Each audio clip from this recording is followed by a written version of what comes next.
Right, Karl. This is where he shines. This is where Karl gets. This is what Karl gets Mondays off for. Yeah.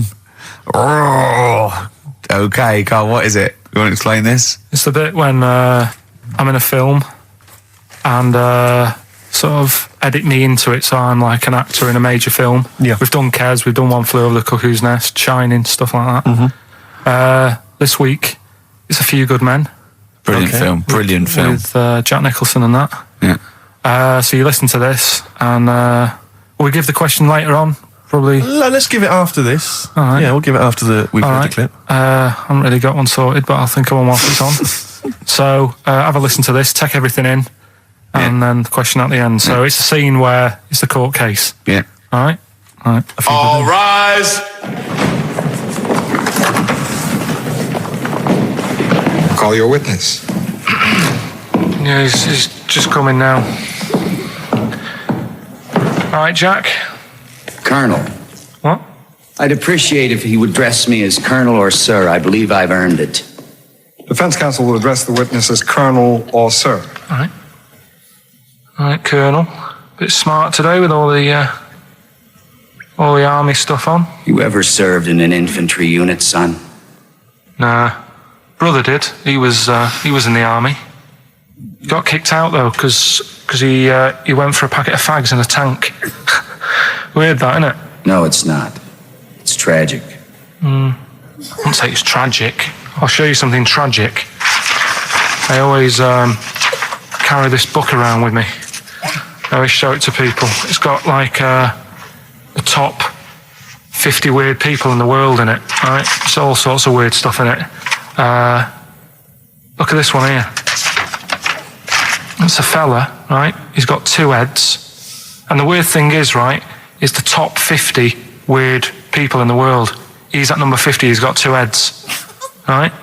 Makes you wonder what's going to be at number 1, doesn't it? Are these really the questions that I was called here to answer? No, but look at it. Imagine if you were his mate. You wouldn't get a word in edgeways, would you? If you maybe he didn't have any friends. Probably right, they say, don't they? They say 2's company, 3's a crowd, so...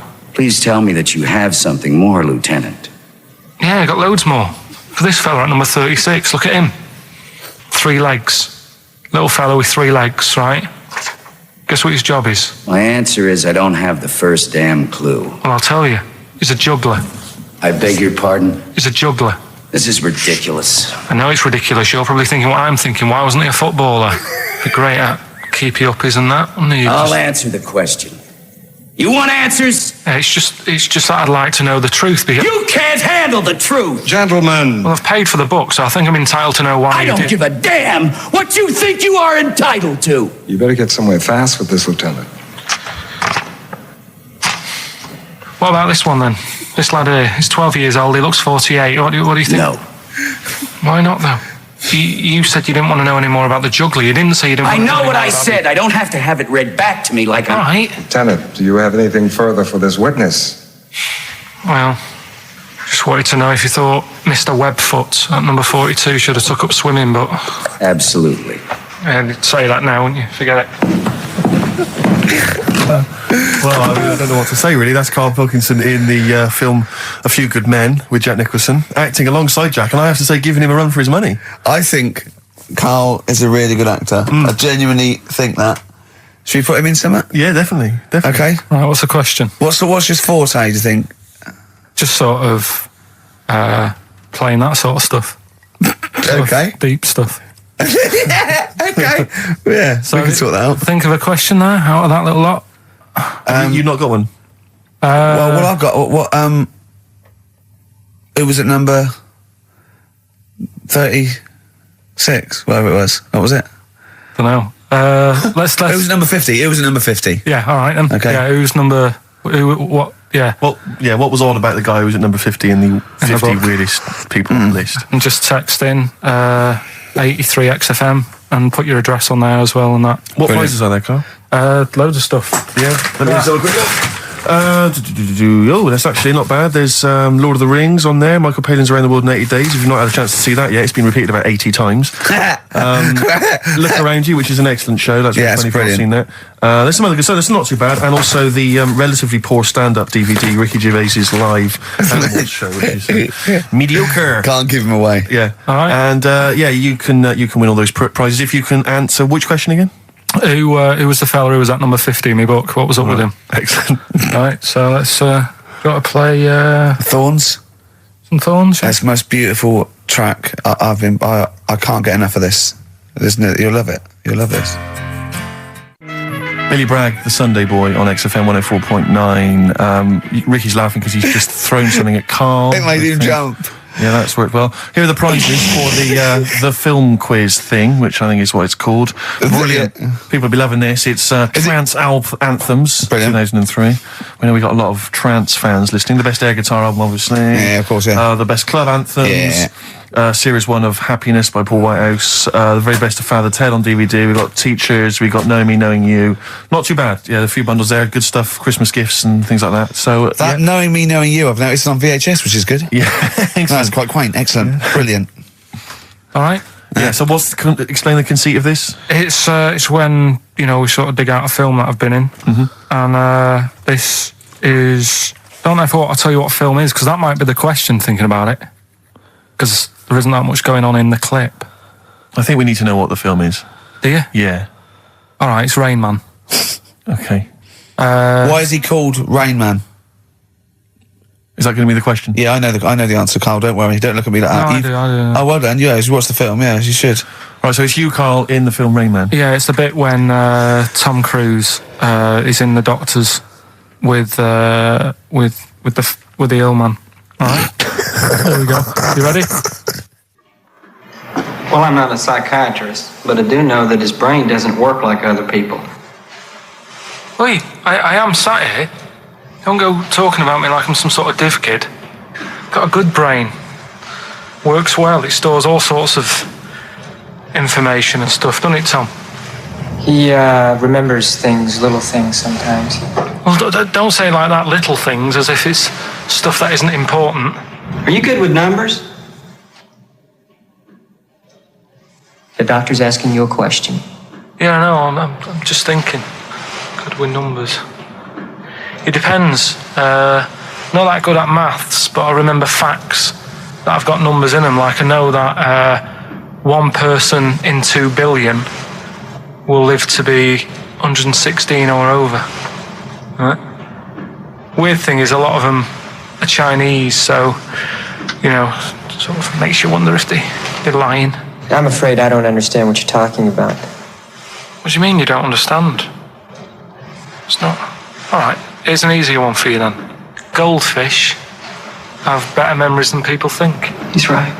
He's right? Yeah. See? There you go. Goldfish related. Oldest goldfish in the world was 41. No. Yeah. Funny thing is there, if it was a goldfish with a dodgy memory, could have been older. Could have been, pushing 45. So. That's amazing. That is amazing. He should work for NASA or something like that. Well, don't go that far. They're the sort of things that I like reading about. I've got that big book there. It's full of Did you read all this? Yeah, don't... You read all these stories that are in this book. Don't bother touching it. Maybe you better put it back. Give it back. Go. Okay, no, Ray, take it easy. I'm not gonna... I won't touch anything else, Ray. Just... Come out. It's okay, Ray. It's okay. Come on. Can I ask you something else, Raymond? No.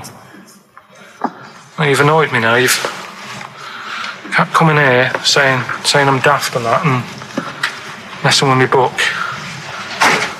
Just go, will you? Excuse me.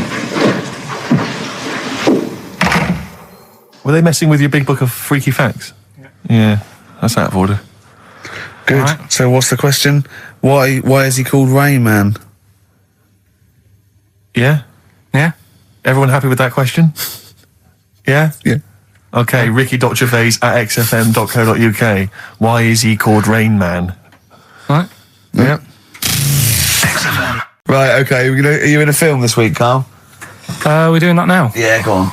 Get it over with. Hang on a minute then. Get it over with. Let's get this show over with. We can go home. You can go off to Lanzarote and sit on some ash. Some charcoal. He's not happy about that. That's annoyed him. The listeners have all ganged up on him. Yeah. XFM giving him 2 CDs. We've had more calls for his resignation this week than ever before. What do you think of that, Carl? What do you mean? There's another reason. Do you know what I mean, though? Because he's grumpy. He's not just giving it. He goes, well, I can't help it, can I? I don't want it. You're being paid well to do a job. People have tuned in to be entertained, to have good songs. Me and Steve are working I'm pressing here. the buttons. I'm paid to press the buttons. That's what I'm doing. Has every CD started on time? Then Yeah. why would they give you Monday off if you just paid to press the buttons? Don't get every other Monday off, do I? So have you stopped doing that now, have you? Well, yeah. Why? Because there's work to do in that. I'm not moaning about it. Let's get on with it. Right, Scrooge, right, is the film that I'm in. Thought I'd do a Christmassy one. Okay. Right? Yeah. So get people in the Christmas mood and that. Yeah, you have. Yeah, you have got people in the Christmas mood. You're like Santa visiting them. So... It's you in the film Scrooge. Yeah. Which version of Scrooge? The old one. Is it? If it's just you moaning with bells, I'll be annoyed. Right, go That on is then. essentially Scrooge. yeah. Right, Scrooge, listen to this, and then there's some question at the end. All right. And you can win some stuff and that. Yeah. All right. Yeah.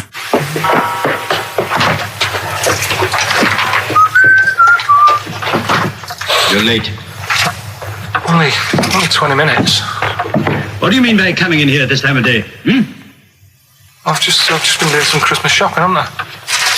Probably do some more shopping on Monday, because it's my day off, isn't it?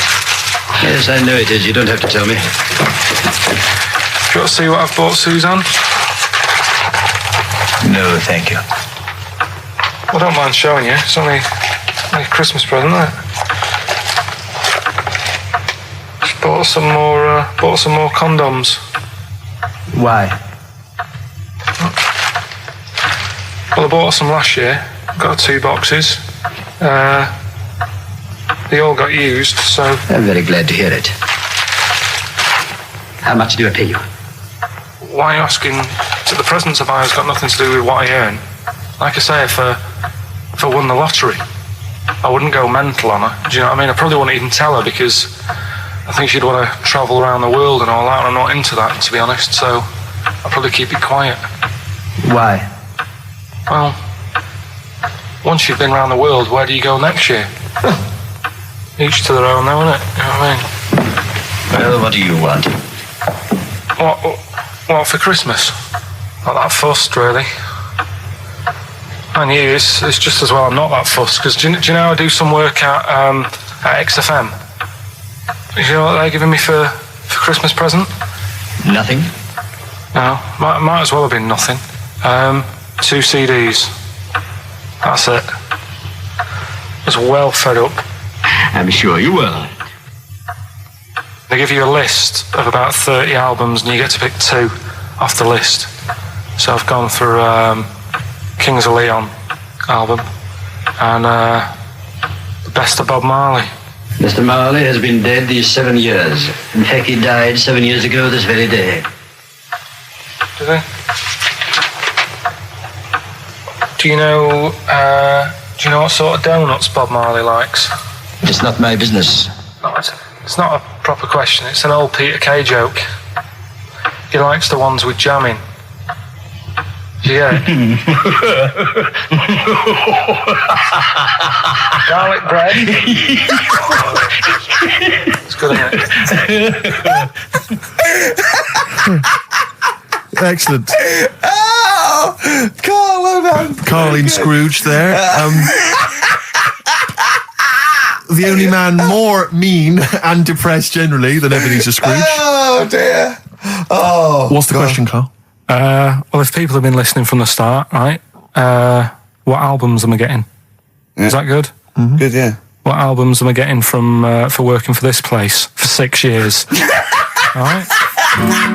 Ricky.Gervais at xfm.co.uk. Another big moment here. We've had Rockbusters. Now we're going to have Carl's film quiz thing, isn't it? Yeah, it's a film quiz thing. I've done Planet of the Apes, right? Because one of the things we did in Lanzarote went on this tour with sort of 3 northern blokes, and they didn't really know what they were talking about. Joking. You're joking. Northerners not knowing what they're talking about. You're having a laugh. No, they'd obviously sort of not had much luck here, right? And thought, let's go over to Lanzarote, buy some vans, right? Get people in it. We'll do a tour of the island. And whenever someone asks the question, like, what year did the volcano happen? They go, oh, we'll take you to the visitor centres. You can read about it there. So they never actually answered anything, right? So they were useless. But one of the things that they told us was that Planet of the Apes was filmed in Lanzarote. Right, okay. Right? That makes sense. A bit of it. Well, does it? Does it make sense? Well, what do you mean? Well, maybe it was, maybe it wasn't. Okay, anyway. No. I mean, if they wanted to show sort of barren, sort of post-apocalyptic sort of subject, choose where you went on holiday. Yeah. Obviously. Yeah, but when we were there, well, he took us to this sort of beach, and I said, "Is this where they did it?" And he was like, "Yeah." I said, "What? Right there, yeah." And I watched it, and I couldn't see where I was. Yeah, you know that if you watch a film from 1968 and you've been to the same place, you're not going to feature. You're not going to see you in the back walking along the beach. It's a new one, new Planet of the Apes. Oh, the recent Planet of the Apes. Yeah, that's what they said. Yeah, right. So I thought I'd sort of. Now that sounds a little bit more far-fetched. I'd have thought that was probably a lot in Hollywood. Yeah. Well, anyway, is this the current Planet of the Apes or the old one you've done? Current Planet of the Apes. This is the recent one. All right, there'll be a question at the end of it, so listen on that. Is this entertaining to anyone, this? I mean, just take the last 4 minutes of conversation. But seriously, Rick, who cares? I don't. Do you? No. I don't. DVD's selling well. Exactly, what do I care? All right, go on then. All right, so Planet of the Apes, question at the end of it, listen and win some stuff, all right? Hey, where am I? What is this place? Hang on a minute, hold on. According to the Lanzarote guide, we've been dropped off at the volcano bit. Apparently there's 36 volcanoes here to be seen. I hope you don't mind my saying, but this is a waste of time. I know what you mean. Don't know why they need 36 volcanoes. Just keep one. Fill the rest in. Like a car park or something. Excuse me, guide. Why's the bus dropped us off here? What's so special about this place? Well, according to our holy writings, that is where creation began, where the Almighty breathed life in the time before time. Wow, it's amazing, that, isn't it? All this has been stood here for years and years. What about the coffee shop there? Is that old, is it? Well, nothing. You're out to rip us off. I raised about £4 for a coffee there. Always ripping people off. That's what annoys me with these trips. You get us in the middle of nowhere, we die in a thirst. Well, I'm not able to do without. The reason I've come here, I believe this is where they did Planet of the Apes, innit? Love monkeys. Especially the ones in Planet of the Apes, because they talk and that. Talking monkeys can't exist. Joking, aren't you? Of course they can. Getting up to all sorts of stuff. I read about a monkey the other day who worked on the railway. Right, there was another one about a chimp that did a bank job and went off to Spain to sort of... Shut up! Oh, yeah. What is that? Little monkey fella. It's come from that little coffee shop. It's been serving coffee. Now that is worth paying £4 for. No, you're teasing him. I'm not teasing it. It's working, isn't it? It's serving the... We want some coffee. Get us some coffee. I've heard about this. You can buy coffee that's been sort of hand-picked by monkeys. It's like Coffee Mate, except it's more sort of coffee primate. Yeah. Hello, little fella. We want coffee. What do you mean, we? You're gonna have a coffee, aren't you? What else are you gonna do? Go and look at another 35 volcanoes? I'm staying here. I'm having a monkey coffee. It's brilliant. You find this amusing? Jesus, it's a talking monkey. Right, mate. Have a couple of coffees. Don't start now. We're off duty. I'm starving. What do you mean you're off duty? Have you bananas later? Just get us a couple of... Right.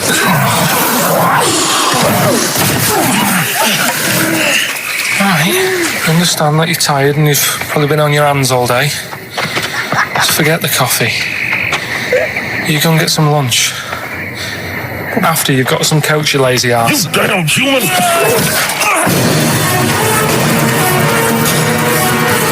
Powerful. Lovely. Excellent. So, what's the question? If you've been listening to the whole show, how many volcanoes do I think's on the island of Lanzarote? Okay. Yeah. I might have it wrong, what I've been saying, but it's roughly around that. Yeah, so what have you been saying? Yeah. Yeah. Brilliant. Ricky.gervais@xfm.co.uk. You're more likely to win the prize if you leave your address on the email. Yeah. Because otherwise we can't really be bothered to phone people or email them back. So, good point. Put your address on there and you could win some crap. In a jiffy bag. And it's Ricky Gervais, Steve Merchant, Karl Pilkington hosting the final show. Exciting. Which means the last film quiz. Karl puts himself in a film. Claire's on next week, by the way, and then Adam and Joe. Adam and Joe, brilliant. Adam and Joe coming back. So excellent. They're excellent. Right. Matt Lucas said he'd do a show. Give him a call, and maybe him and Dave Williams. Yeah, big things of the might do that. Yeah, very good, wouldn't it? Yeah, it'd be all right. Yeah. Right, the film thing. This is when we get like a film, and I'm in it. Right. So I'm doing. We talked, a bit about gay fellas and that today. Yeah. So we're doing When Harry Met Barry. Okay. All right. Yeah. And listen to this, and then there'll be a question at the end, and you can win some more stuff. We've got DVDs. Some more shite. Some more good CDs and DVDs and that. All right, let's hear it. So When Harry Met Barry. All right. We've got 18 hours to kill before we hit New York. Oh yeah. Brought a few books just to kill a bit of time on the journey. When I buy a new book, I always read the last page first. That way, in case I die before I finish, I know how it ends. I read a book like that once. Not on purpose though, it's just that all the chapters have been put in the wrong order, so it's a bit annoying. Got to chapter 1 before I realised. Are you finished now? Yeah, I bought another copy of it and read it in Lanzarote. It was alright. Good read. Listen, we're only staying in New York for a couple of days, aren't we? Because the place does me head in a bit. Oh, really? Yeah, it stinks, doesn't it? It's a really dirty city. It's noisy. It's funny, the people who live there call it the city that never sleeps. I'm not surprised with all the noise. I couldn't agree more. Listen, I know you're gay in that, right? What is the attraction with New York for you lot? Because it is like the gay capital, isn't it? They all love it. Even that Rod Stewart song, that Killing of Georgie, that was set in New York, wasn't it?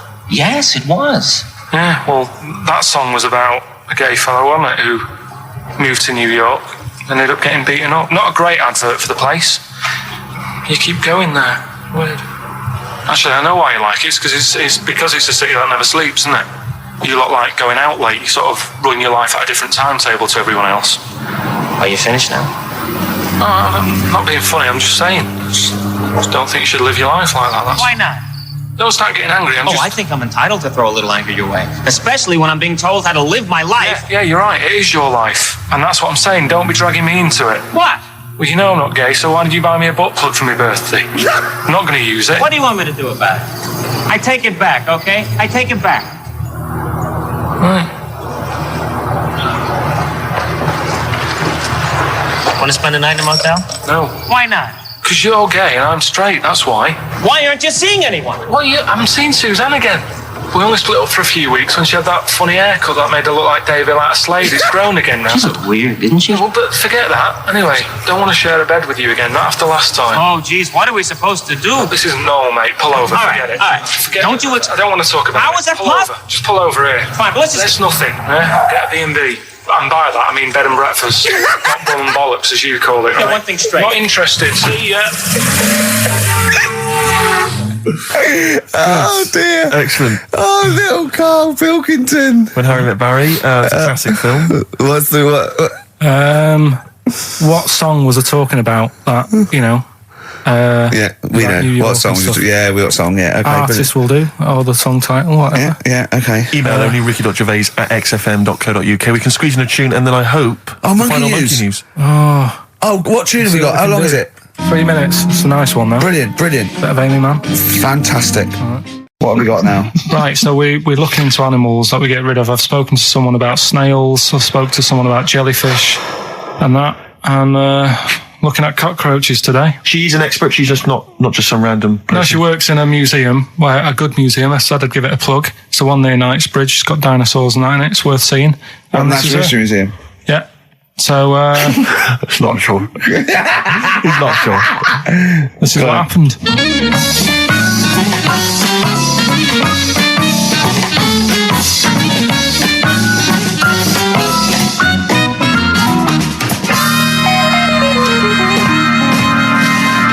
Now, what I'll do, I'll tell you as much as I know, and then you can fill me in if I'm right or wrong. And then at the end of it, we'll get to the bottom of whether we need them or not. Okay. All right. So, first of all, the first thing that I found out is that they have 18 knees. That's not exactly possible. They're insects, so they have 6 legs. Yeah. And a knee is usually the junction between femur and tibia. That's sort of classic human knees and every other animal knee. So with 6 legs, you can only have 6 knees. Could somebody sort of got mistaken for seeing one that was a bit double jointed?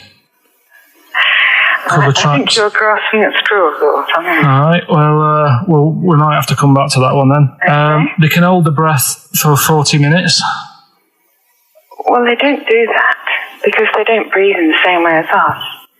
They breathe through little spiracles holes down the side of the body. So, no, they're not a very apt simile because the method of breathing is so different. What do you mean? Because insects have a totally different system. They don't have lungs in the way that we do, just breathing through one part of the body. They're actually breathing through every segment of the body all of the time. So even though they've got their mouth shut, they might be able to slide. Nothing to do with breathing. So only just feeding. So you see, maybe that's where someone's gone wrong. Someone's got hold of one and sort of taped its mouth up or something and got bored after 40 minutes and said, well, we'll call it right. right. It's a pretty unkind thing to do to an insect, even to a cockroach. Yeah, but it's all... You can't do that. Yeah, but... No.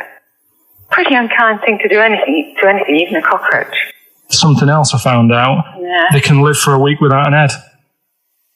Well, that's true if they don't bleed to death in the process.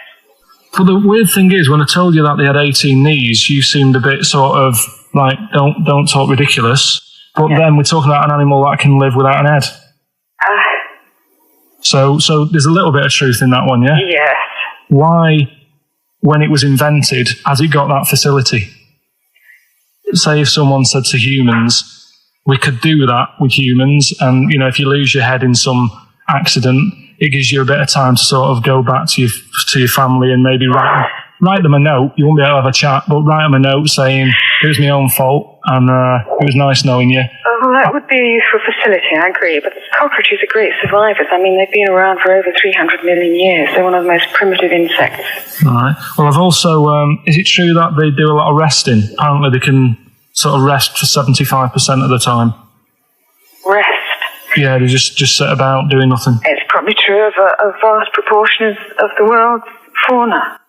I mean, maybe the 25% that they are working, they're really giving it some, so it might make up. They're probably searching out food and, they can slow down considerably. You can chill insects in the fridge and they'll become very, very quiet. You might think they're dead. Yeah, but I'm sure, you know, if we were sat in a fridge, you know, we'd go a bit quiet, wouldn't we, you know?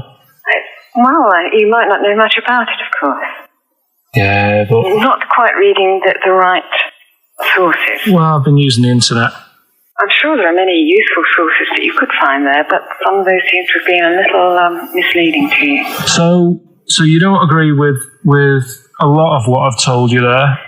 No. So cockroaches, can we get rid of them? No. So we're keeping them then? I would say so, yeah.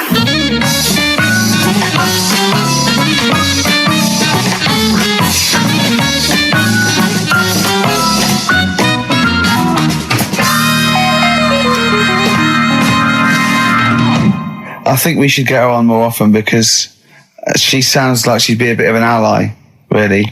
Because she knew immediately that you were talking nonsense. She even said, I think you should be more concerned about your sources, which I've been trying to tell you for a year, right?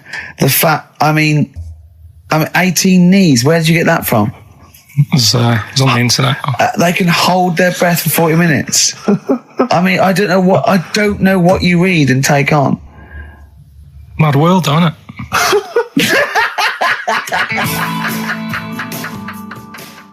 Cheeky freak? Controversial cheeky freak of the week, where Karl finds a human being with some sort of congenital or imposed deformity, or So and we talk about that in a wry way. Do you think that's big and clever? No, but that's just it. It's never about taking the mickey out of someone, right? It's to make you think. I'll tell you what isn't big and clever. How lucky you are. A dwarf with learning difficulties. Nice. Yeah. Well, we'll explain it to you. See, you know the sort of things I find incredible. Go on. Mirrors. Shiny objects. Kettles. Yeah.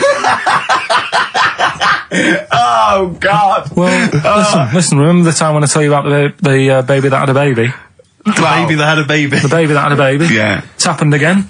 No, it hasn't. Well, it didn't happen the first time. It was in the papers, I think, on Monday, in all the tabloids. So it's a twin where one has grown and the other one is still at a fetal level. No, it wasn't, though. It had grown. He was saying to his mum... Who was saying to his mum? The little kid who was 7 years old. And he kept saying... Yeah. He was pregnant. And he was pregnant? Yeah. I know.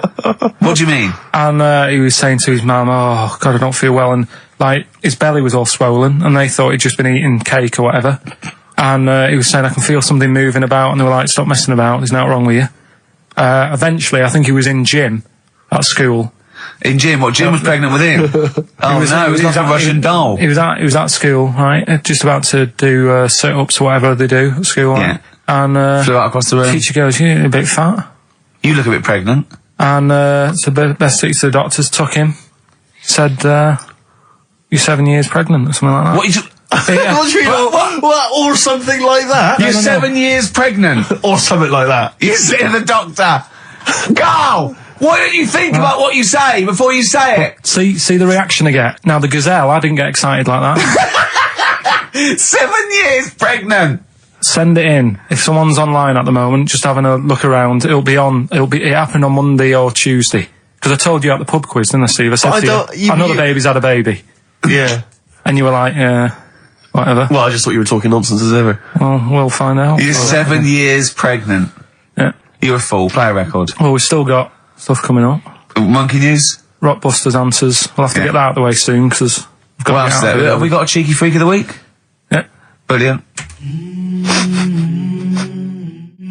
America by Simon and Garfunkel on XFM 104.9. I'm Ricky Gervais, and I understand I'm about to read my words, Steve. Well, once again, there's always someone, and it looks like it's Mike Lamb who has come to Karl's rescue. Lambo's let me down then.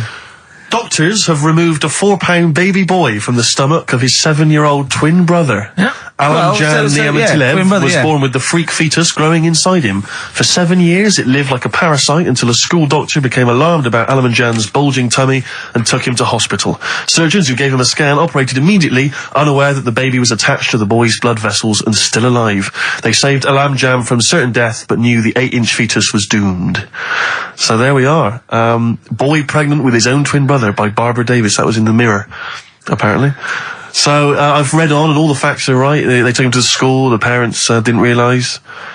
And that isn't even this week's Freak of the Week. I mean, you got that for free. You got that. You can have that. That's the free freak of the week. Free freak. That's giveaway. That's like 13.5% extra. Yeah. You know what I mean? That you might get with hairspray or something. So that, I mean, if that's just the throwaway freak of the week, there are 2 freaks of the weeks there. If those 2 figure, I can't wait to see what the actual freak of the week is that people are paying for. Is it incredible, Karl? I tell you what, something else you can have for free. Go on. Another sort of freaky thing, right? I was watching this program in the week. Right? What? I don't know what it was.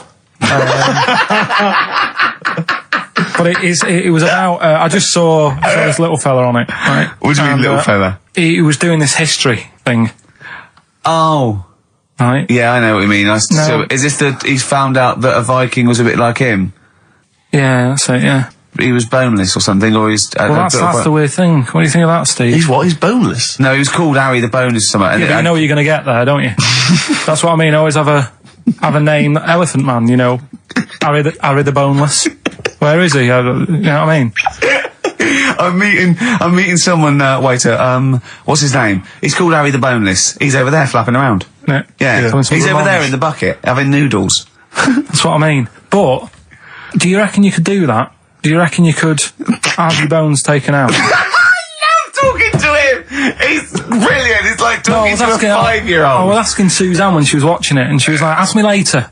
Yeah, brilliant. She wanted to know about. What did you said? You were watching this program about history, right? About Vikings. Like you turned to your girlfriend and said, "Do you reckon you could have your bones taken out?" Yeah. I love that. I mean, that is why you are my favourite. What do you mean you think you can have your bones taken out? Firstly, why would you have your bones taken out? If you've only got a small flat or something, and there isn't much room. Yeah. Right?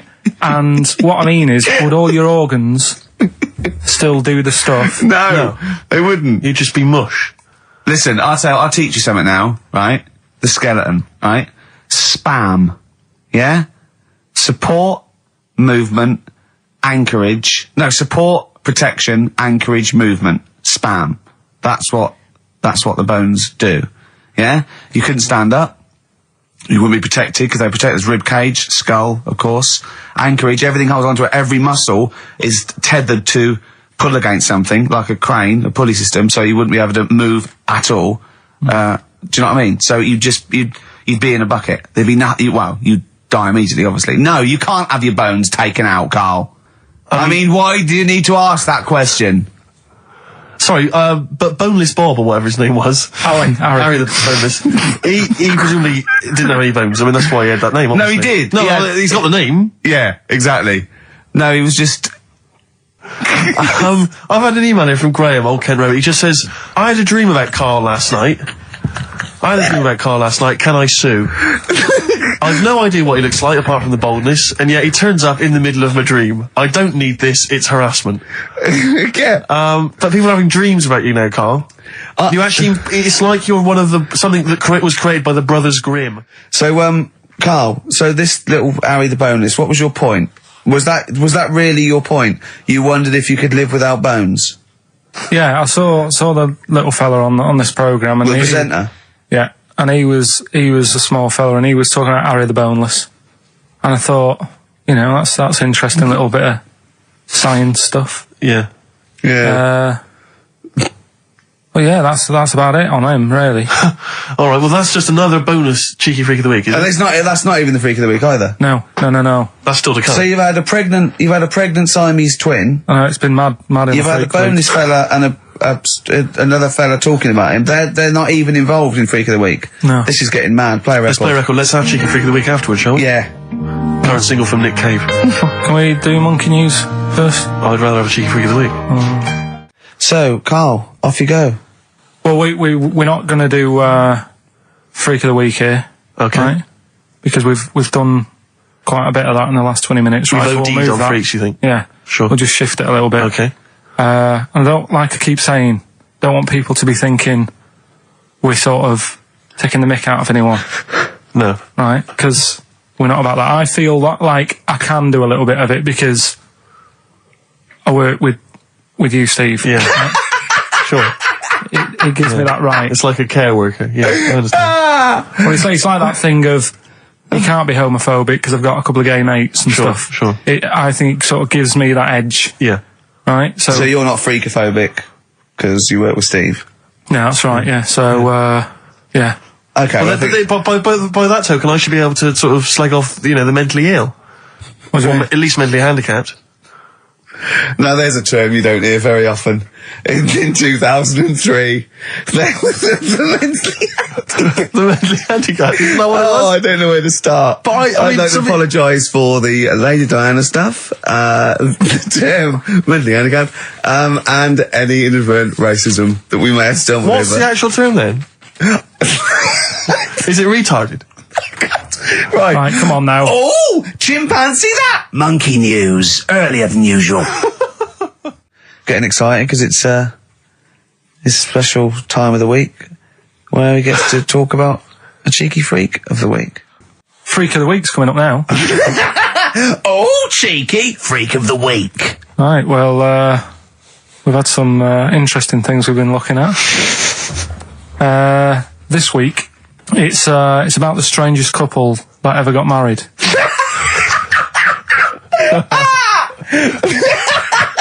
And we've had 2 sets of chimps, so it's stranger than that. Oh, it's not Dale Winton and Nell McAndrew, is it? It's not your parents, is it? Well, we're going back again to about, I think this is about 19... something like that. 1940. Yeah, whatever. Yeah. Strangest couple, a fella, right? He had skin of a lizard. He had the skin of a lizard, okay. And the woman who he Which he married... used as a condom. The woman who he married. Airiest woman ever. Right. And that was their act. They used to tour the world, and they'd say, it's like, a couple who've met, they're having a great life. Let's get them out on stage, here they are. And they'd what do you mean he had the skin of a lizard, first of all? That's what it said. He had some sort of some illness. So he was called Lizard Man, and you like that because it was a good description. I thought that's good. I'm here, hello, dude, we booked a table for 2. Who are you meeting? I'm meeting Lizard Man. Oh, he's over there. Yeah. You know he is, right? Yeah. I'm meeting the hairiest woman in the world. She's over there. Yeah. Yeah. So what did they do for their act? Now, bear in mind that we had some Siamese twins last week, and their act was having a bath. Yeah. So I hope it's an improvement on that. What did Lizard Man? He came out and ate some flies, did he? I don't really know. I just think they stood there and that. When you read this and it goes the most interesting fact ever, Lizard Man, and you go, that's enough. I can extrapolate from that. Well, straight away I'm thinking, right, I wonder if they got the wedding photos. Right? And then, like you said, that they had a kid. Oh, what would that be like? Exactly. It'd be like an ostrich, wouldn't it? It would sort of like... That's what I was thinking. What did you think it would come out like, the baby? I didn't think what that looked like. I just was thinking, parents' evening. You wouldn't want them coming up to the school, would you? So little Johnny, who starts off relatively normal, he's quite good at, he's good at nature, isn't he? And his mum and dad come into the room and they'd be looking around, wouldn't they? Well, it's always like that thing at school when, like, you find out your mate's mum and dad are really old. Right, Have you ever seen that? Yeah. When you go, your gran and granddad bought you? Yeah. Mum and dad. Yeah. And you go, It is weird. What's that we're talking about? He calls him mum. What was that? Oh, sorry. do you know what I mean? Yeah, that's always strange. If you had Godzilla and King Kong as your parents, and it was they're always fighting. They're always fighting, and like you say, you're in a school play or something, you wouldn't tell them, would you? You wouldn't want him coming up with a video camera. He didn't tell his parents he was in the... Well, exactly. You did Little Donkey, you didn't tell your dad, did you? And he came along and videoed it. Yeah. Kept it quiet, don't want him to know anything. But you didn't... What was it was meant to be playing? You had a little drum, didn't you? Yeah, I was doing... I had a little drum. I think it was meant to be playing We Three Kings. Yeah. But we started doing Little Donkey, and I thought, I can add a touch to this. Sure, you improvised. Started playing along. It was like the first remix, wasn't it? It went down well. But yeah, that's all I was thinking with the Freak of the Week this week. That's what I'm saying about Freak of the Week. It's to get people thinking, right? Thinking how lucky they are. That, they don't have to... comb their face. What are you talking about? What do you mean Freak of the Week is to let people know how lucky they are? Just... What about the little freak you're talking about? What are they thinking? They're going, oh, he's talking about me. I'm a little hairy lizard man on a stick. Pop in, give us a call. I thought, that's what I'd like to do on a TV programme. That's what I want to do. I want to go and, meet these people and say, right, let's just go shopping. Let's, we'll film what your normal day's like. Yeah. Let's pop out. Nip into Sainsbury's or whatever. Yeah. Buy a comb. Park right up close to it. You know what I mean? Yeah. So what you're saying is you just want to get a little message out there, which is that there's always someone worse off than you. Well, there's proof of that in this room. You know what I mean? Oh, Carl, when's your train? In a minute, I'm going to get going now. I'll see you later. Thanks, Carl. Brilliant. What are you playing? You can play a song? Kirsty MacColl. Yeah. I'll see you later. Kirsty MacColl, New England. Karl Pilkington has left the building. He's rushed away. He's on his way down to Cornwall. And we're left by ourselves. Indeed. In the room. See, if we can do this... If we can press all the buttons and not make any mistakes, strictly speaking, there's no need for Carl. I don't mind if we make mistakes. Well, no, exactly. We never were in the old days. No, sure. I think Karl is going to love Cornwall. Because I think, one, the mayor is probably an animal. Yes. And I imagine the townsfolk think like Karl. Yeah. Do you know what I mean? I imagine he'll stay there. He'll be made king. Have you ever seen Return of the Jedi?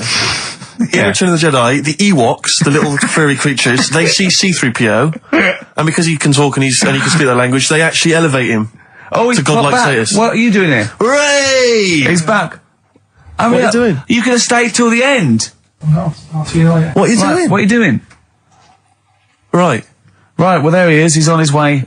Yeah, if you're listening online in Cornwall, I mean, like, I can't imagine that's ever going to happen. But, you know... on a clothesline with a bean tin at one end and a big bean tin in London. Or if I'm cool in London. Yeah, or if the foil helmet you wear to fend off laser rays from aliens out of space are somehow picking up the show, then Karl's on his way. Look forward to meet the bold one. Because he's got a sort of like, you know, the obligatory sort of red face that would go well down there now. Because I think he's been out in the sun, or he was... pre-boiled when he came in, but he's rushing down to Cornwall now, going from Pilkington station. So you know, if you're in the Paddington station area, you want to pop down there and sort of wave him off, then do. Yeah, don't be afraid. That's not a dirty sexual act. Wave him off. Yeah, I'd love to wave him off. Did you have a good holiday, Karl? Yeah, it was all right. It's all right. Went down to Cornwall. Now you're going to the monkey some odd people down there, Steve. Well, don't look at me. I'm not from Cornwall. Well, you're from that sort of area. Well, not really, but never genetically means. Right. They're weird. Well, you must have slotted right in.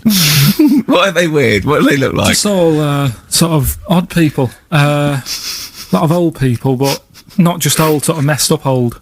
What do you mean messed up old? You can't just say that. There was a woman with a funny neck. Okay, in what way was it funny? What did she have a funny neck? If you were writing an essay, you wouldn't say there was this woman with a funny neck. How would you describe it? She sort of had her head like pointed down all the time. Don't do it. It's his radio. No, but just for you, I don't like that. Walking about. Yeah. Okay. Right. So brilliant. I don't know. I was saying to Suzanne, what happened? You know, what do you think? Because Suzanne knows everything. That's the good thing about her being with you. You just ask her what happened to her, and Suzanne goes, "Karl, I don't know. Yeah. I haven't been here before." Suzanne, your girlfriend, or mummy as you call her. Oh, sparks are flying. Yeah. I got a little bit of chocolate. Can you just lick a tissue and wipe it off? Oh. Well, she said it might have been like, because back in the olden days, they carried stuff on the...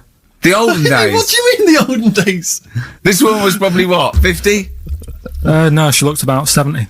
Yeah. But like I do on Cheeky Freak of the Week, right? I always turn it round and we get, like, something good out of it. Something positive, yeah. I said to Suzanne, I bet she finds a lot of money. Yeah! Always staring at the ground, yeah. Oh, dear. It was always good. So, maybe she just had new shoes and she was admiring them. Yeah. Did you think of that? Before you point the finger and judge? Or a necklace was too heavy. Exactly. So, you're back refreshed. Right, come on, Karl, we've got a lot to fit in now. We've insulted a lot of people.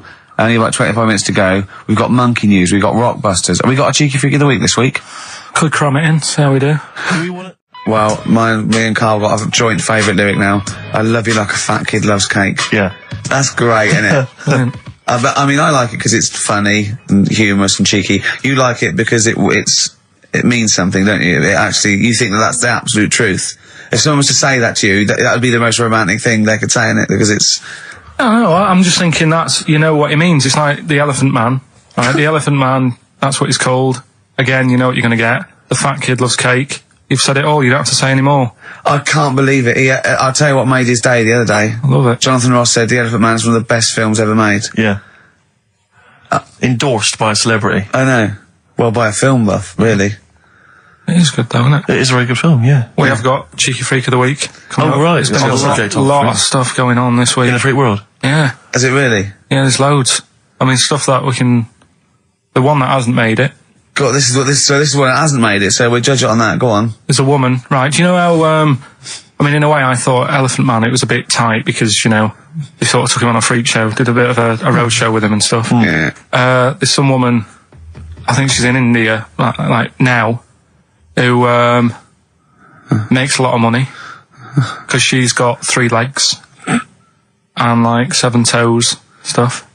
And she was saying, people pay quite a lot of money. Not Squiddy Patel. It's not that much money, like, compared to here, but over there, it's like loads of money. Sure. And all you do is, you go around to her house and you pay this lot of money, and people just go, oh, look at that. Extra leg. Extra leg. Right. It's quite a lot of money in that. So she hasn't even got to go out on the road anymore, like in the old days. No, that's what annoyed me. It's like, well, you could get to them faster. You go and see them if they're paying the money. Sure. But yeah, what she could do is go in and buy a pair of shoes, right, and then nick one on the way out, because they only put one out, don't they? Good idea. So she could get, 3 for the price of 2. Just one of the many perks of having 3 legs. One of those having 3 legs. The other one is, keepy uppy. But she'd be good at that. Shouldn't do that. She just stays at home and puts her feet up. But anyway, that's not even Cheeky Freak of the Week. That's coming up later. Oh, brilliant. Steve, you're thinking of taking over as producer, aren't you? Well, I just think it's a shambles. I've asked for Cheeky Freak of the Week, and it appears that Carl's not ready. He's not prepared. No, I can sort of remember it.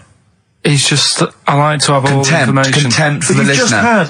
You've just had a whole bunch of adverts and placebo in order to get it ready. We're having a chat and that. Right, do you want to sort yourself out in future? Yeah, this is what we were chatting about. Someone emailed in about they watched the £200 tumour thing, and when it was removed, it was carried away in a wheelbarrow, right? Karl said, what, even when she had it removed, she still carried it round in a wheelbarrow? And he went, I thought it's sort of like she'd become attached to it.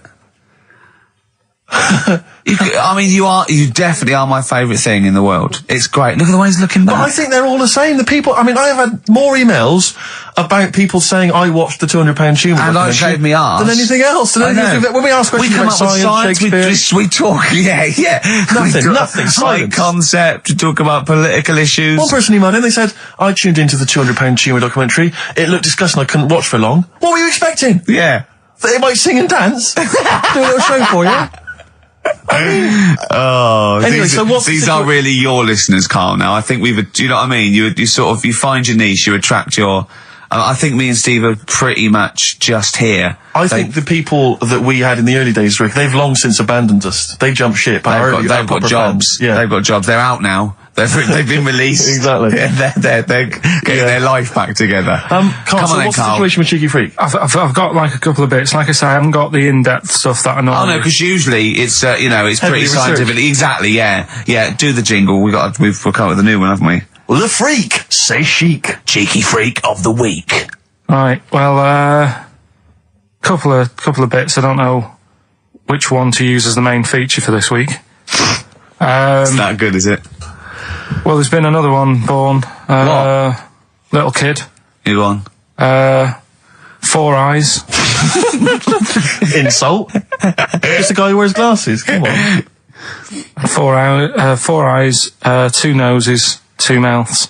That's weird, isn't it? This bloke, did he also have 2 heads, 2 bodies? Sort of born slightly separately? He wasn't stood next to a mirror? No. It's weird, that, isn't it? That's all you've got. I love that. That's weird. How much did the doctor said that? Well, Mrs. Parks, kid's got 4 eyes and 2 noses. Weird, isn't it? Any clues?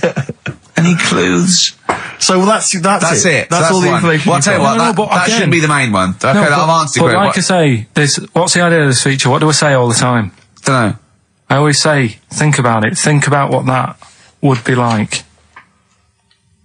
Okay. What? Giving birth to him? No. Being, I think it's a girl. Being like her. 2 mouths. 4 eyes. What would that be like? Mad, innit? I don't know what this feature is. I don't know why. Is there another one? Is that, you said that? I hope everyone took the opportunity there during that silence to just think about what it would be like. I know I was. What? Could she talk with a mouthful? What? Is that allowed? Because she's got 2 mouths.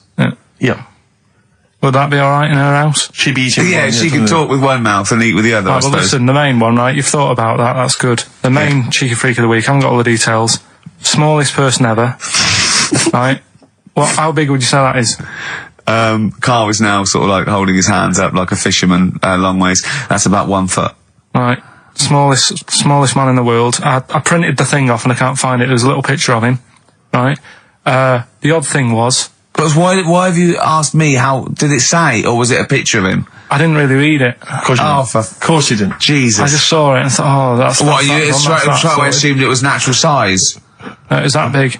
But what do you mean it was that big? Little fella, like that. But why are you doing that? What? It was a page with a little fella. How do you know that was natural size? No, it was, because he said it's world's smallest man. And the funny thing is, I've read the first line, I always read the first line, it said world's smallest man. Well done. The weird thing is, he got an head like a light bulb. The shape of it, apparently. I don't know if that's got anything to do with his shape and size. God. That big. His name's Mr. Watts. And the annoying thing is, what got me is, if you're that big, right, don't have your picture taken next to a fruit bowl. Why was he having his photo taken next to a fruit bowl? Don't know. Whoever the photographer was, obviously having a bit of a laugh. Yeah. At his expense. Because you would just stand in the middle of nowhere, you'd look normal and that, but he was stood there, just leaning on an apple. Leaning on an apple? What is this? In what world do you inhabit? This was on the internet. Leaning on an apple? Was it Tom Thumb? What is this? Are you sure it wasn't some sort of sci-fi show they're advertising? No, it was leaning on it. Can you just lean on the apple? Just lean on the apple there. Do me a favour, you stand next to my chihuahua. You're not taking the piss, are you? No, not at all, no. Would you mind leaning on this matchbox? Yeah. Leaning on an apple. And that's what, so you just said there's the world's smallest man leaning on an apple? Smallest man, said about his head being like a light bulb, I don't know what that meant. And I just thought, right, that'll do, that's that sorted, Cheeky Rig of the Week done. I think that was on like Monday. Right? I found that, I thought that's done. Printed it off, forgot to get it off the photocopier. Someone's nicked it. Play record. You got to... You know, it's just... Steve. No, can I just say, no Carl, point. please, if I say, let's have Cheeky Freak of the Week, and you haven't done your research, you haven't got the information, just tell us you can't do it. But don't lead us on. Don't say things like on radio, hold your hand up to me and go, how tall is that? It's nothing. That's this is radio. Nothing. It's nothing. I think it was that big because he was leaning on an apple. It's not enough information. But, imagine Trevor McDonald coming on, going, some news, some stuff. How big's that? How big do you think that is? Yeah. Because there was a fella, coming up after Chris Tarrant. Play record. I'm angry. I'm actually angry. And if Monkey News is in any way similar, you've really pulled your finger out with that, have you? Mm-hmm. Good. Let's have Rockbusters answers next. Silence is easy. Star Sailor on XFM 104.9. Right, it's the quiz of the week. If you want to go out and do some shopping, this is probably a good time, and come back again for about 1:15. But don't forget, what I will say is, even though these clues, we're going to do songs of phrase, by the way, where Karl picks out a phrase that he might have said once, tries to find words from songs to put it together. You've got to guess as many as you can, song or artist, I can't remember. But even though you might look at it and go, that's mental, I don't know any of them, you might win if you get 2 right. I mean, I think the winner last week got about 3 out of 3 Well, I have to be honest with you, I mean, last week, Rockbusters, surprisingly, was a very, very popular quiz. Yeah. It just happened to be awful. Yeah. This one is pitiful. I mean, it's truly atrocious. Yeah. And it really doesn't even have a fan base. I mean, there's no one championing this one, Karl. Last week, seriously, mate, I got about seven or eight replies. Oh, God, that's terrible. That was like when you told a kid that you couldn't afford a Christmas present this year. Look at his face. Yeah, he is a bit distraught. Karl, it's like Chris Evans' face when they said they were cancelling Girls and Boys. It's like, but I can come up with great TV game shows like that. No, you can't, Chris. Not anymore. Oh, his little glasses slid down his nose. I'm the guy who don't forget your toothbrush. Yeah. All that money you owe me. No, you owe us. Oh, believe it. All right. So, will I just play it to you and whatever, Karl? try and work out what the phrase is? Sorry, it's a phrase that might have once been uttered on this show. It was said last week. Oh, right. All right. Okay. Brilliant. All right. Here we go. I know you're just 16, but looking all of 21.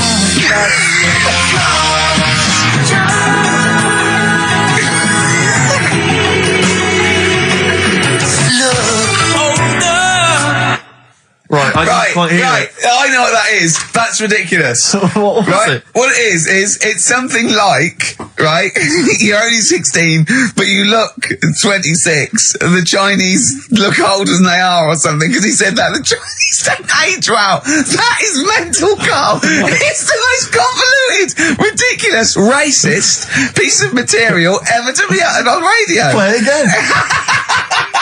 I I know you're just 16, but looking all of 21. That's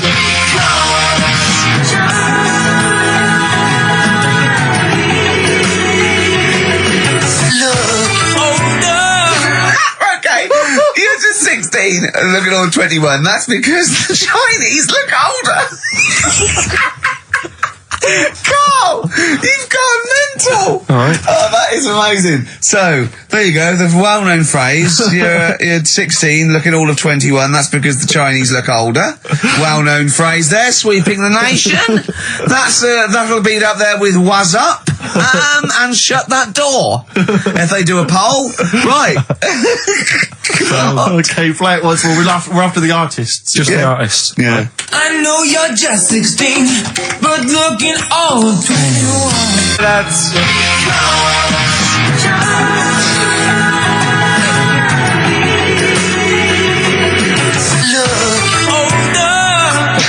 Unbelievable. All right, let me tell you what the prizes are. We've got, I assume this is the new album from Mower. Everyone's going crazy for Mower. I've not heard people stop talking about Mower. But there it is. We got the new album from the Webb Brothers, which might be quite good. The Polyphonic Spree album, the best dance album in the world ever, which is ideal perhaps if you're having a barbecue and you've got lots of 8-year-old children coming. The Polyphonic Spree, I look at them and I think, well, you know, you're a pretty good band, but if that album sounds like $1 million, you're going to make that 40 quid each. I know, it's extraordinary. I mean, they're the sort of indie equivalent of the So Solid crew. yeah, you're not going to make any money. The manager's getting 20%. Exactly, yeah. And also on DVD, Red Dwarf Series 1. So, some absolutely barnstorming places. And if you can identify what artist to use in this well-known racist phrase, that's because the Chinese look older. Play it once more, Carl. one more time. I know you're just 16, but looking all of 21. That's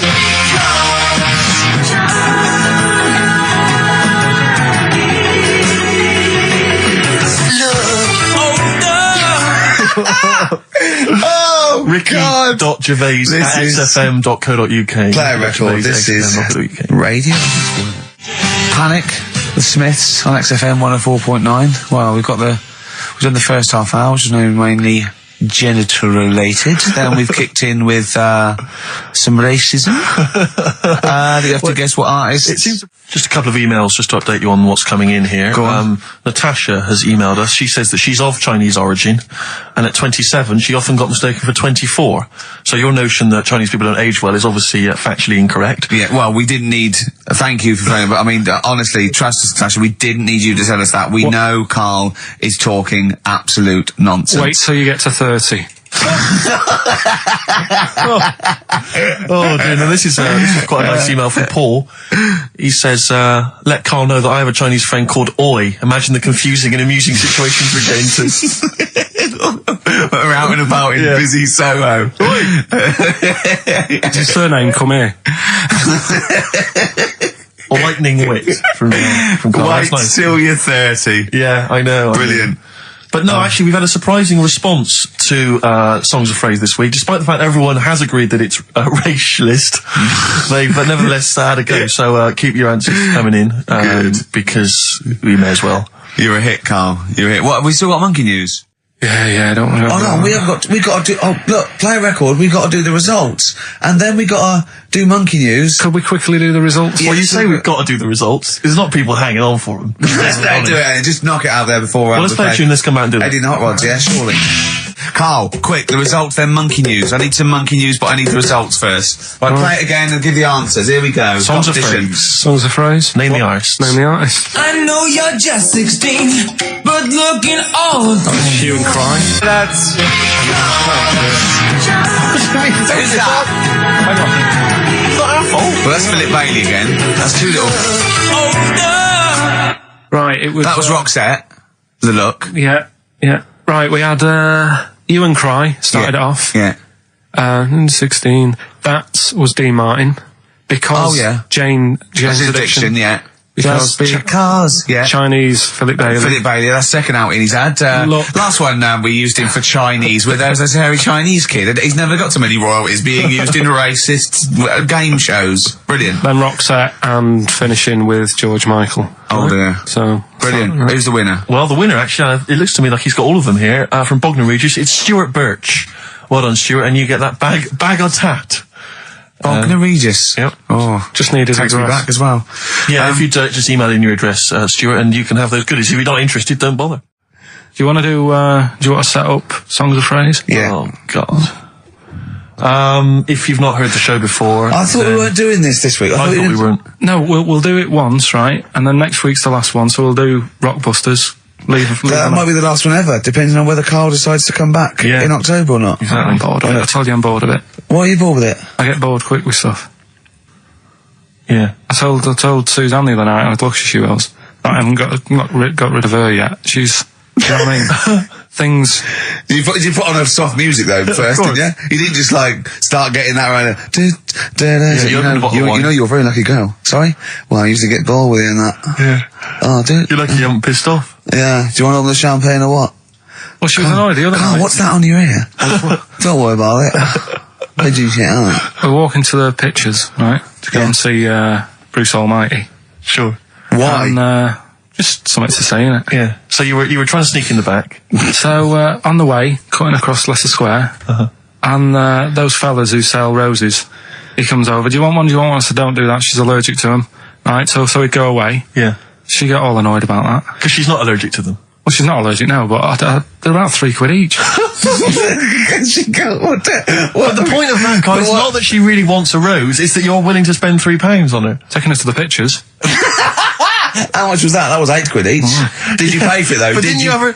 If I know you had her dressed up as a small child. yeah. Me and my son, please. Or you made her sit on your shoulders and wear a long coat. Yeah, exactly. Anyway, listen, Songs of Phrase then. You paid for her to go in and then you went and had a pint while she watched it. Yeah, there's no point in both of us seeing it, but tell me about it. Tell me what it's like. Oh, right, Songs of Phrase. So let's explain what Songs of Phrase is. You do it. Okay. Oh, really?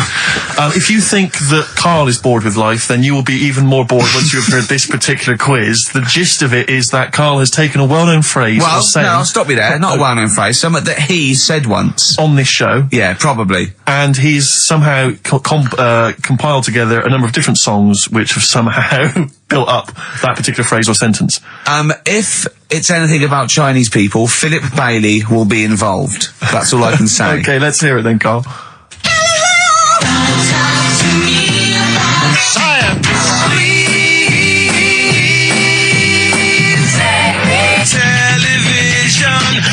Right. Alright, I don't know what that is. I don't know what that was. This is appalling. I don't know this is what appalling. That is. Karl, I do not know what that is. What is the phrase? I just was saying last week about everyone's raving about Galileo. No, they're not. No, they're not. No, they're not. No, that sounds like a sort of B-side from the Buggles. Everyone's raving about Beyonce and Robbie Williams. Yeah. They're not. People going, Pop Idol. What are you into? Galileo's good. Yeah. Forget it. No. XFM. Placebo, song for Karl there.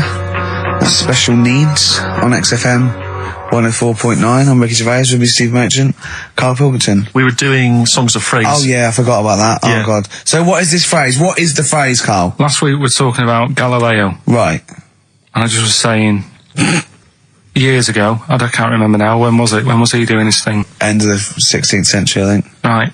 And he was messing about, trying to find out about speed of light or something, is it? No, he did lots of stuff, Galileo. All I was saying is, gravity, back then, surely everyone was saying, stop messing with that, make us a telly. You know what I mean? There was other things that people would have been happier with, sure, back then. So the phrase exactly is what? The well-known phrase is what? Galileo, it goes like this, doesn't it?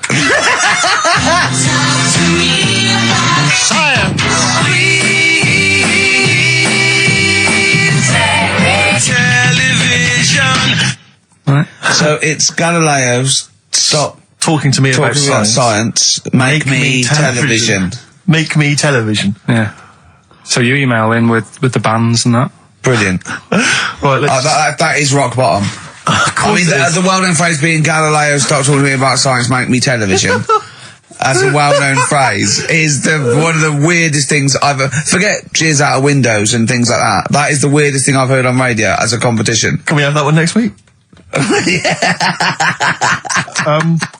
Okay, well, here are the prizes. If you think, Rick, if you think the quiz has hit rock bottom, wait till I tell you these prizes. No, brilliant. I know that we're very much pushing new music on XFM, and it's an alternative music station, so you'll be pleased that we're giving away now, that's what I call Music 55, featuring the likes of Busted and Daniel Bedingfield. Brilliant. You really know how to cater to our audience, don't you? The best dance album in the world, that includes DJ Sammy, Scooter, and Liberty X on there. So I look forward to that. Yeah. This is not so bad. Nick Cave and the Bad Seeds, a live DVD of a, a performance, and some, pardon me again, but, anyway. That basically sums up the prizes. So, I won't tell you the rest, they're all monotonous. But, anyway, I think those crisps, Rick, have gone down the wrong way. Although I was eating goulash earlier. Sorry. I'm fine. So anyway, yeah, that's some of the prizes. And you can win some tat. So if you can identify these artists. The well-known phrase, Galileo, stop talking to me about science, make me television.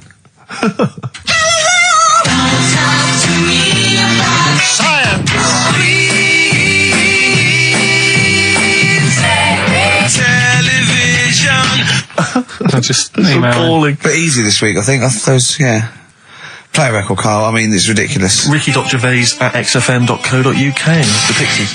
Answers rushing in, we should point out, for the quiz. Most of them agreeing that it's pointless. Some people have called it... It's songs of phrase, of course. Some people are referring to it now as songs of arse. Which is more than appropriate. But you'll be pleased to know that it's ending this week, and next week we've got the return of the even more pitiful Rockbusters. For the last one. That's back for the last one. We'd perhaps also need your petitions to Karl. If you want us to stay on the air, then you need to petition Karl, giving good reasons why he should stay, why this show isn't boring, or rather why he shouldn't be bored by it. I mean, you're bound to be bored as listeners, but obviously he's running out of steam now.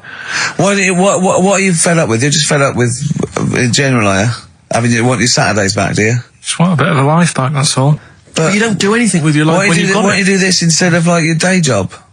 Can't. It's more important than my day job, innit? That's what earns the company money and that. Know what I mean? Well. So... Why don't you do a regular show then? Sack someone who's, quite frankly not good in the way. I've done that. I did that years ago. What do you mean? Done it. Told you, I've done a lot of stuff. Boxing, done. Tick. Dancing, done. No, you turned up, the place was shut. Yeah, but... Dancing? When did you do dancing? That's when he went and said, I want to do dancing, and he went along to the place, and it was shut, and that was it. And he said, I didn't do it anymore. That's not doing it, is it? Boxing, he had a fight with one lad, then the lad beat him up, and he didn't go again. Oh dear, it's pathetic. Well, anyway, yeah, so this is basically our penultimate show. Next week's the final, and we're all looking forward to that enormously. Yeah. But that may be it forever then, and this all for one, one for all for one. The Three Musketeers, gone forever. Yeah. I, for one, will be pleased. Oh, I have to get some of these taped, because I like coming in and sort of, Incidentally, Rick, don't be afraid to nick as many CDs as you see fit on that last show. People have already nicked them. No, I know, but just take whatever you want. If that Four Non-Blondes is still there, isn't it? I think it's still there. Because I don't want that to be nicked. Yeah. And I got a feeling, because I don't think there's any Smiths in the library, but there is quite a lot of Gina G. Really? What? What was that sigh for? Nothing. What? Ooh. Play a record. Monkey News is on the way, plus the results. This is radio. You've got to keep talking or playing music. Play some music? Yeah. I was going to say the winner. I don't think anyone cares. Oh, come on. Someone got all of them, didn't they? Well, okay, play it again then. This was Songs of Phrase. You did this. The well-known phrase is Galileo, stop talking about science, make me television.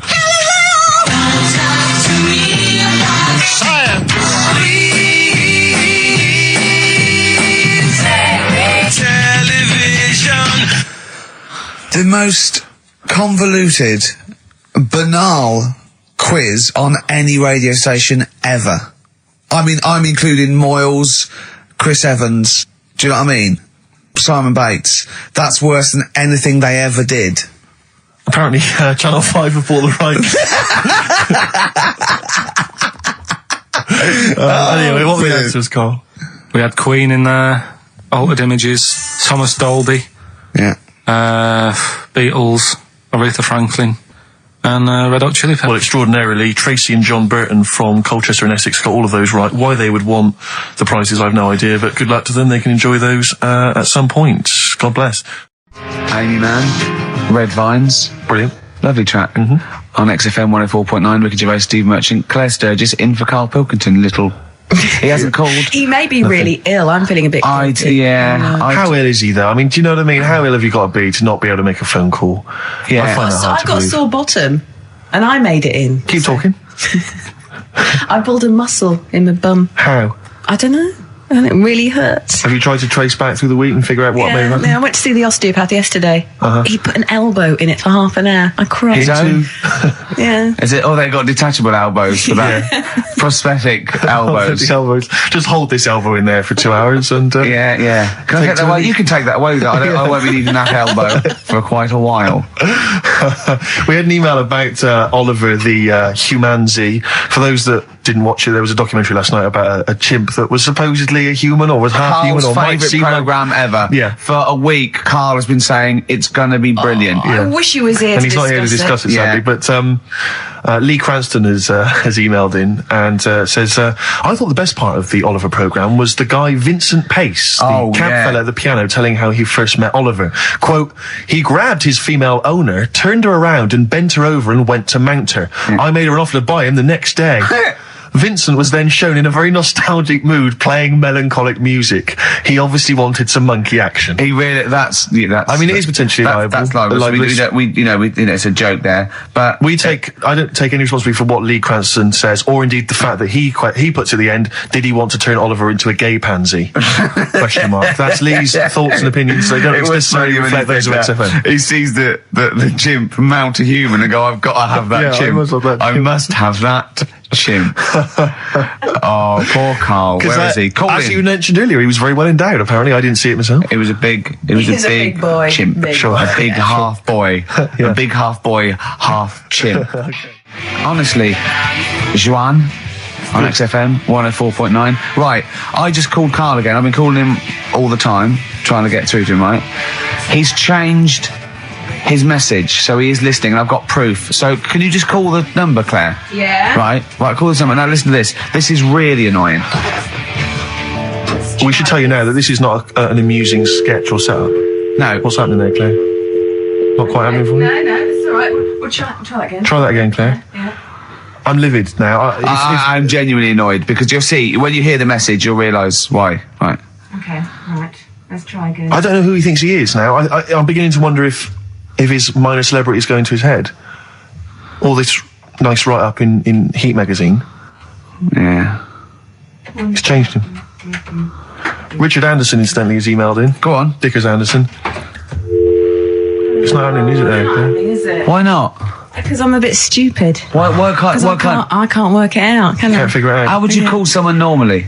Well, normally I just pick up the phone and dial it. Sure. No, I don't mean... I mean... But it's like I have a problem getting it through the desk. I tell you what, can I play an ad break and practice? I'll pretend this didn't happen and then come back in a to weird you. way, it's like having Karl. It's like having Karl. Play the ads. I'll get back to you. Bit of Snoop.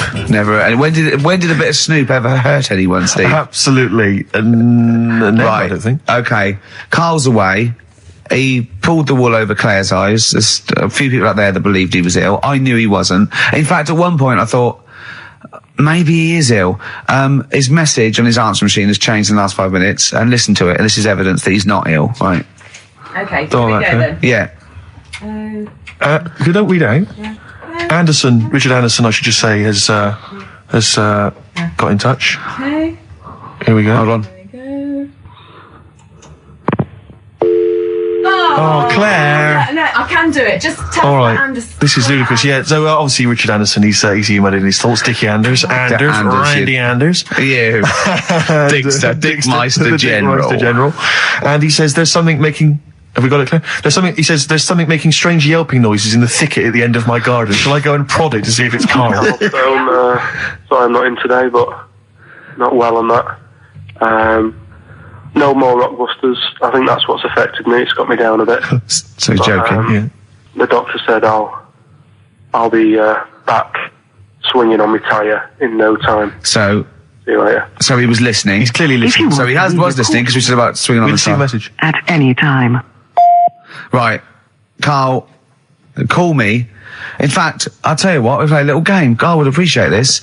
Call me, Carl, or I'm going to give out your number. What's the first 5 or 6 digits, Claire? Well, it's 07968. 07968. Okay. Phone now, Carl. Start calling now. Right, give the next number, Claire. You said Give the next number. 1. Make a note of this, because if you want to call Carl yourself... 07968, and the first number to be given out is 1. He's not ill. How do you feel now, Claire? Because he's made a fool of you, because you believed him. I actually felt really sorry for him last night. But now, passed out, I feel a little bit let down. Right, okay, so we give a number out every 5 minutes until Carl calls, because we know he's listening now. He's taking the piss. He's not ill, obviously, you can hear that. That was as long as a link, so he could have been here. He could definitely call. Are we leaving this message? Is this a message we're still leaving on his phone? Yeah. We're still leaving it. Good. Yeah. Good, yeah. Why don't we leave the rest of the show on his phone? Yeah, as a message? Leave it up. He's got to listen through it all so he can delete it. Yeah, exactly. And the other thing, of course, is that he's not going to get paid for this. No. So he's thrown away 80 quid. That's £80. Now, in Manchester, that's a week's wages. Easily. So he's obviously been spoilt. So for all his mank charm, he's down here, he's living the life of He riding. thinks 80 quid's nothing. He thinks 80 quid's nothing Up there, already. you could be buying you could buy yourself your own horse. Yeah. You could probably get yourself a deposit on a flat. I'd have thought so. I'd have thought so, easily. yeah. And so, or sun lamps, because it's always dark. Yeah. He could go mental up there. Now, piece of string. So what's the first few digits we've given out? 07968. Yeah. That's and the then, code. And then we've got 1. Okay, we give out a number of Carl's phone number digits. So take that down, because we love calling him. Should we have a little bit of feed or something? Let me just tell you what Dick has said. He said, Richard Anderson, he also said, P.S. the show's still rubbish without Karl. Still rubbish without Karl. Now, is that a compliment? It's still rubbish without Karl, which suggests he thought it might be better without Karl. No, I think he means it's equally rubbish. Right. Brilliant. Nothing changes. Thanks, Dickers. Yeah, he's Good nothing Dick Meister. Well, Carl's annoyed me. He's not playing. He's not ill. Another digit from the number? Yeah, just do one more digit, Claire.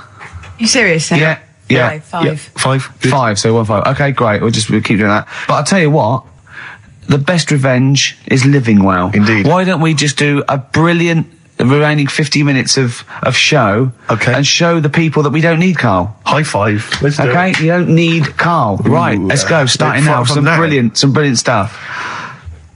Oh. You're going to say something? Yeah. No, I remember when I was growing up in Manchester. No, you can't. So it's funny to me. I'll tell you. XFM 2.9. I said no. I saw a weird thing. I saw we're in Leicester Square. I was coming through China. I saw a hairy Chinese kid. No, I don't. It was weird because they're not usually hairy, are they? Did I tell you about me Auntie Flora? Is that supposed to be Manchester? By as like. Did I tell thee about me Auntie Flora who shat herself for 3 hours once? Did I tell you? I don't... there was a woman born Karl, once... you have to phone us. We've got nothing. Oh, God, he's so annoying. Little twat. Do you know what I feel like doing? What? Writing a little sort of hymn or ballad. About to Karl? To Karl. Yeah. We've tried threatening him. That's not worked. Give out one more digit. We got half hour to go. Because they're 3 digits, so it's what is it? 07968. Yeah. 15. Next digit, please. 7. Okay, 157. Right. I hope you're making a note of that. You'll be able to phone Karl, leave messages, tell him what you think of him. Unless he phones. He can stop this at any time by just simply calling here in the studio. You can just call and say, okay, don't... you can just call and say, please don't give my number out. And I'll go... As I always do when I'm winding him up and I'm slapping his head and I'm sort of like spitting on him and stuff. Eventually he goes, shouts, stop it. And I go, well, you only had to ask. Exactly. So if he calls, I go, you only had to ask. Yeah. Oh, the phone's going. Play that break. I'll answer. Oh, it might be Karl. Wow, here's a bit of a turn up for the books. Karl Pilkington on the line. Right. Yeah, where you been? I'm off ill, aren't I? Right. Okay, what's the matter with you? Just a bit bunged up and that, and got the shakes, got that sort of, that shaky thing I get. Yeah, that's because you didn't eat last time when Suzanne was at work. Yeah, well, I think that's what brought it on. Plus, she was away in the week and I put some wet jeans on. And I think that's what's caused the problem. Where did you put them, on your head?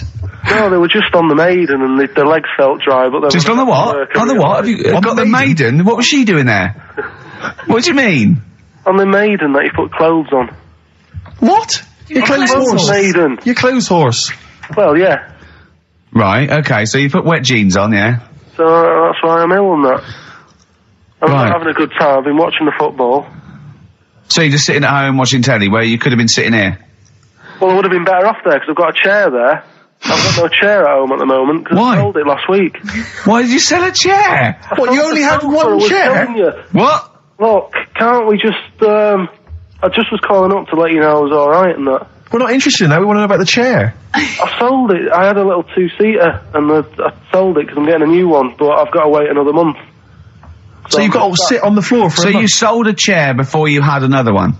Well, she might not have wanted to buy it in a month or something. So I got rid of it whilst I could. She was alright, buddy. We'll talk about that next week. Oh, you're going to be in next week?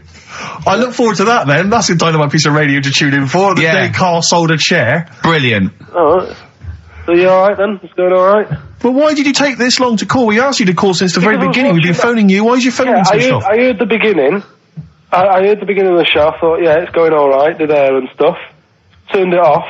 You turned it off? No, I put a tape in though, because even though I'm ill, I'm still showing an interest in it. Well, you're not, if you're watching football and shaking. Yeah, well, I'll listen back to it later, so I hope you haven't been dissing me. No. Right? Definitely not. Don't listen back to it, it's not worth it, but we haven't been dissing you, no. And I've just been watching, a bit of football, right? Did you watch the Monkey programme last night? You told us to watch the Monkey programme, we all stayed and watched the Monkey programme. Alright, wasn't it? What's rubbish, wasn't it? Obviously not half chimp, half human. Well, I mean, they missed out a lot of the interesting bits. They didn't have any interesting bits. Those are bits that you made up to make it more interesting. The bits that I told you about 3 months ago before they decided to make the programme. Yeah. What were the bits that you came up with? Well, they missed out the bits about, the zookeeper. Right, there wasn't a zookeeper, yeah, go on. Well, there was, but they left that bit out. Well, okay, fine. And they left out the bit where it ran from there in 1975. In terms of those that did research, they actually went and filmed it, you read it on the internet. Yeah. Yeah. Chances are you're the one with the facts wrong. Yeah, I think they also left out the bit when it jumped over 3 double-decker buses on a motorbike. On Evel Knievel's motorbike. Yeah. So, I can't believe it. I cannot believe it. Not only do you not bother turning up, but you turn off the radio and start watching football. Yeah, I turned it off, but I've recorded it. I'll listen back later and sort of... Well, what good is that? Sort of, I like to keep it in shape and that. I'll have a word next week. Alright. If you receive any phone calls from people you don't know, we don't know anything about that. Instantly, we don't know why that is happening. That is just going to be a weird, spooky thing. So, and don't bother telling the story about Men in Black 2 either, because I don't think people will be interested. Actually, on the subject of Men in Black 2, what? Have you seen that, Steve? No, I haven't, Karl. Tell me about it. You should see it. Go on. Why? Because there's this thing in it. Go on. What, a stupid, bald Mancunian tosser? No, weirder than that. There isn't anything weirder than that. Big eyes, it was gangly. Keep talking. You've got to see it, because you wouldn't believe the likeness and that. You've got to get the film out tonight. Right. It's not as weird, it had a normal voice, right? He's done yet, he's not even here! I'll tell you what, mate, it ain't worth coming in next week. Stay on the line, Karl. Play a record, Claire. Kings of Leon, Molly's Chambers. What do you think of that, Karl? Alright. There's a surprise. Another insightful remark. Steve is not a fan now. Not only does he know you've been slagging him off behind his back. No, I wasn't slagging Steve. If you get it out on DVD tonight, you'll know I'm not slagging you off. It could be your brother. I love the fact that it makes it worse, but you're going to go, oh, he wasn't slugging me off. It does look like me. I do think I'm an alien. I love the fact that you hope Steve will go, he's got a point. It's a spitting image. Yeah. I am, seriously, Karl, I'm really angry. I'm so angry with you at the moment. You haven't seen it yet? No, I know, because I know what it's going to be, and I'm Why? fuming. I'll tell you why I'm angry, because he doesn't do it in jest. No, but what do you think it's going to look like? What do you think this thing's going to look like? Going to look ludicrous. It's not going to look anything like me, but he's going to pretend it does. Go on, what? Go on. No, it does look like you. Yeah, of course it does. And you looked like the Human Z. Well, I mean, to be honest, you did a bit, Karl. You walk like him, you're bold like him, you got a sort of gormless face like him. Any more? I don't smoke. That does. I'm not arguing with you. I'm not well on that. Oh, you're not well. What exactly is wrong with you? You whinger. Well, it's just, do you know, like I always tell you about the restless leg syndrome I've got? It's like that, but all over. So you're just shaking around the house? I'm just, yeah. What do you look like, Elvis? What are you doing? You're shaking around the house. I'll tell you, with your bald head, you probably look like an enormous vibrator. Oh, God. That's what you probably look like if you strip naked. Oh, you'll have the Scottish widow coming round. Oh, dear. That's, what's her name, by the way? I heard you talking about that. That's, Amanda Lamb. Amanda Lamb, who's in the Place in the Sun programme. Is she actually a widow? Is she a Scottish widow? Hoots, man, my husband's dead. Do you want any money and a bit of my clam? Brilliant.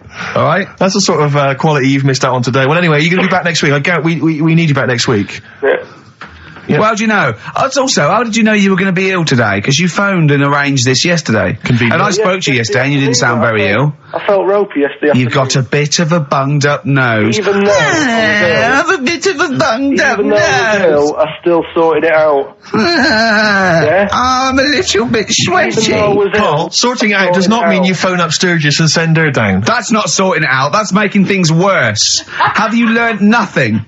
Thanks, Claire. If you're not part of the solution, you're part of the problem. Mate. Yeah. My leg's a little bit achy. Oh, wearing wet jeans. Oh, I put wet jeans on again. My lasagna wasn't, it was frozen. Can you hear the venom and hatred in our voices today? We genuinely are upset and angry with you. Yeah. Can't believe it. I cannot believe that Right, well, the thing is, we'll be back to normal next week, right? We've got Billy Elliot doing the film next week. Right. Any prizes? Got some good stuff. Have you got any films with Burt Reynolds in to give away on VHS? And I'll see you then. Great, we're looking forward to it already. I'll see you later. See you later. Hot heat, bandages, XFM, we're off, innit? That's it, it's all over. Yeah. Back next week. Yeah. Thanks, Claire. Bye. Total respect. Yeah, Yes. nice one. Keep it real. See ya. What about hamburger stuffing? Oh, right, Karl. Alright. In the mouth, you mean? Well, it says the record for stuffing the most regulation-sized hamburgers, including buns, in the mouth at one time is how many? How many hamburgers with buns in the mouth? This is just... You're not swallowing anything, you've just got stuff in your mouth. You'd be so good at this because your shape of your head. You've got a shape... His head's just like Hamburglar. You'd be good at this, man. Yeah. Honestly, you'd be perfect. You look like Zippy. And the great thing is your head's empty, so you could get more in there. Do you know what I mean? This guy had a brain to contend with. Do that. What is it? Is it possible? Is it mental? How many do you think it was? There were 3 burgers in buns. What do you reckon, Karl? What, how quick he ate them? He didn't eat them, it's just how many he can stuff in his face. So literally hold them within his cheeks and his mouth, but don't swallow anything. So what, how many burgers? How many burgers did he manage to get into his face? So it's a fella, he's not... Yes. About 5? No, 3. Is the world record. 3 is the world record. How big are they, though? It just says regulation size. So we could go to McDonald's or Burger King and get just hamburgers, and that would count. Just the regular burgers, and we'll just stuff them in. It won't count, because we got to get Norris McWhirter. Well, we could practice it now, and then if you're triumphant, if you get Karl, 4 in there... I don't, you know, I've got a small throat and that. But you don't have to swallow, that's the great thing. Yeah, but I don't like it. As a kid, I'd choking on stuff, and I get funny about it. No, just keep your tongue at the back of your mouth, and we'll stuff the hamburgers in. No, I don't. Oh, come on, do something! Carl, that is Dynamite Radio. Here, Steve will go and get the hamburgers. Have I got to pay for them? No, Carl, give us the money. Paying for them. I've just spent 25 quid in total on a video on a Guinness Book of Records. That's costing me another 4 quid. I'm not doing it. Come on, give us the money. You're coming back. Andrew, come on! I'm not doing it. Come on, do it. It's an interesting thing. Come on. You could be in the Guinness Book of Records, Carl. No, leave it. See if we can. Oh, please, phone in if you want Carl to eat burgers. You don't have to swallow them. You can spit it all out. You can be sick on my leg after. Oh, come on. No, 'cause I don't like the stretching thing either. Don't stretch it. It will stretch. I'll be like the little bloody dog on the Winston Churchill ad. Don't swear. No, I'm just saying, though. I know, but we apologise to the radio authority. Carl is not only swearing, but he's refusing to do things we come up with. But the radio authority will be happy with me stuffing 3 burgers in my face. God, I'm not doing it. Yeah, we will. No, leave it. I'll give you the money. Can we do songs of phrase or something? No, let's do it. Right, play a record. Play a record. You're going to do it, Carl, or you're fired. No, actually, he wants that. No, you're going to do it. Do it. Please do it. It'd be great. Honestly, please do it. What about Chicken McNuggets? Meet halfway. No, there's no record for Chicken McNuggets. Well. Mental. So I'm not doing it, Steve. So. You are. Steve. Hello. Can you hear me? Yes, can you hear me? Yeah. Where are you? I'm in one of the capital's many burger joints. I'm just about to go up now and order some burgers. Where are you? What are you? Where are you in? I'm in McDonald's in Leicester Square. Oh, right, okay. Yeah. What are you getting? Just get. Hello there. I need to order 5 regular hamburgers, please. If that's all right. Sorry. 5 hamburgers. Yes. You're probably wondering why I'm ordering only 5 hamburgers, aren't you? And let me tell you why. My friend is going to try and break the world record for putting burgers into his fat, stupid face. What do you make of that? Exciting? Yeah. Do you wish him good luck? Yeah. What's your name? Tyre. Tyre? Yeah. Oh, thank you very much, Tyre. I'll try and get Tyre to wish you good luck in a minute, Carl. Five should be enough. The world record is what? 3? 3, yeah. Okay, good. I don't know what. Oh, here we go. How much is that? $3.45. $3.45 for 5 hamburgers. It's good, isn't it? It's good value. It is really, isn't it? Really, yeah. I mean, if there's anyone from from McDonald's listening, they probably want to give us some free stuff, I would have thought. I would have thought, right? Would you just wish my friend good luck before you just on the end of the line there? Just say good luck, Carl. Good luck. All right, then. There you are. That's the people from McDonald's wishing you good luck. Carl, I'll be back shortly with the burgers. Brilliant. Okay. Do you want the pickles left in? Eminem. Sing for the moment. On XFM 104.9, I'm Ricky Gervais. With me, Steve Merchant, with 5 little hamburgers. Got 5 burgers here, yep. And so I don't know, how should we begin, Carl? Do you want to just look at the size of these burgers? Look, they can see it on webcam, can't they? They can see us stuffing these burgers into your mouth. And by the way, I'm filming this, Steve. Look, brilliant. Look, I've got a camcorder. Yeah. We'll put this on unseen footage on a DVD or something. Or maybe on the website. On the Oh, Carl, what if you break the record? Okay, Carl, I'm coming round now to just monitor this and adjudicate. What's the web? If people want to see this on the webcam, what is it? xfm.co.uk. Right, okay. Hold on. Can I, Steve, I'm not being funny. I'm not being funny, right? But I think I have got like a bit of a wheat thing. You've got a bit of a what? A wheat allergy thing. Don't give me that. No, seriously, my head's. I've been eating a lot of shredded wheat recently, and my head's got a bit bigger. Carl, I don't think you can let us down now, mate. So you just got to put that. I can't put that like that in my mouth on its with. I've got to break it up. I've got to break it up. You can't break it up. It doesn't say you can on the rule thing. It does. It doesn't. I can't look. I physically can't. Try it. I can't look. I'd have to be Jay Goody to get that. Seriously, look. Try it. Yeah, I know, but you're not approaching it right. That's it. Come on, go on. That's all. God, he's not going to do one. Keep going. That's good work. Keep going. How does I get free? Keep pushing. Keep pushing. Get one in at least. Ease it. Get one in at least. Get one in. Ease it. Get one in. Push it. That's one. Let's go for another one. R.E.M. Night Swimming. It's a lovely song, isn't it, Carl? Huh? XFM 104.9, I'm Ricky Gervais, with me, Steve Merchant. Carl, disappointing. You couldn't even get one whole burger in your mouth. I did, kind of. Yeah, but there was a bit sticking out. It just looked messy. But you were saying about putting it in whole, and I don't think that's the rule. Okay. It's like you can get more in a suitcase if you put things in properly. So you don't just get all your clothes and chuck them in. So it's about, I reckon you've got to rip it up a bit. Okay, do that then. See how many you can get in. You've got to get in 2. No, just one. No. Well, it's pack it in. What do you do? Pack your cheeks first. Honestly, Steve, my head is swelling a bit because I have got a wheat thing, a wheat allergy. That'd be good. There'd be more room. Right. Okay. Look, Karl is now just sticking it in his cheek. Yeah. Don't eat any. You can't swallow any. It's like a hamster. You got to work it like a hamster. Yeah. Stick it in. Come on. He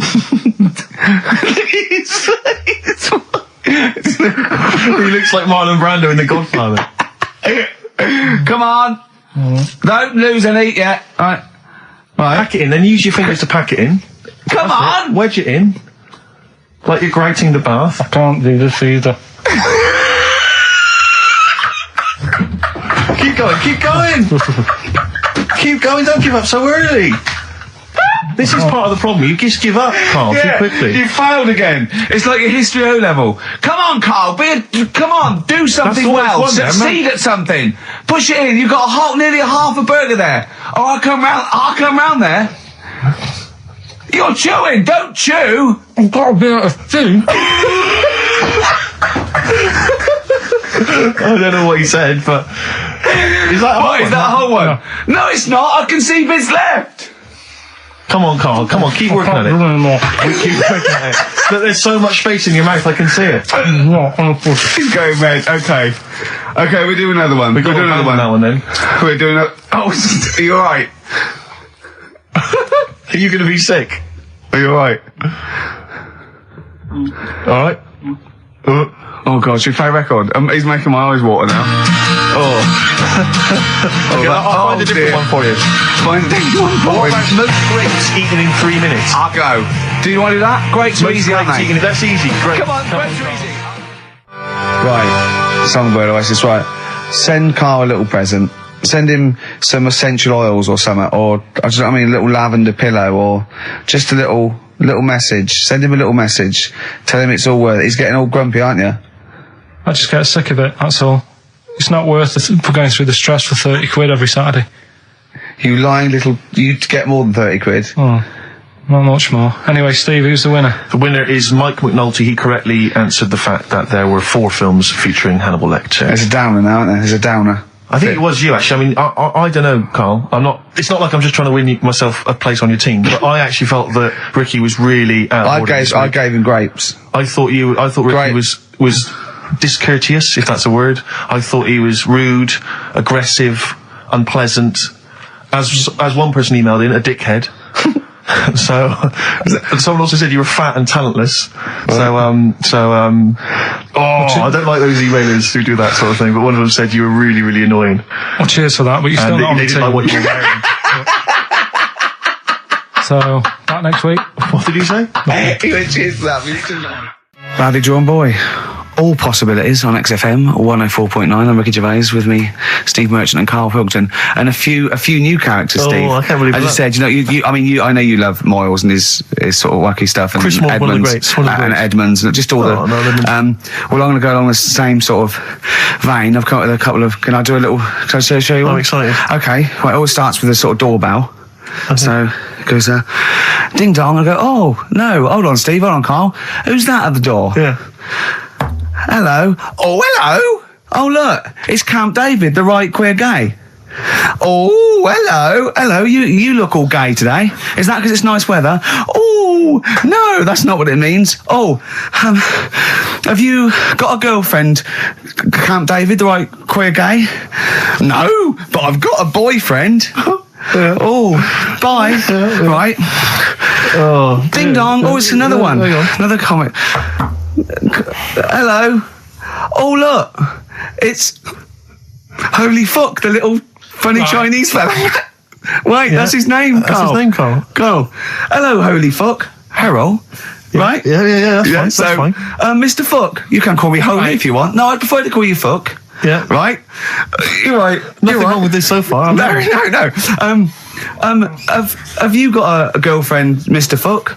Achoo. Oh, you haven't got that SARS, have you? Yeah. No, that's my girlfriend's name. See? Yeah. Just before you go, Mr. Foot, I've got two things here. I've got a nice Trilby hat that you could wear, or I've got a little lampshade. Right. Which one do you want to put on your head and walk around? I presume the Trilby. No, but it's not. No. Yeah. Lampshade, of course. Bye. See you later. Yeah. I thought they were genius. Can I be honest? I'll be honest. I thought they were brilliant. I thought they were. You didn't steal them off Chris. No. They're original. They're original. Sometimes characters. Chris Moyles has done stuff as good as that. I know. Yeah, I know. But no, these are all mine. So there you go. We'll be hearing more from Camp David, the right queer gay, and Holy Fuck, the funny little Chinaman. What? All right, Karl. Yeah. Is that your sort of humour? It might not be your sort of humour.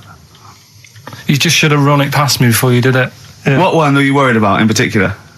The not Camp David. Well, say his name. No. Say his name.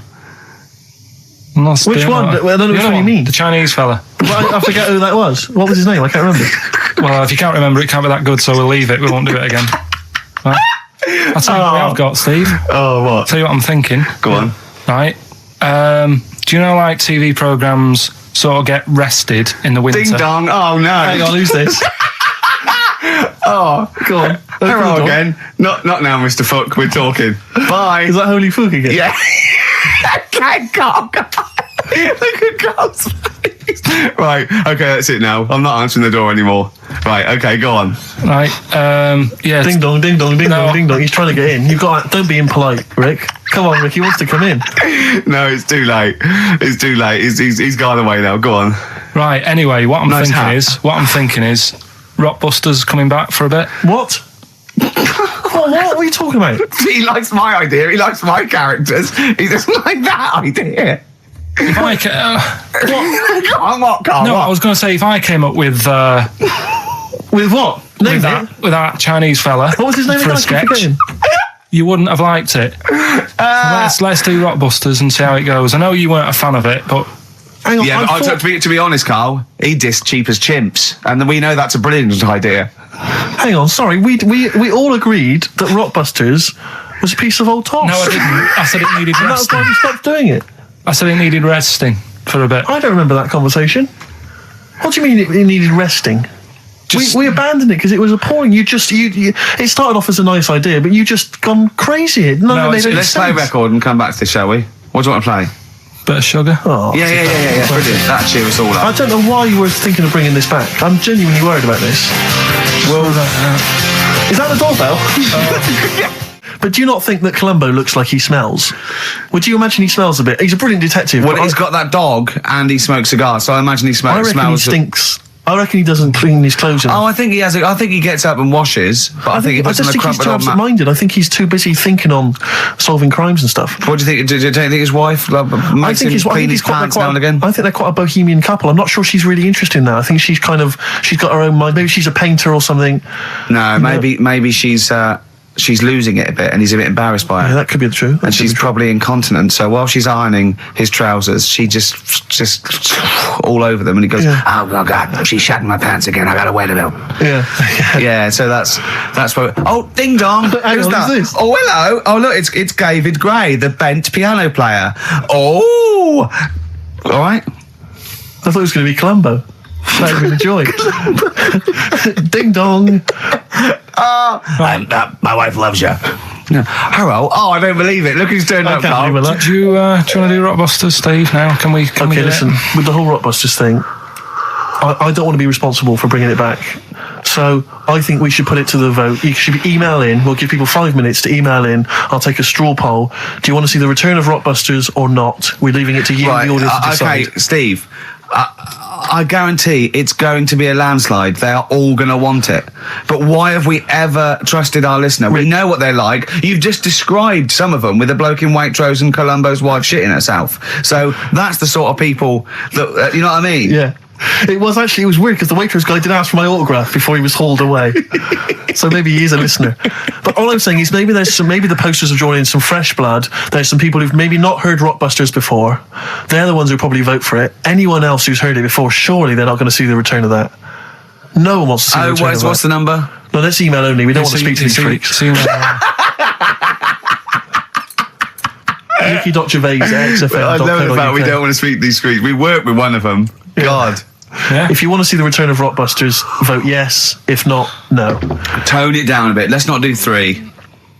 No, he's got to be 3, otherwise it's too easy. Oh. Ricky.Gervais at xfm.co.uk. Right. Just choose the best one.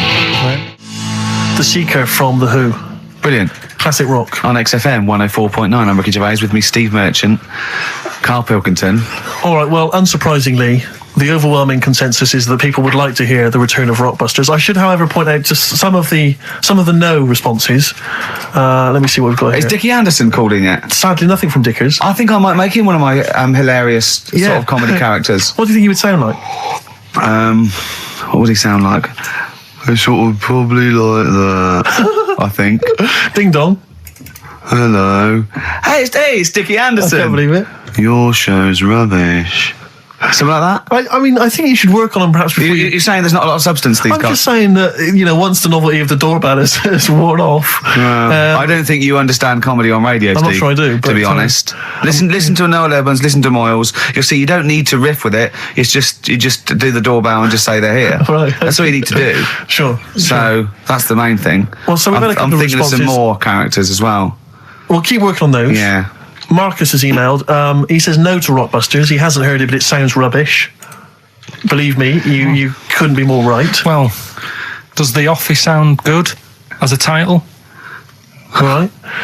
This is someone else. Don't bring back Rockbusters. Please, can we have more Holy Fook? You're not pronouncing it right, Steve. I know. I was just a bit edgy there. It's Holy Fuck, the little Chinese fella. Holy Fuck, the little funny Chinese fella. No, okay, all right. Well, otherwise, Karl, other than those few negative ones, most people want to see the return of Rockbusters. So, go on then. Tell people what the prizes Let's go. Let's do it. Yeah. Are these the prizes? Yeah, they're the prizes. All right, let me have a look. We've got the new album from Goldfrapp. What's this one here? Oh, I have no idea. The Yardbirds. A new album from the Yardbirds. On VHS, Coogan's Run, the show where different characters make an appearance each week, including, I think, Pauline and Paul Calf. Good stuff. Who the hell wants this? Meglos, a Tom Baker Doctor Who edition. And the only decent thing really in the collection, other than Coogan's Run, is the X-List, the double CD featuring lots of current indie favourites. So, not bad little selection there, Karl. Placebo and Bitter End. I don't want to contradict you, lads, but it's not. We've got a full hour to go on the Ricky Gervais show on XFM 104.9. I am Ricky Gervais, the aforementioned Ricky Gervais, with me, Steve Merchant and Karl Pilkington. Rockbusters.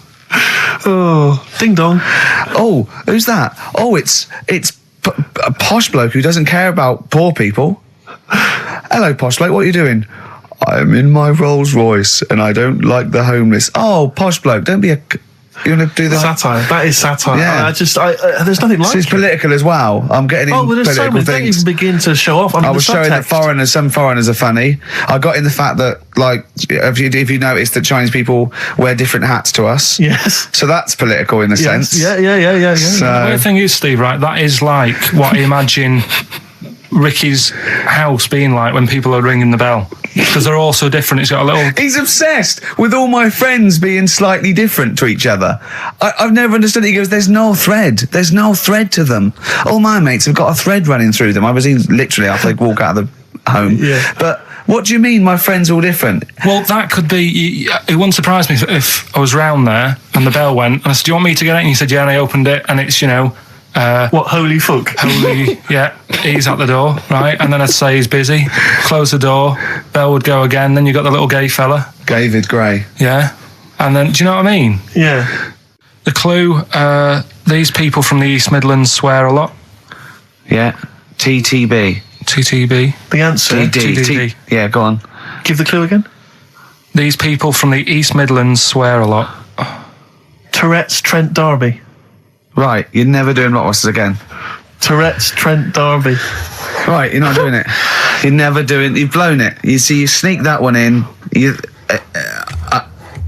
Yeah, but I always like to sort of give two that, you know, are fairly easy, and then you sort of work out the men from the boys then, don't you? Yeah. Well, I mean, if I'd have done a character called Tourette's Boy, friend of the little Chinaman, and it went, ding dong, oh look, it's Tourette's Boy, friend of holy fuck, holy fuck, you'd have been annoyed. Do you know what I mean? Oh, who's your mate, Tourette's Boy? Holy fuck. You'd have been annoyed, wouldn't you? Is that a character from Lenny Henry's show? I can't remember whether it's Chris Moores or Lenny Henry. Yeah, one of them. Anyway, the winner, lucky old Richard Perks from Birmingham. He's listening presumably on Sky, and so nice to have him listening. And that's Richard Perks. He's got those answers, all of them right. In fact, most people seem to get Terence Trent D'Arby or Tourette's Trent D'Arby. Well, I think that's offensive. If you want to complain, what's the number? Well, do they write to complain about that? Using the same person you tell people to write to and tell them I was a knobhead and shouldn't be on the radio. Last week when I was away. Did anyone do it? I think a few went through. Did you listen to the show? I listened back to the recording of it. Did you get any emails before you listened to the show? Yeah, when I got in. Did it upset you? What sort of things was it? Just stuff, I can't remember. Just it was weird because there was like a few of them in a row, and I just thought, what's happened here? Yeah. And because we said that, yeah, because you weren't here. So what did you say? I just said phone in. We had a couple of genuine emails that liked the show, didn't they? Yeah. And I said phone in and leave messages or email Andrew Phillips and Karl Pilkington and just say the show was great. The show was brilliant without him. But they went a bit too far, did they? What did they say then? Oh, I can't remember. I mean, it doesn't bother me because I'm not bothered what people say, am I? No. Do you know what I mean? No, you don't care what you say to people either. Poor little Robin, he looked crushed. Whatever. Whatever. Well, it doesn't matter because he's doing well at what he does. He couldn't even hitchhike home because they wouldn't stop because his thumbs didn't show up. He was waiting there for ages by the side of the road. Do you know the difficulty he has buying gloves? It's murder for him. He wears little oven gloves from like Wendy houses. He has to wear Barbie oven gloves. Yeah. Oh. Right, so so the winner there, Richard Perks in Birmingham. If you could just email him with your address. There was another winner, wasn't there? What was his name? Actually, there was one person who got all the right answers, and there was almost a winner, but his name was Peter Kay. And I like Peter Kay just coming second, so we gave it to Richard Perks. Yeah. Peter Kay. Never gonna win. Play record. The railway company are happy with that. I'm sure they interviewed a number of people, but he was the best monkey for the job. And that's good, isn't it? Well, it's not true. All right, once again. Well, it's not true. Don't hand Steve a piece of paper that someone put on the internet who is probably a bigger mentalist than you. That's not proof. It's not true. At no point did a railway company give a chimpanzee the job of signalman. It was ages ago. What? Steve, when was it? It was before trains, probably. Well, it's in the 1880s. Yeah. According to this piece of paper, which is what you've based your monkey news on. Now, of course, I think ITN and a lot of the news channels, they tend to get lots of independent confirmation of their news before they give it out as fact. But you've got an email from someone, so let's assume that's real. It says, for this, Jack was officially put on the railway payroll, earning 2 cents per day and have half a bottle of beer on Saturday. That's what we pay you, isn't it? He doesn't even get the beer. Oh, dear, he's not allowed to drink, are you? Someone emailed in actually and said, Karl, some years ago, did you die? And they took your face and transplanted it onto that of a chimpanzee. It would make a lot of sense. I've never seen you. He always has t-shirts right done up and long sleeve. I bet he's hairy under there. Yeah. I bet you are hairy because you have to shave right up to your eyes. You're one of them, aren't you? And I can see the growth, and it comes out the top there. Are you really hairy underneath? Pretty hairy. Are you really? Well, what's wrong with that?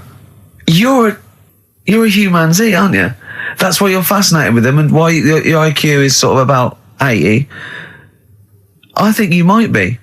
I don't mean there was any. I think it was a genetic sort of throwback. Well, you're pretty hairy. Look at your arms. What? Just look, give me that banana and shut up. Play a record. That's mine. By the way, Red Hot Chili Peppers on XFM 104.9. So, a few more shows. And I hope Sony are happy. They should encourage You know, we've only been radio, you know, a couple of years. Exactly. You encourage young talent like you. Yeah. Instead of giving it to Radio 1 and Radio 2 and... The old war horses. We just had a quick email. I wonder if you could answer this. It's James from NW1. He says, Ricky, is Karl going to be on this week's show? Please let me know, as I may listen if he's not. Sadly, he is here. I mean, people are already turning against you, Karl, because they've seen what's happened. Yeah. I think they've probably realised that I think we gave you too much. I think we've got a spoiled sort of kid in our hands. It's sort of like, you know, we knew how bad he was, but we were trying to sort of bring him out of his shell a little bit. Yeah. You got to encourage sort of, children like Karl. Well, yeah, exactly. Just sort of fend for themselves. But I like the fact that Dickie Anderson had that wonderful rant. It was an articulate email. It was quite long, and he must have typed it immediately. I'm thinking, because he's a fan of the show and he thinks I'm a genius, we need a PA. Sure. Don't we? Yeah. Do you reckon he'd come and work for us? Well, he can't be any worse than what we've already got.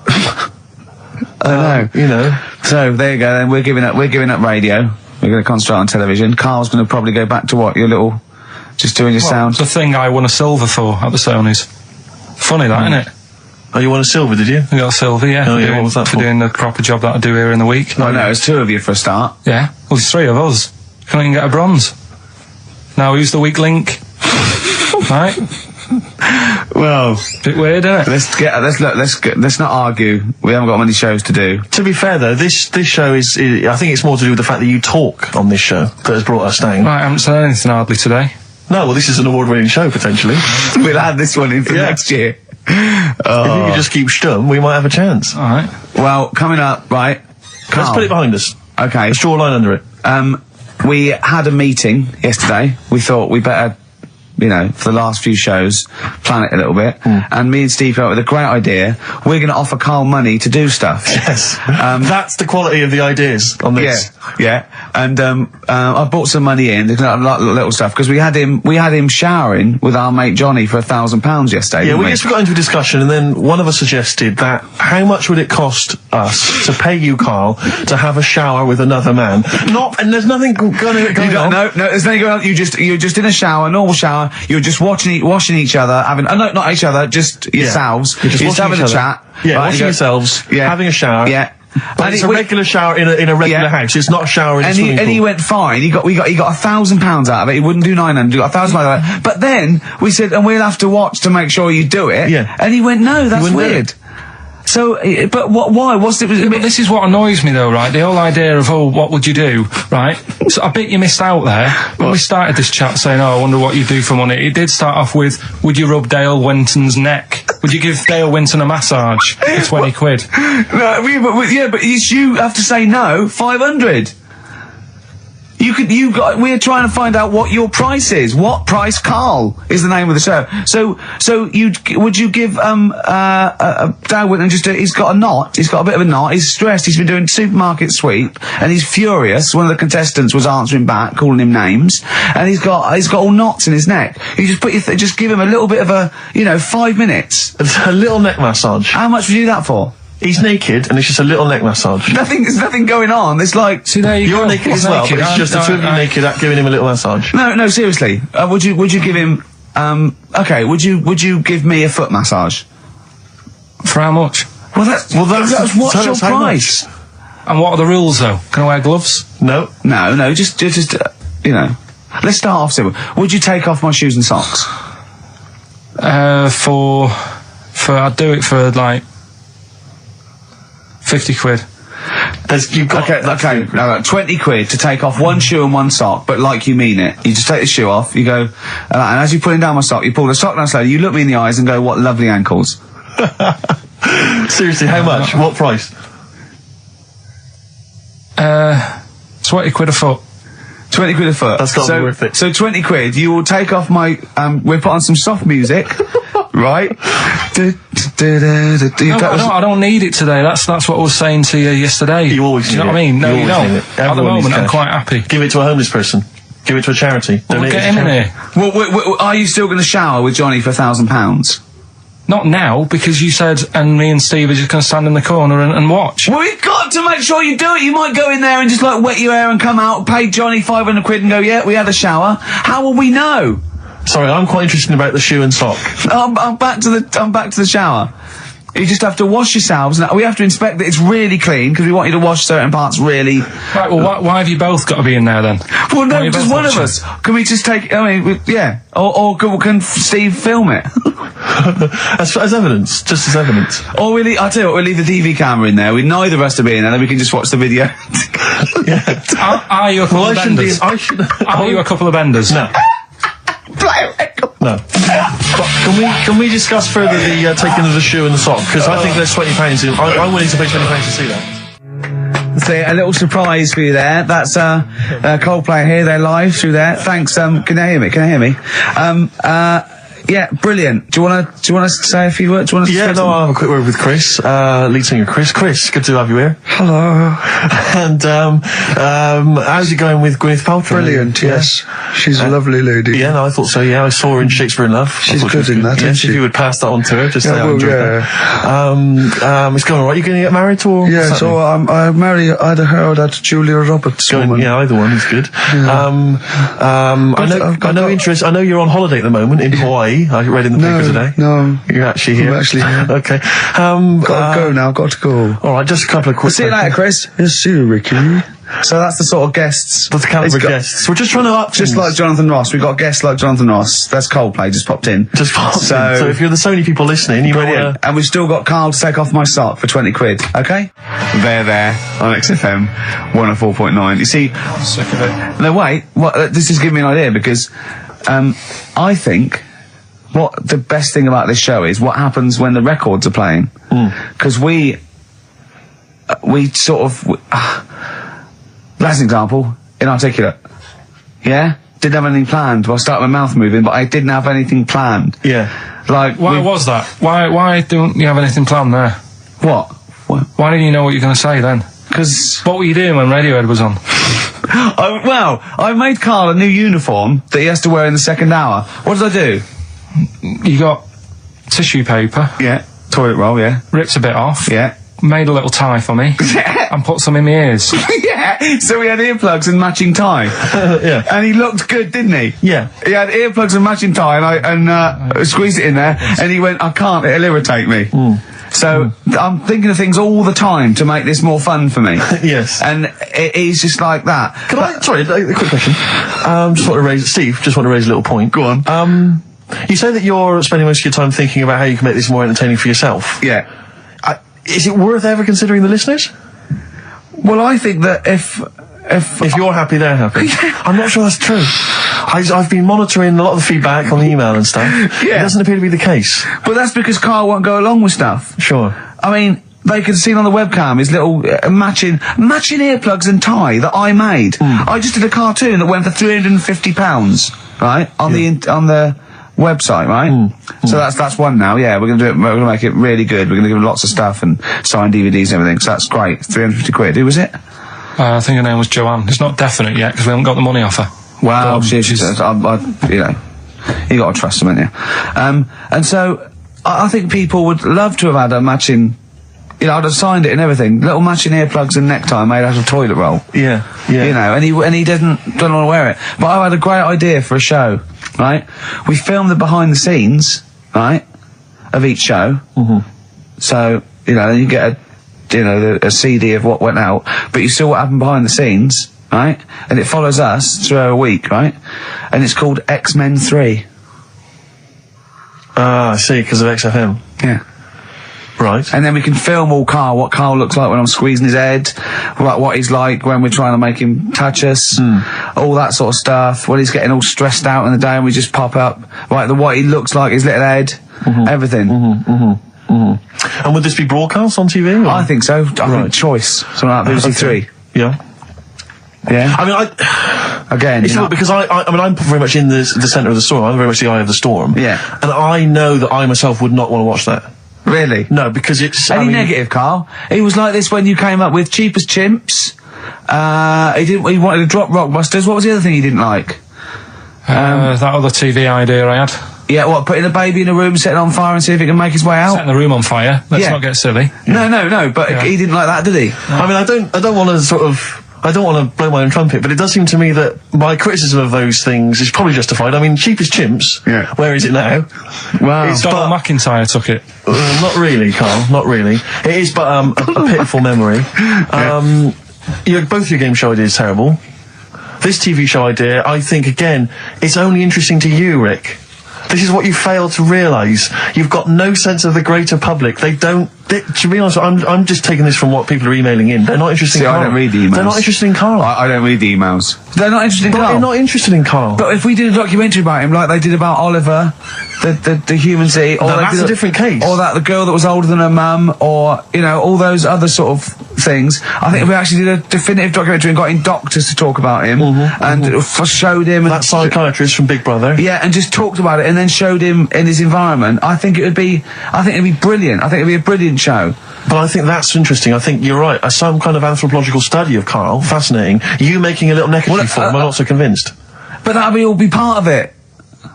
Play record, let's think about this, because I think this is an idea. If any broadcasters are listening, like Greg Dyke, or, we'd even go to Channel 5 with this, I think, wouldn't we? Really? I mean, alternatively, if you'd like to incorporate Karl into some kind of Blue Peter appeal... Let's do something. Let's just get Karl... Look at his face. How could you not... See, a lot of people still don't know what you look like, Karl. Play record. Turin Breaks, Painkiller on XFM 104.9. A couple of emails, Rick, that I ought to notify you about. Holly has emailed in. She wants us to wish her good luck. She says that she's one of 15,000 women who will be walking 26 miles around London starting at midnight tonight in their bras to raise money for breast cancer research. Prostitutes? No, just regular ladies, I think. Oh, right. But I was at a loose end, so that's something for me to do for something. I'll pop down and support them. Also, we got to say hello to Sonia, who's it's her 18th birthday, and we're going to play a little Smiths track for her later. So we're trying to be interactive. Yeah, I've seen how other DJs do it. They have phones. They go, and how are you celebrating tonight? Oh, we're just going out, Foxy. Have a good time. Here we go. This is, you know what I mean? Yeah. We've got to be. I've guessed we had Chris Martin in from Coldplay, which is going to be a lot. Well, Chris is still here. Hello. Chris, how did you come up with the ideas for your songs? Just make them up in my head with the guitar. And how old are you now? 28. Thanks very much for that. More from Chris Martin later, I imagine. Cheers. We've also had an email. Thanks, Chris. We've also had an email from Jim. It's as easy as that. We've had an email from Jim. He says, on the subject of the postcards, his brother once met the bloke who posed for the photo on those biros that when you tip them up, the black ink kind of sinks away, and it shows him nude. And he was apparently an aspiring model, and he got paid $75 for it in Hong Kong in the 70s. Karl, would you have done that? Would you pose nude for a pen for $75? I mean, inflation, can't I? Let's double it every 10 years, say. So, yeah, so 150, 300. I'll give you 600 quid to post news for biros that we give away for XFM.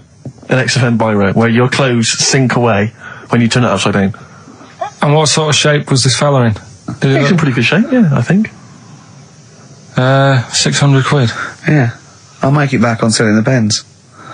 No, I won't do that. I always remember being at school, when the first time I ever encountered one of those pens, there was a kid at school, Jason, and he had a pen, one of those pens, and he turned it upside down, and it was where the woman's clothes sink away and she's naked. Yeah. And I remember sort of seeing it and him showing it to everyone, all the young lads, and them thinking, this is amazing. And I always remember thinking it was like the idea that it was sort of a way to cheat teachers. Oh, there's Jason, he's just got a pen there with a picture of a woman wearing some clothes. That's fine. Yeah. There's nothing wrong with that. If he brings a porn mag in, I'll have it. He's out. But I can't. But I've always imagined, can you imagine how embarrassing would it be to be caught masturbating over one of those pens? Businessman. Yeah, he's like, his wife catches him. Sorry, what are you doing? I'm just doing some writing with this regular pen. Right, what? Well, no, don't turn it upside down. Can I just come round where you're sitting? Why are you naked? The only thing I think more embarrassing would be to be caught masturbating looking into a mirror. Well, for you maybe, for me and Karl, right? Yeah, but he's more going for your looks. I'm more working on your personality. Right, sure. But together... So it's my fault now that the show's going No, but it's like, you know, we're sort of like your mentors. You've got to be harsh. It's like, you're like Eliza Doolittle. And we've got lots of little stylists in, like they do with, like, you know, makeovers and that, all that, faking it. They get in, like, me and Karl. Karl's working on your looks. I'm doing your personality. We're going to get, like, stylists in and, you know, coaches. And then you have to do a date. And the woman has to, and there's 3 other blokes, and she has to work out what the freak amongst them is, and you've got to go, no one voted for you as the freak. Yeah, Rick, I've known you for 3 years. I don't think you count for that job. I tower above everyone. You do, don't you? I'm, for people who don't know, who are listening, I'm 6'7" tall. That's high. Yeah. That's and for people who've never seen him, he doesn't hold it well. It's not like he's a sort of handsome athlete, is it, Karl? He's a bit of a, what would you call him? Karl, don't answer. No. Don't get drawn into that. You know the game he's playing. No. Do you know yesterday when you were in the office? Yeah. You did a little move, and it reminded me of Blakey. Oh, I hate you, Gervais. Oh, I hate you, Pilkington. That's his stance. Yeah, but even he held it a little bit better, didn't he? Because he was a man, you know, he had a big coat and everything, and a peak cap. But, yeah. I can't believe you. Like, I've not suffered enough from being freakishly tall. Now, two of my best buddies live on radio are just... It's not just the height, though, is it? It's the posture and the face and everything. But it's got your places, hasn't it? No? What do you mean it's got your places? I think people give you a bit more of a chance in your career and stuff, 'cause it's like... What, yeah, stacking shelves? Because I can reach to a high level.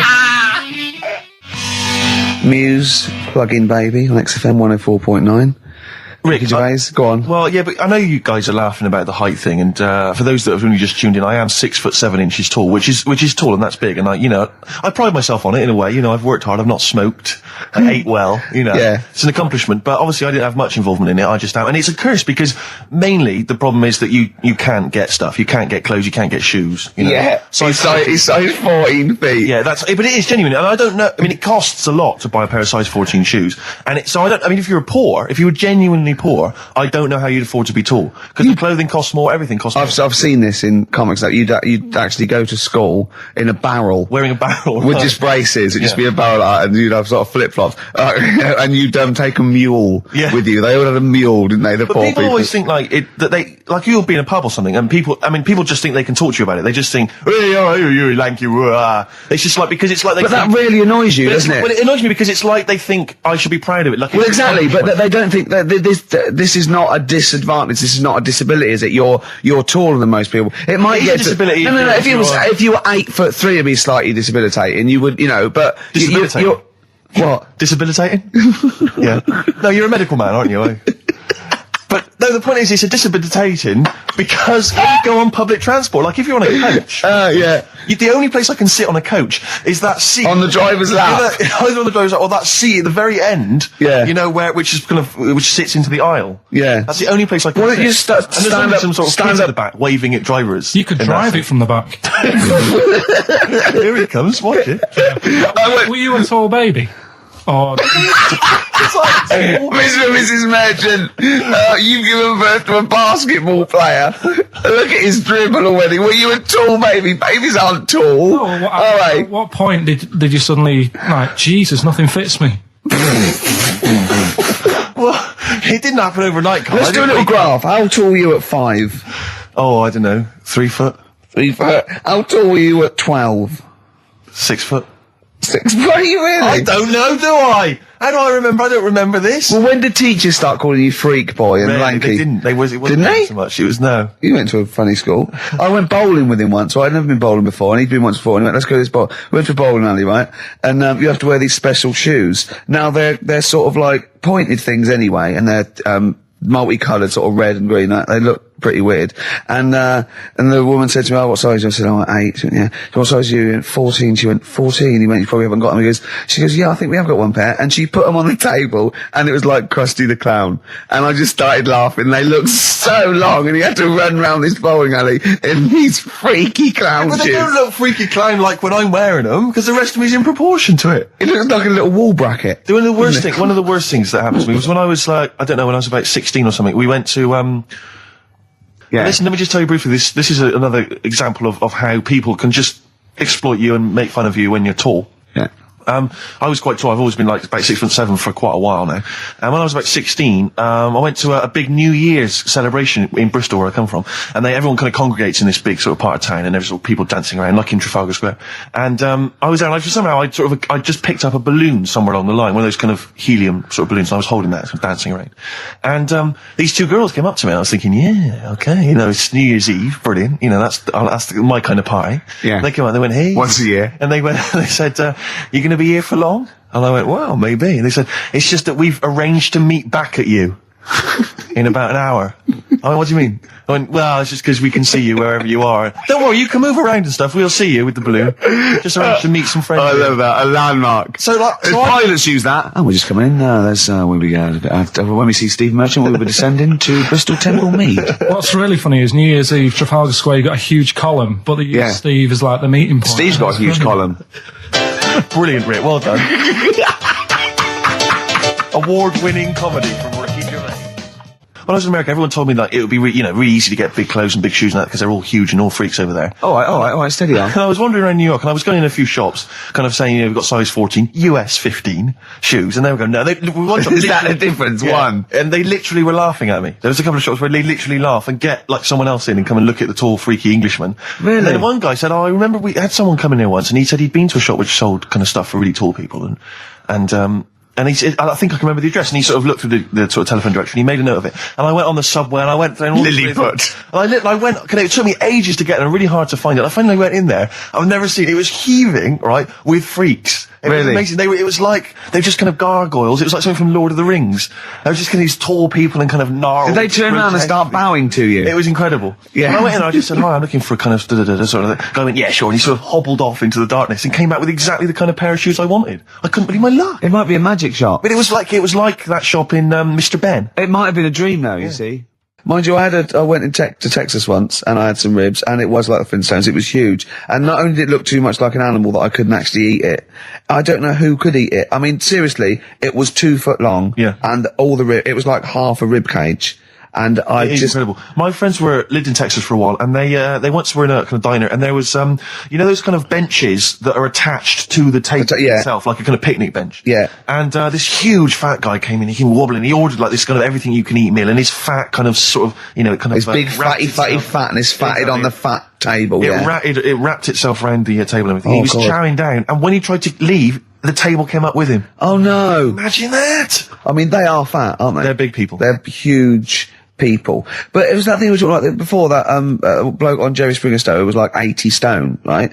Now, I felt quite sorry for him. He was really sad and he was crying. It is rad, but my point is this, right? When he got to say 50 stones, didn't he go, that's too much. That's not enough. For a land animal. Exactly. Do you know what I mean? Yeah. That's big, isn't it? I mean, I'm getting worried. I'm 13 stone and I am genuinely getting worried. I'm thinking, God. When you've got that big, when you've actually got your own mare. yeah. When you have to get in helpers to look what the scale says. Yeah. Like 4 or 5 people lift up your belly and go, it's 52 stone. You go, that's too much. Exactly. I'm going to only have 9 breakfasts when you begin to appear on the Ordnance Survey map. yeah, exactly, yeah. When you've got your own symbol. It's like, we can see 2 things from space now, Fatty and Steve Merchant. We'll be landing at about... Well, no, I'm just saying at all, you're not fat, aren't you? You're freakish and big. Yeah, Ricky Gervais. Yeah. Okay, Steve Merchant. Great to be here. Hi.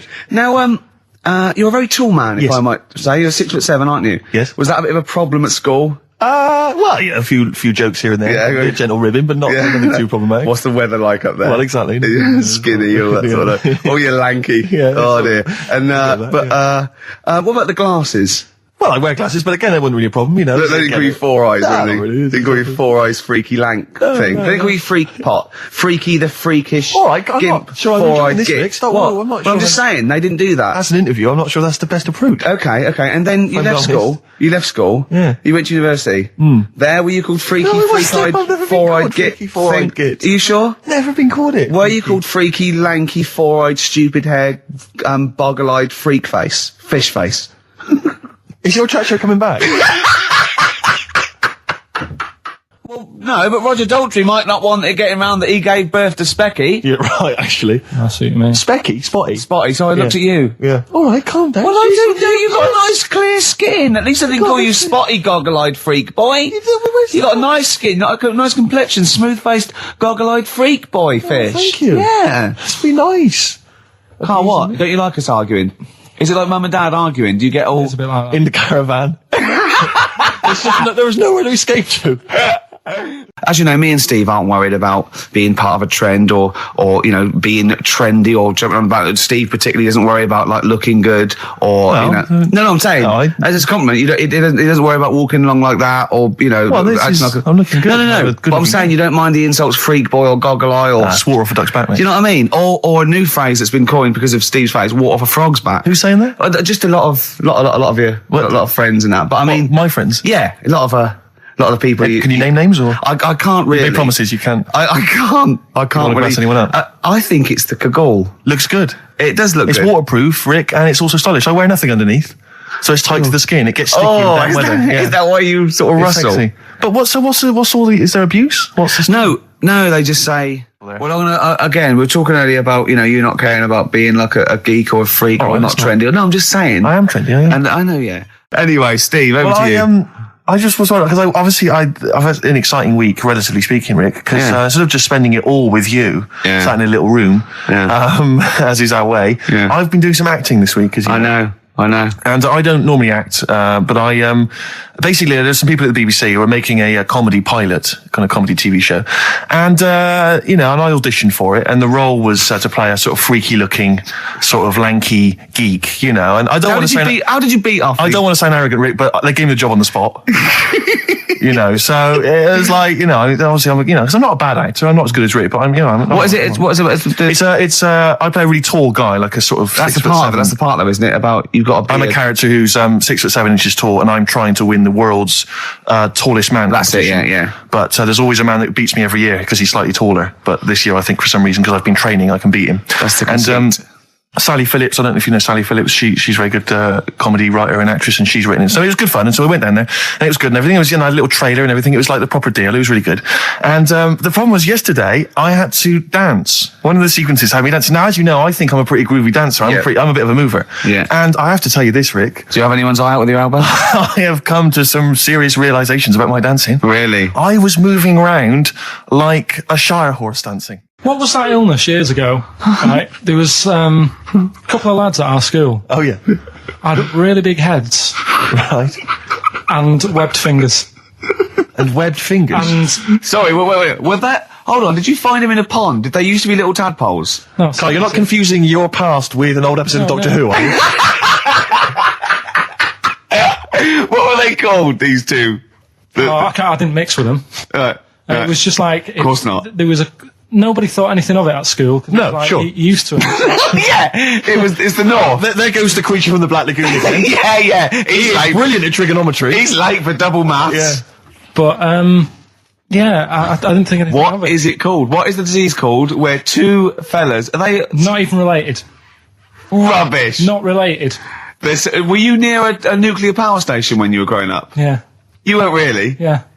Oh, this explains so much. This has got a bit heavy. I don't think that's it. Hey, talking of enormous heads, you were at the Pop Idol final, weren't you, Rick? You went down there just because obviously Rick's a huge fan of Pop Idol. He wanted to be there. He wanted to give his support. Quite seriously, there was no irony there. He genuinely is a fan of it. And he was. You sort of had photos taken with various people. Yeah, of course. Because you were a bit drunk and you wanted to have a memento of it. And it's obviously a picture of you with Fat Man Rick Waller. Yeah. But the best one is a picture of Ricky and his girlfriend with Dr. Fox, whose head is twice the size of any other head. It's quite remarkable. I don't know how they barrel. He's a lovely bloke, and it was really nice to meet him and everything. But he looks like an immaculate tan. And he's always happy, and he's It looks really on the picture. It looks like someone you might see in a carnival who's built a huge papier-mâché head, and he's like Frank Sidebottom. He's just sort of walking down the road. It's just incredible. Dr. Fox didn't used to go to your school, did he? He used to hang around with a mate. They were great swimmers. They were brilliant swimmers. Oh. God. There was three of them who all hung together, and they seemed to hang around like the older kids, the ones who looked like men. Do you know what I mean? What did you look like then? Well, it's just that I had youthful sort of looks, whereas like the older ones had like beards and stuff. It's a gang of boys in the fifth form with beards. Were they smoking pipes? Come over here, me filly. Oi, Debbie Carr, come over here, you little beauty. No, but she was like... I love that. They were hanging around with beards. There's the big boys. Oh, fishing. That's lovely beards. What do you I mean? just see a whole row of George Bernard Shaws. Brilliant. How do you do in history, boy? Think on E. You're an idiot. Oh. They were like, I'd be there sort of punching people in the arm. We used to play that at that's a school. great game. Oh, I love that, punch people in the arm. Is that part of the Olympics now? it's I think it was exhibition this year. Right. But it's going to be a pro next year. It's going to be the Winter Olympics because you've got to do it in just a cap sleeve shirt in winter. Yeah. So you're playing that? She, but whilst I was she didn't doing appreciate that. She used to go, ow! No, I always think whilst I was doing that, they were like the Charlie's Angels and they'd be sorting out a mission somewhere. Because they were really like, there was something about them that you thought, they're special. They were private detectives. What do they work for a man they never see? Okay, here's a name I'm interested in because, let me just tell you the name first. Adam Clifton. Oh. Go on, what are your thoughts on Clifton? He was one of them kids, he was alright, but he had that thing when, if you didn't have enough milk, he had like, wrinkly hands and like white bits in his nails. Oh, because he didn't have enough milk. Yeah. So therefore, you didn't like him because you didn't get enough milk. This is not to be confused with the two people with the big heads and the webbed feet, is it? Webbed hands. Well, this was they weren't related. They must have been somewhere along the evolutionary sort of trail. Do you know what I mean? They must have come from the same sort of stock. But you wouldn't have liked him. It's just one of them people. He was all right, but before you say any more, on Friends United, you can leave a little message which explains what you've been doing and what your life's like now. And most people leave maybe 2 paragraphs. Yeah. Adam, I've printed it off. He seems to have printed. I think there's about 6 pages here of stuff. He keeps updating it, and he just basically lists his memories about everyone. Okay, at the school and what he thinks of everyone. And he says, I often see Simon, he's doing all right for himself, self-employed illustrator, Mark Cooper, Karl Pilkington. Right. And your name comes up. Now, I don't know if you've told us this story. I think you may have done, but I can't remember the facts about it. It just says Karl Pilkington with his pet bird. Was it a magpie? I can't remember. He brought it to school to show everyone and it flew away. Oh, God. Oh, no, they do that, don't they? You show them what was the story there, You give them seed and they just leave. What do you mean? Well, this sounds like Kez. Well, that's it. I was a big fan of Kez. And it was the time our dog had just died. Yeah. So I didn't have any pets and the cats were always getting run over. Yeah. And so we didn't want any more pets. Yeah. But there was a magpie that used to fly about on the estate and I managed to sort of tame it. And in the end... With a chair and a whip? What do you mean you tamed it? Well, just used to sort of hang around it and talk. But how did you get hold of it? Did you catch it? Well, eventually, yeah, it used to just come to me, and the annoying thing was, it got to a point when I wish I hadn't bothered, because it used to pop me bike tyres. It used to sit on like, if I was talking to my mates and I was on my grifter. I love the way he just throws things in. It's like an Alan Bennett play. It landed on my tyre and it used to peck at the tyre and pop it, and then it used to then never go away, so it was always like around the house and my dad said never bring it in, so it used to sit on the porch and I used to go out and it used to fly down and land on my head and it really hurt. It used to like peck and stuff. He thought it was a tyre. So it wasn't so much tamed as a stalker. Oh, God. So you took it to school and it flew away? Yeah. So did you take it in proudly going, look at my magpie? Oh. Yeah. Oh, no. I think it got a bit confused in the area that it was in, because I used to just keep it sort of around our estate, but the school was a bit of a distance away. How did you get it there? Tying it on my finger. Did you walk? Yeah. Wow. So it was happy there, then it got to... But it used to be one of those things that people would stop me in the street and sort of go, oh, what's that? And I don't suppose Maggie, called it Maggie. You didn't get Charlie's Angels to go and find out what happened to it? Investigate? Were they impressed? No, not really. No. Karl, this is quite a little insecure sort of chap. And he was just worried about that last bit. He was going, who would ever find that interesting? He was worried about people finding him boring. And Steve said, as I said, it's like an Alan Bennett thing. He went, yeah, but, no one would care about Alan Bennett if he wasn't such a hit maker. They wouldn't care what he had to say. And we just looked at him for a while and he went, thinking of Tony Bennett. Bless him. Listen, it's almost the end of the show, Carl. Oh, yeah. And it's really been a Carl special. This is a Carl special, yeah. Well, next week, we'll lay off next week. We have to We're not going to... he wants to retire a little bit, just... A few more names that you may recall from Friends Reunited. Go on. Lisa Shufflebotham. Do you remember her? Yeah, she... Was she one of Charlie's Angels? No, she wasn't that nice, but she wanted me. her and a mate Rachel, I remember, I don't know why, but it was some sort of PE lesson where it had to be a bloke and 2 girls, and they were fighting over me. Could you hear what they were saying? They were just like, I want him, and I was loving it. Stuck in the middle, and they were fighting over me. And then the next week, I thought I'll sit near them. What sort of game do they play at this school? I don't know. That's an incredible game. But I think punch me on the arm. No, punch me on the arm, Carl. They just went through it. Because the following week, I thought, right, I'll sit near them again because I quite enjoyed the way they fighted over me. But then they picked somebody else, and I don't know who I was with that week. So you didn't get any action with Shufflebotham or a friend? No. And as she got older, she went a bit off.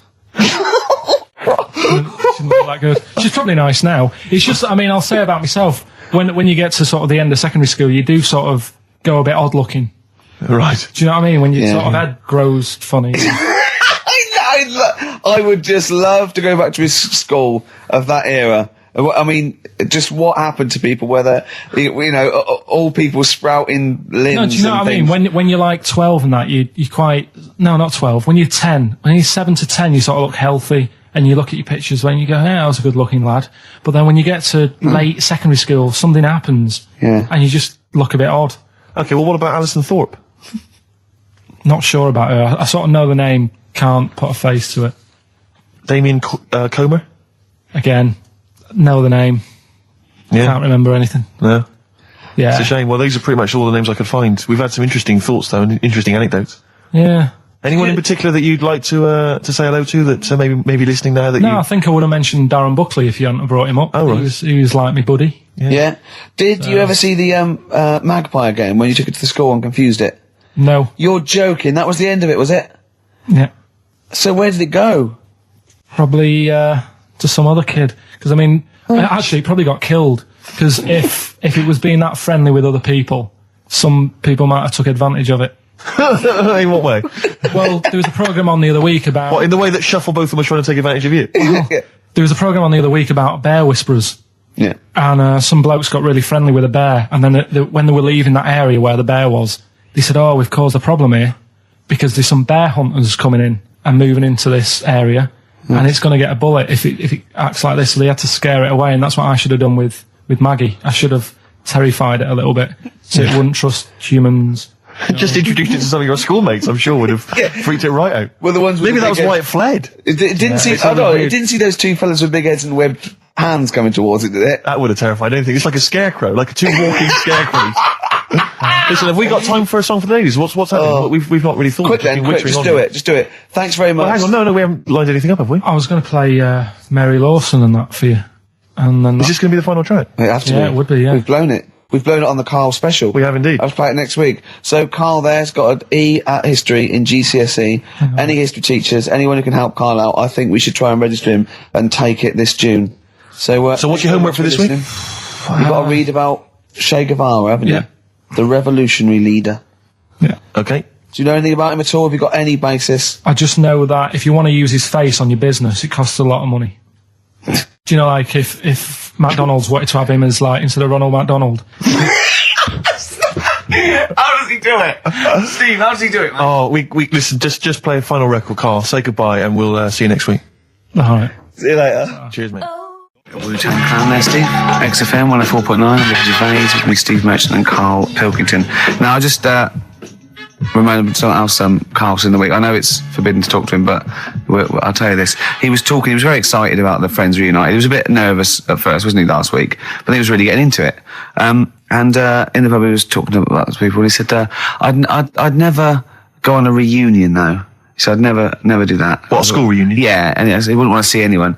And I went, well, I said, wouldn't you want to see those 2 lads with the big heads and the webbed hands? Oh, yeah, these were people you went to school with, weren't they? Yeah. Well, I didn't knock about with them. They were in the class. What were they called? Freaks. Right. Right. Okay. And he said, no, I wouldn't want to see them. He said, because what could you say? Oh, you haven't changed much. Right.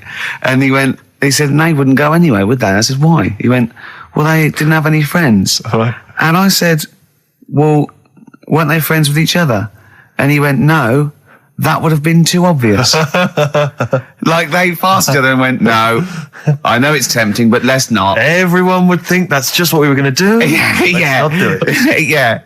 So they didn't even hang around with each other. No. See, I must say, in my head, I've got something like it's like some sort of extra thing from Blake 7 that they're like some sort of lagoon monster, but they just had slightly oversized heads, did they? See, does your head grow? Your eyes don't. Does your head? Because maybe they've got to a point now that it's all sort of caught up with each other.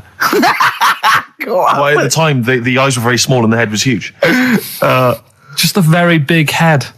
And I mean, the fingers aren't going to change. That's not. They had webbed fingers. It was like the penguin in Batman. Really? Are you sure? No, honestly. Are you sure they weren't wearing mittens? No, seriously. Yeah, it wasn't home economics. They weren't getting something out of the oven, a very hot dish, were they? Every time you saw them. But why were there two, but they weren't related and they weren't friends? I don't know. I suppose it's like asthma and that, innit? Some kids have it. And it just was a coincidence. Yeah, but asthma's quite a common thing. Webbed hands, Carl. Yeah. I don't know. You don't think of it, do you, when you're a kid? You just sort of... when you first see them. Yeah. There goes the frogmen. Do you do that? I imagine you get caught staring at things. Yeah, do you go up to people with problems and go, Mummy, is that a monster? Well, I was telling you about when I used to go with my dad in the taxi. Oh, yeah. Tell us this story. Well, your father was a taxi driver? My dad he had loads of jobs, which he did back then, and they don't do that anymore, do they, people? They don't have variety of loads of stuff. Sure. But at one point, he had a black cab, and I used to go with him. He used to get a beer crate and put it in the front of the black cab and sort of sit just next to the meter. And anyway, we got this call, and the guy on the end of the radio said, "Oh, you've got your son with you, haven't you?" So he said, "Yeah."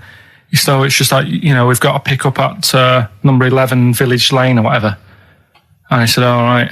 And it was this woman. It was like a woman version of the Elephant Man.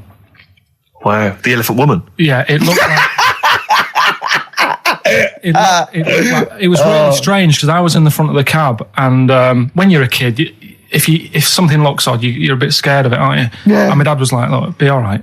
And we're driving towards her. Look, don't worry, son, I've got loads of buns. And just to I'll just throw one down the street if it lets you run after it. You're being mean, right? How old were you, 18? No, I was about 12 or something like that. 11, 12. And as we got closer to her, it looked like she was holding like a bag of spuds on her shoulder. For a snack. Right. And her head was all a bit mangled and messy and that. And my dad said, whatever you do, don't stare at her face. Yeah. And she got in the back. She turned into stone. Well, she got in the back, and I had like the mirror, the driver's mirror thing, and sort of having a look, trying to work out. And he said, don't stare at her face. I couldn't work out where her face was. It was that weird. Oh, God. So I'm not sure you're from Manchester. I think you're from like Narnia or something. Yeah, you got frog boys walking around. The Lord of the Rings. That got like the claws of a lobster and the head of a toad. Yeah. And you got women getting in with spuds for heads. I mean, what is not Manchester. Is this is not the place you grew up. This is madness. Oh, you can't believe it in London, can you? You come down and you go, look, symmetry. It must be amazing. It must be a thing to do with upbringing now, mustn't it? And because, again, do you know, I've said to you before, years ago, when I was a kid and didn't have any worries, good-looking lad, you go through it a bit, have a few more worries, and you look knackered. Now, back there's a lot more worries and stuff, so you get a lot more freaks.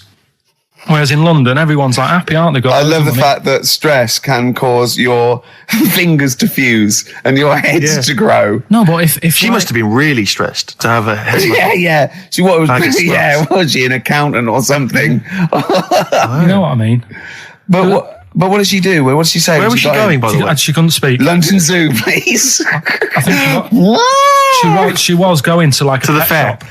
Seriously, honest to God. On my mum's life, she was. Because at the end of the day, that's a good thing with animals. They don't judge you, do they? She's not an animal. She's a human being. She's not actually an elephant. No, but you know the Elephant Man was not actually an elephant. You understand that? He's got no elephant genes in him at all. No. That was just a cool name people gave him. Yeah. No, it's the name of the disease, isn't it? Elephantitis.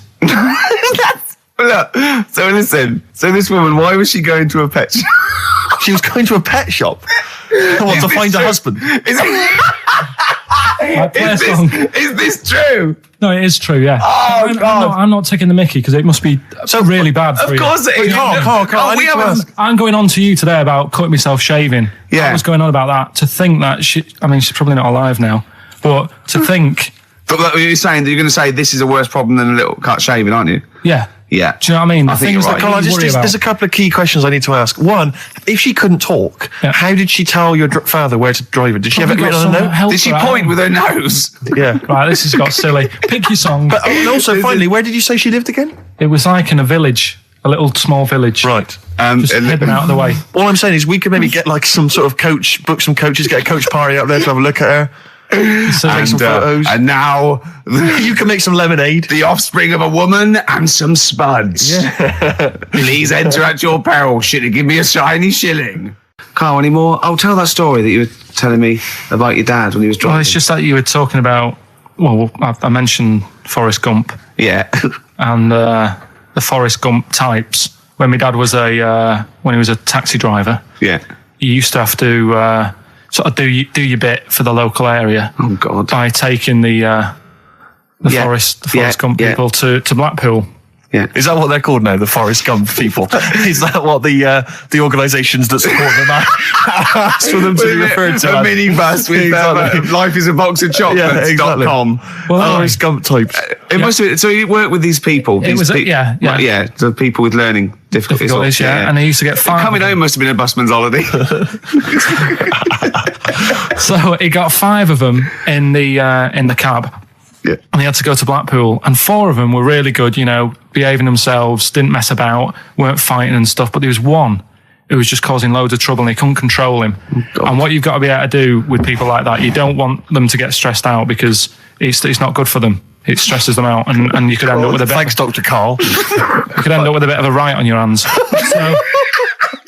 So he thought, I'll nip this one in the bud right now. And he pulled up just on the outskirts of Blackpool, and he took the one out that was causing problems and put it in a wheelie bin. Oh, no. Oh, I'm sorry. I apologise. He did what? Oh, he did it for the good of the others. He put it in a wheelie bin. He was having a good time. He thought it was one of the rides. Can you stop saying it? Him. Yeah. He was having a good time, and once he calmed down, my dad went back and picked him up, and he was fine. He had a good time. He left him in there the whole time the others were in Blackpool? No, he left him there, not the whole day, probably about an hour and a half. In a wheelie bin? In a wheelie bin. Why couldn't he get out? Because, his arms were trapped on the thing. One of those... he tied him up? No, do you know, because he was a big fella, and he managed to get him in so his arms were down the side like that, so he was a bit trapped. Wasn't he screaming and crying and stuff? He was making a bit of noise, but do you know what I mean? What you feel served him right? Well, but anyway, I didn't really want to talk about it. He just brought it up because of Forrest Gump. Did his family know about this? Is this the first time they'd have heard about this? He didn't get asked to do it again. Sure. Now, you went to school with a number of different interesting people, some of whom were freaks. I understand had big heads and webbed toes. Is that right? Yet they were not related to each other, and they weren't friends with each other. Why weren't they friends with each other? Because that'd be obvious. Did they wear shoes, or did they walk around in their webbed? Were they good at swimming? I don't know. I don't think they ever went swimming. Did they ever talk? Did they ever look over at each other and think, "Yeah, we should hang out more"? I told you something in the week as well. There was another lad at school had a pigeon chest. He had a what? Can we come back to this? He had a pigeon chest. I think we should play a record, Carl, because I think we've hooked them now. Yeah. I think there's no one switching off now, Rick. No, play a record. We were talking about something before. The freaks used to go. You had people with big heads, 2 web feet, didn't hang around with each other. That would be too obvious. You had a fella with a pigeon chest. Yeah, what's the story with the pigeon chest? Don't know how it happened. It was it looked like somebody sort of hit him on the back with a big hammer, and it had come out at the front. Yeah, and I've never seen it since. Could that have been the answer? Why he had it? Why had it? Possibly, I suppose, in your neck of the woods. Yeah, don't know. Never asked him. It's just come back to haunt you, has it? The pigeon chest? No, it's just that when you mentioned about kids at school, I forgot all about him. You're talking about the kids with the webbed feet and the big heads. Yeah, and I forgot about the little old the pigeon chest pigeon boy. Yeah, pigeon. Yeah. I've had an email from Andrew Forrest, who has just simply entitled it Karl Pilkington. Oh, Karl Pilkington. What do you think of that? That's got to be your new name from now on. Oh. I had a mate who used to use it. What, he used to call you that? Yeah. Was that your nickname at school, Pilkington? No, it's not my nickname. It is now. No, it's not. It is now. Pilkington. Pilkington. Oi, Pilkington. Oi, Pilkington. Pilkington, do my homework. Where do you live? Where do you come from? Pilkington? No, there's this lad who called Mark, right, who I used to go to school with, who used to call me that. And his mum, right, was like obsessed with cleaning. And I was never allowed in their flat.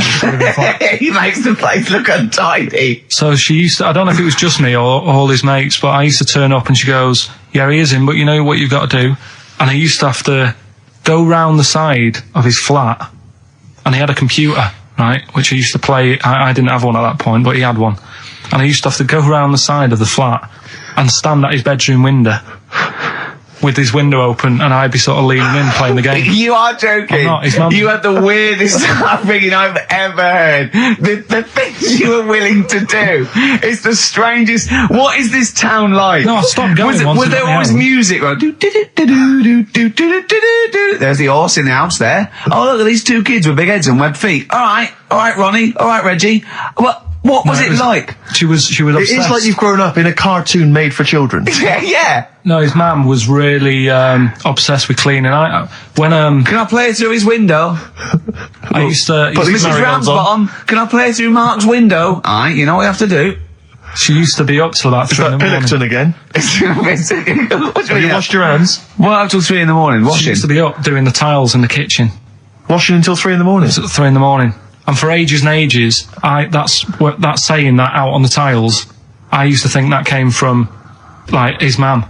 Because she was out, like, cleaning them late. So, till I was about 13, I thought that saying, out late, on the tiles, was... And now you're not confused by anything. Well... There's no misunderstandings in your life now, is there? So he was allowed to walk in and out of the house, was he? No, he was alright, and he used to come round to ours a lot, and my mum used to get these pies from Hagenbach's, right?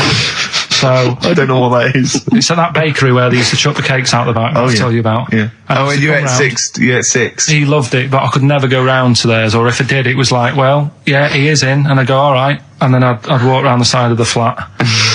Stand outside. Why did you ever knock at the door? Why don't you just go around and knock on the window? Just to check he's in, because he wasn't always in his room. If he was in the lounge, he'd have to go to his bedroom, and then that's to meet you.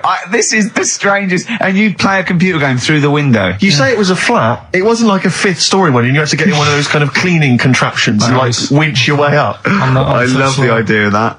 So, oh, Pilkington. Go on. Women wearing trousers and that, right? On the estate that I grew up in, on right, there was a woman about 4 houses down, right, rough. She's the one. She was, or the estate? She was, right. Yeah. She's the one whose kid took a horse into her house. Yes. Right. Now, we won't go over that again. No. If you're a new listener, I think we covered. I think they get That's the all you idea need to know. Right. Yeah. Now, she used to wear leggings. Yeah. No, they're a bad idea. They are a terrible idea. I agree with you there, Karl. If you're a lady of what the colour? normo persuasion... Were they pink? No, they were sort of black, but with all bits on them. Oh, right. You know what I mean? What, toast and just horse droppings. Yeah, go on, yeah. And she used to, she's quite a big woman. Sure. Pauline Quirk, I think you described her as. Looked like a light bulb. It is those kind of women that are attracted to leggings. Yeah, I know, yeah. They are drawn to them like a moth. Yeah. She used to wear them, and that's what I remember when I read this piece. She used to work on one of those sex line things. Right. She used to do that. But... What, was she an engineer? The weird thing with her was, she had big eyelids. Right. Go on. That were too big, and this is what I was thinking. What do you mean she had big eyelids? How big do eyelids have to be for you to go, they're big eyelids? What was she shoplifting with them? Would she come out of Dixon's with, like, radio stored in them? What do you mean she had big eyelids? It was another one of them popular things around our way. Do you know, like... What do you mean popular things? They go, oh, I'll tell you what, they're all the rage. Can I get some big eyelids, please? No. It was just like one of them things that people suffered with. Just big eyelids. They could hardly open their eyes. What do you mean? What do you mean? that's one of them popular things around where I grew up. People had big eyelids, they could hardly open their eyes. What does that mean? What sort of freak town were you born in? You had webbed feet people with big heads, you got women with big eyelids. What does big eyelids mean? Are you confusing her with the horse? Yeah. Did she have hooves? Look, what? Just too much skin. It was like the neck of a chicken. But on the eyes. What's your point? Anyway, so there's this big eyelided woman with the leggings. And that's what I'm saying to you, though. That's when I read that story with people with trousers. Yeah. I went from that to a woman who used to have big eyelids. I still at the point. But then, and also the other bloke who had the eyelid problem was a mate of mine. Right. His dad had it, and same problem, massive eyelids. I don't know what that means. I don't know what that means. I used to say to my mum, I'm going round to Dave's house. Yeah. And or to say, well, that's all right, but make sure his dad doesn't take you out in the car, because he could hardly see. He had to have his head. He gets to tilt his head back to keep his eyes open. Make sure! Did he have a couple of matches with him at all times? What a load of gobbledygook. This began as educating Ricky. I know, so it's what, like he was people thinking, with eyelids. But it's like you're supposed to make that leap as well. Yeah. If I mentioned the trousers, Ricky will probably be thinking about people with big eyelids and women wearing leggings. Play a record, Carl. Got nonsense. Adverts. No. All right. I love the fact that he was fascinated by the strangest village in Britain, but the stories he's told us about where he comes from, there's him going around with two fellas with big heads, webbed feet, a little pigeon-chested bloke, him on his grifter with Maggie pecking at him, his dad in the telephone box nicking groceries, and a horse in the house next door. I mean, how strange was his upbringing? And him hanging from his satchel. Unbelievable. There's another woman who I remembered. Actually, I'll tell you later. Go on, what? I'll tell you later about another woman who I remembered. Give us a teaser. It's just a woman who rode around on a three-wheeled bike with her husband in a basket. Right, I'll tell you that. Right, and the final you don't get clip. teasers like that on the other radio That's a hell of a funeral service. Right, listen. Right, tell us about this woman. Well, it was just because you were saying about the, our living. We are broadcasting now, aren't we? This is actually going out. This is live. This isn't us sort of like. Yeah, but you were just talking about how I lived in an odd village. Yeah. With kids with big heads and all that, right? And what I wanted to do. What is that again? There's two kids with big heads. Yeah, they just had sort of big heads and webbed hands and that. They went to my school, and when I spoke to my dad the other day, because I'm going to see my mum and dad tomorrow. Oh yeah. So I said, have we got any school photographs with the big-headed kids in? And he said, no, nobody bought those sort of school photos because they were in it, so it was always a bit ruined. So I said, well, no.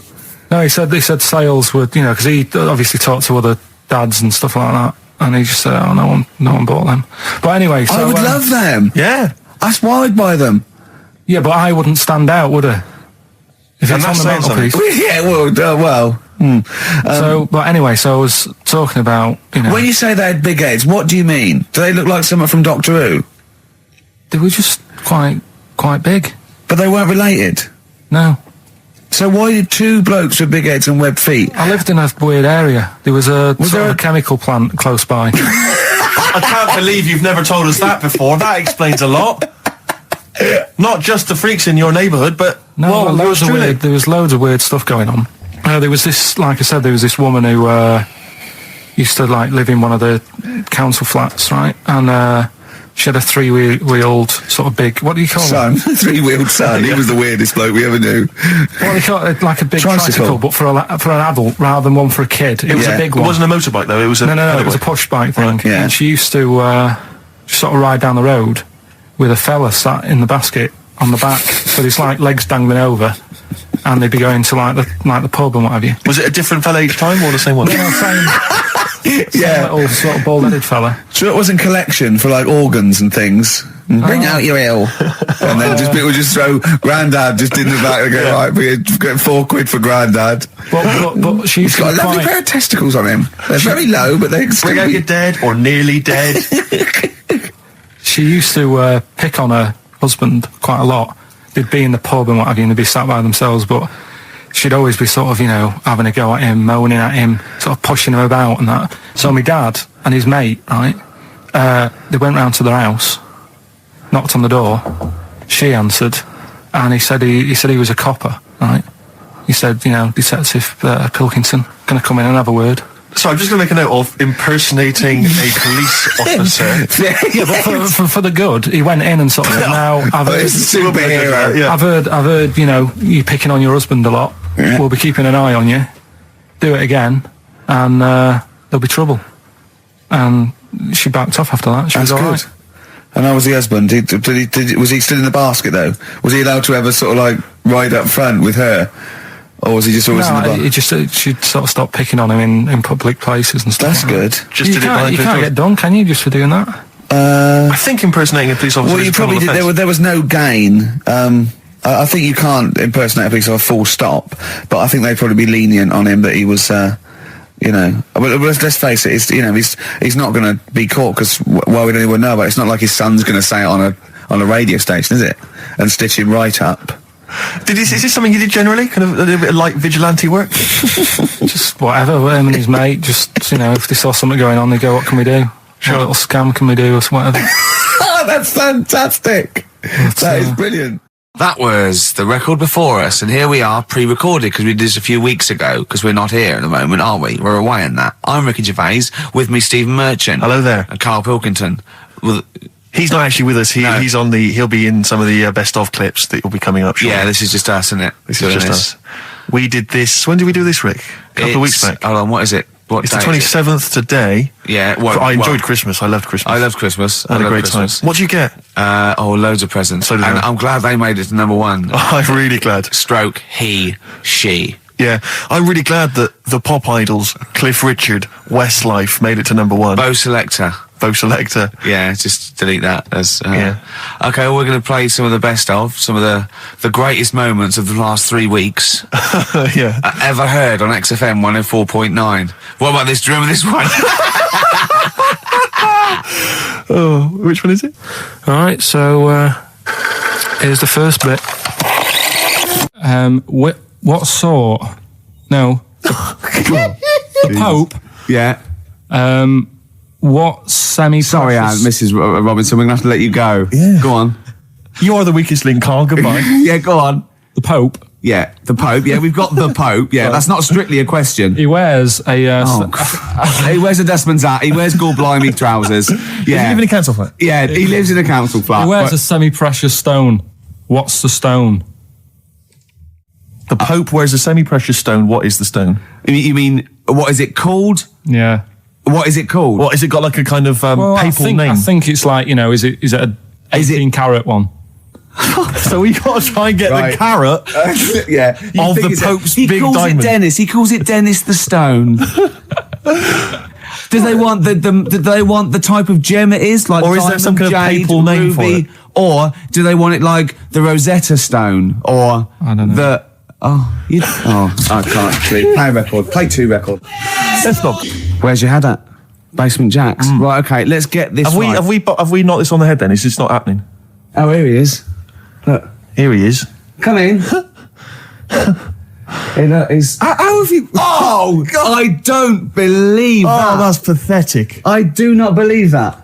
That's absolutely pathetic. Now, they won't believe this, will they? No. Right, if I say that Jonathan Ross just got his massive member out, and he is a big lad...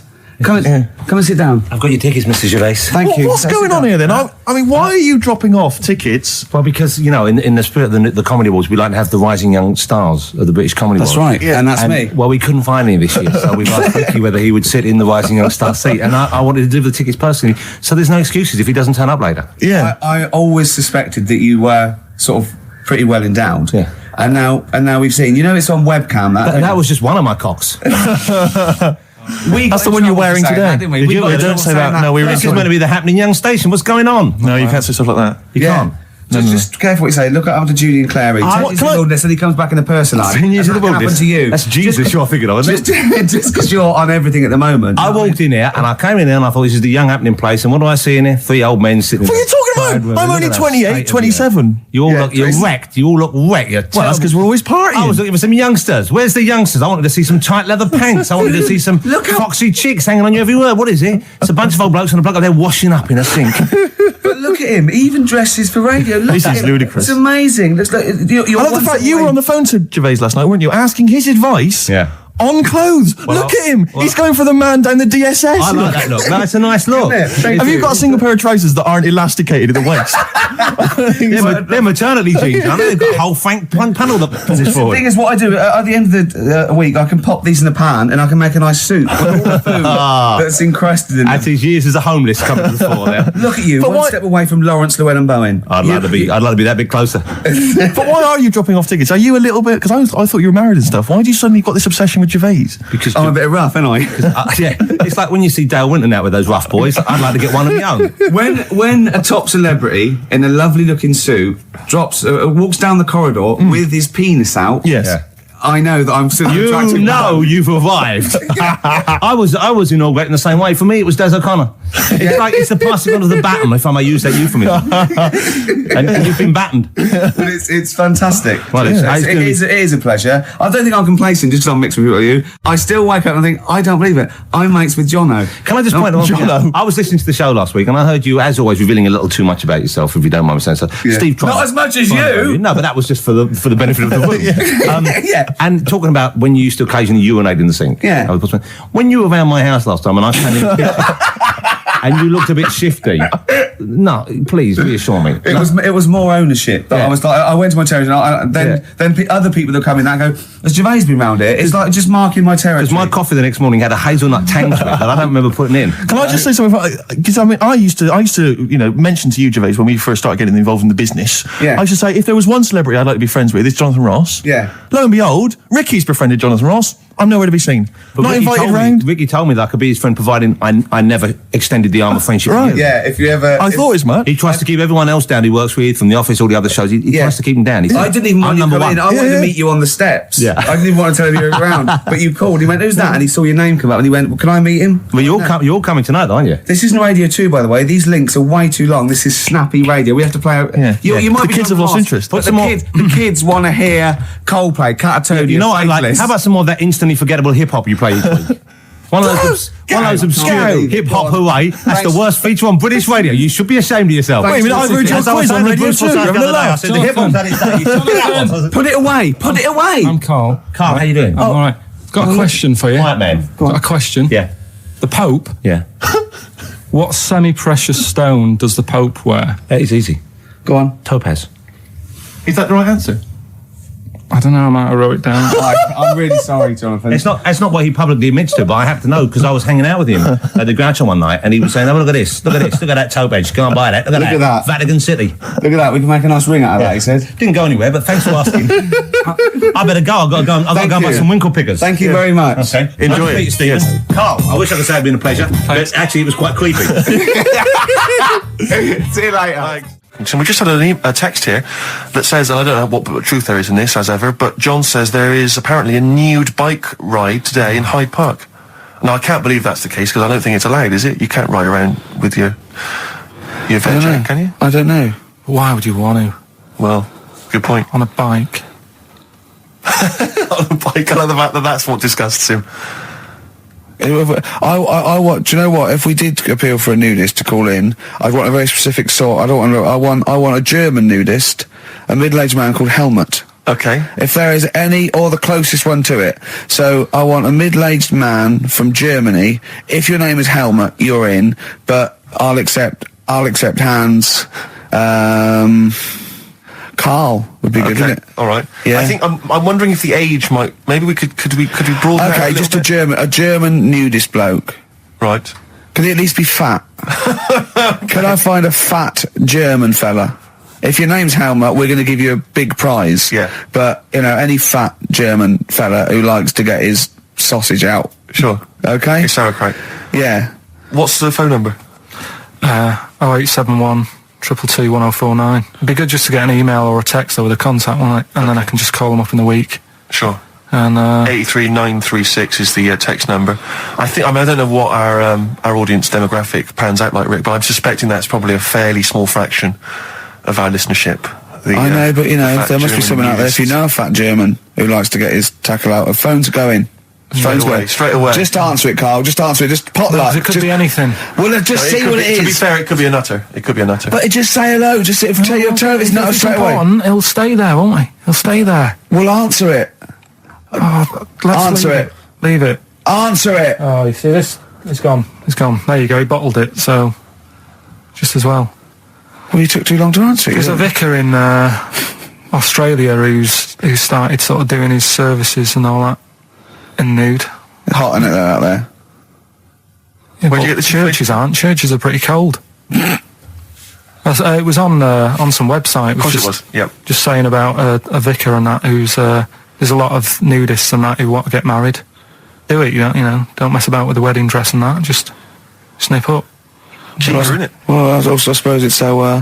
I suppose if you believe in God, you believe that that's the way to be in it, because Adam and Eve and that. Yeah, but then in Adam and Eve, the shame made us dress up, didn't it? Yeah. Eating the apple and things. Yeah, but God didn't want that, did he?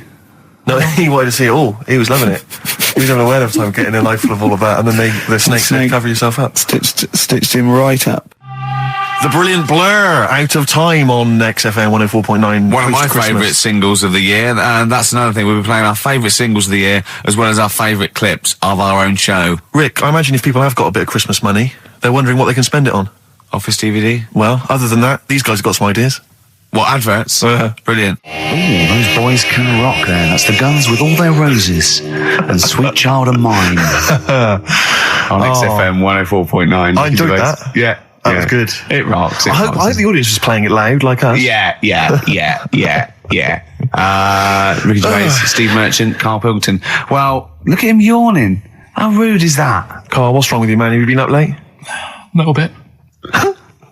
Girlfriend was away, wasn't she, yesterday? Yeah, I always have a problem with that. I always have, because you don't go to bed, do you, early? Do you know what I mean? You sort of think, I just always find that thing that if, you're used to living with someone, one of you will go, let's go to bed, then you'll go, all right. But when you're on your own, you go, you just forget to go to bed. I just stay up. Okay, stop eating now, Karl. You've ate all the food, that's just a plate. All right, okay. Yeah. No, I stayed up and watched, there was a thing on about Dracula. Right. What, Dracula? And I found a flaw in it. Go on. Not the fact that he's the living dead and and drinks blood to stay alive and he doesn't reflect and he can in mirrors. Well, and you can go on. The mirror thing, he can't look in mirrors, can he? Well, he can look in mirrors, but he can't see himself in a mirror. Yeah. That still doesn't work. Go on. It doesn't work at all, Karl. It doesn't work. Go on. Well, centre parting's always really neat. His centre parting's always really how does he do it if he can't look in the mirror?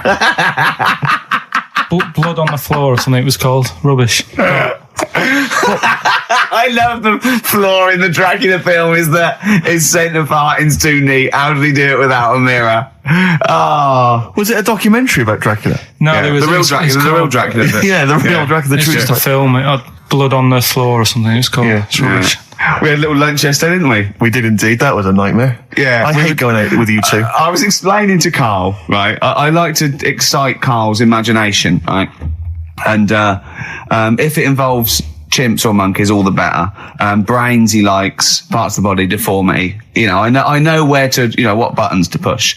And I told him about this thing. I don't know if any of you out there know about this, but there's an experiment they did in the 50s, a clinical psychology experiment where there's your two hemispheres of the brain, okay? They're joined by a thing called the corpus callosum, right? Which is just a little flap of skin, like a little scarlet lead that joins your two hemispheres. And what they did, they cut that in half, and they thought it was a cure for schizophrenia, but what it turned out to be, or epilepsy, I think, I can't remember, was that your two sides of your brains didn't function together. You couldn't get information. I was telling Karl all this thing, and one of the things I told him was that they did it on a monkey, and it fought itself over a nut. Like its right arm was connected, by its left lobe of the brain, and it was fighting over itself. And Karl went, instead of like thinking this is amazing experiment, he went, would it have been happy if you'd given it 2 nuts? Yeah, I know. Well, you started off by explaining it, and I remember you mentioned, because I was watching the two of you as you were describing it to me, you said, of course, one side of the brain deals with symbolism, and as you said the word symbolism, I noticed Karl drift away from looking at you, pick up his mobile phone, and start pressing buttons randomly.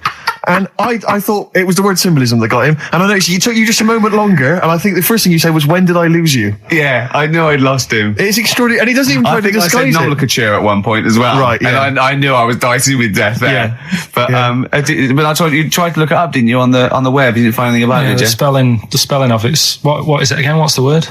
Corpus callosum. Yeah, so I couldn't do it. No, it's no point. Don't bother. Give up. Don't bother. So if anyone knows any interesting facts about that, but yours hasn't been cut in half, has it, Karl? That would, again, might explain something. I'll tell you what we will be talking about later.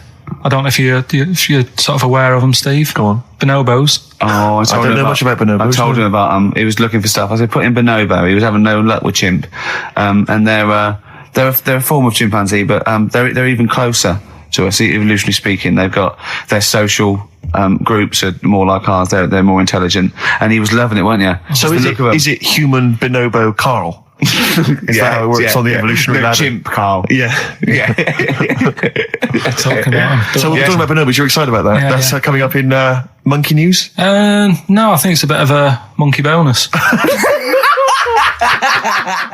Because my auntie Nora, she same thing, pumped her with loads of drugs. She used to have a cabinet next to the bed is like boots. She's got loads of stuff, right, for all sorts of stuff. And I mean, she's not that old, but she's on loads of stuff, right? She's a bit coked up, is she? She called up my mum once, and you told us this. Go on, tell it again. And she said, "Oh, how are you doing?" And that. She's all right. Bit worried though. My mum said, "Why? What's up?" She said, "I've been breaking wind." So she goes, "Well, you know." She says, "No, but this one is going on and on and on." And she was like, she was like, what do you say? What's like passing wind, farting for 5 minutes. one thing, not like, you know, trumping and then nothing. Yeah. Continuous drone of a fart. Yeah. I don't think she had. How big was she? She must be the size of a barn. No, she's not that big. She's good for her age. No, Quite but I mean, quite slim. No, but fighting for 5 minutes. Where's all the gas? Was she circular breathing? Was she sucking it in with her mouth? It was just, I don't know that much about it. But she called up my mum. About 2.5 minutes in. Could you hear it in the background? 2.5 minutes in! 2.5 minutes in, she called my mum up, and it went on for a further 2.5 minutes. Oh. And she just stayed on the phone, did she? Where was going? Well, can you hear that? Well, did she hold the phone next to her arse? Listen to that. She was off the ground. I'm trying to work a tune down. she was actually hovering. She was 4 foot off the ground when they found her, the ambulance men. The cat's dead. Don't light a match! Don't light that cigarette! Yeah, it's like that advert. The kids come home from school, switch on the light. Yeah. Then they see Granny hovering, turn the light on. Be careful if you have an elderly woman at home. Yeah. Drugs make you fart. So that's what I'm saying, you know, just let these people... What are you saying? No, what are you saying? I'm saying let people enjoy the life they've got left. No, you're not. You're saying don't put them in hospital, leave them at home to die. No, I'm not. Give them a Rubik's Cube and let them die. That's what you're saying. Yeah, I'll tell you something now, right? Steve, right. I'll tell you something. I didn't want to do it because it brings the show down, but she did die. Who, the blue-handed lady? Yeah. How do you know?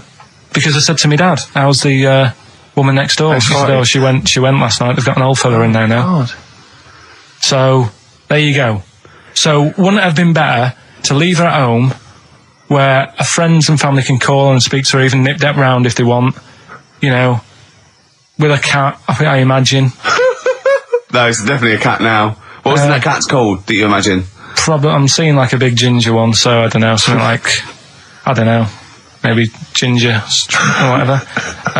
Maybe I had a budgie. But that's what I'm saying, just let them enjoy this life, because dying in hospital, I wouldn't like to do it. If I went to the doctors and they said, you haven't got long life left, I'd say, well, I'll stay at home. Yeah. And that's the point I'm getting at. Yeah. Right? If you can't do anything for them, let them enjoy their life. Yeah, a Rubik's Cube. Right, well, I remember, I think all kids go through a phase of shoplifting. Well. And when I was going through it, I used to just little things, just like magic markers and magazines, Mars bars, that sort of thing. Yeah. And one day, right, that my mate Anthony, his mum called up my mum and said, I've got to meet up with you. I've got to have a word with you.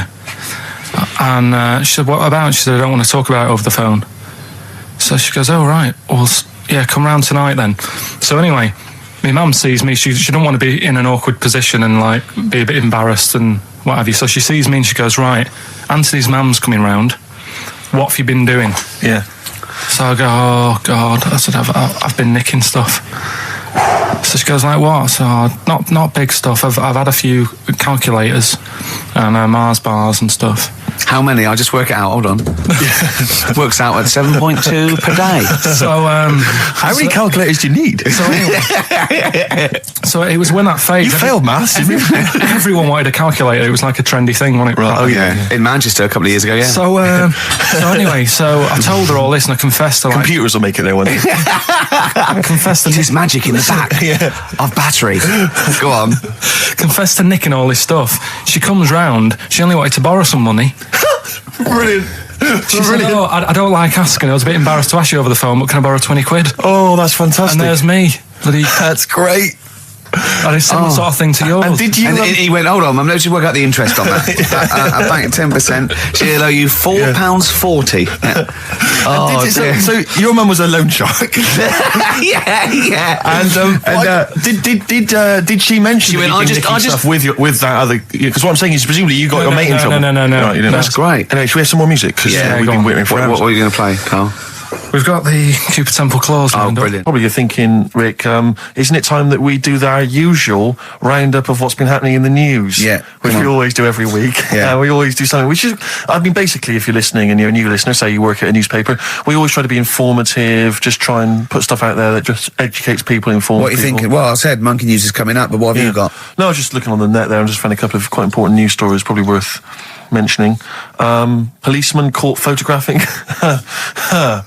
I don't know why it makes me laugh. It's just the phrasing, I suppose. It's the headline. Policeman caught photographing up woman's skirt. No, he wasn't up there taking a picture of Big Ben. He wasn't going, can I just sit up here? I'm just going to take a picture of that seagull over there. No. He was facing the camera up a woman's skirt. He was indeed. Right. A policeman in Japan is facing disciplinary measures after he was caught photographing up a woman's skirt with a hidden camera while on duty. The 42-year-old sergeant, who's not been named, used a digital camera to secretly snap the shots when the woman was reporting a stolen bicycle. So he was actually doing his proper job.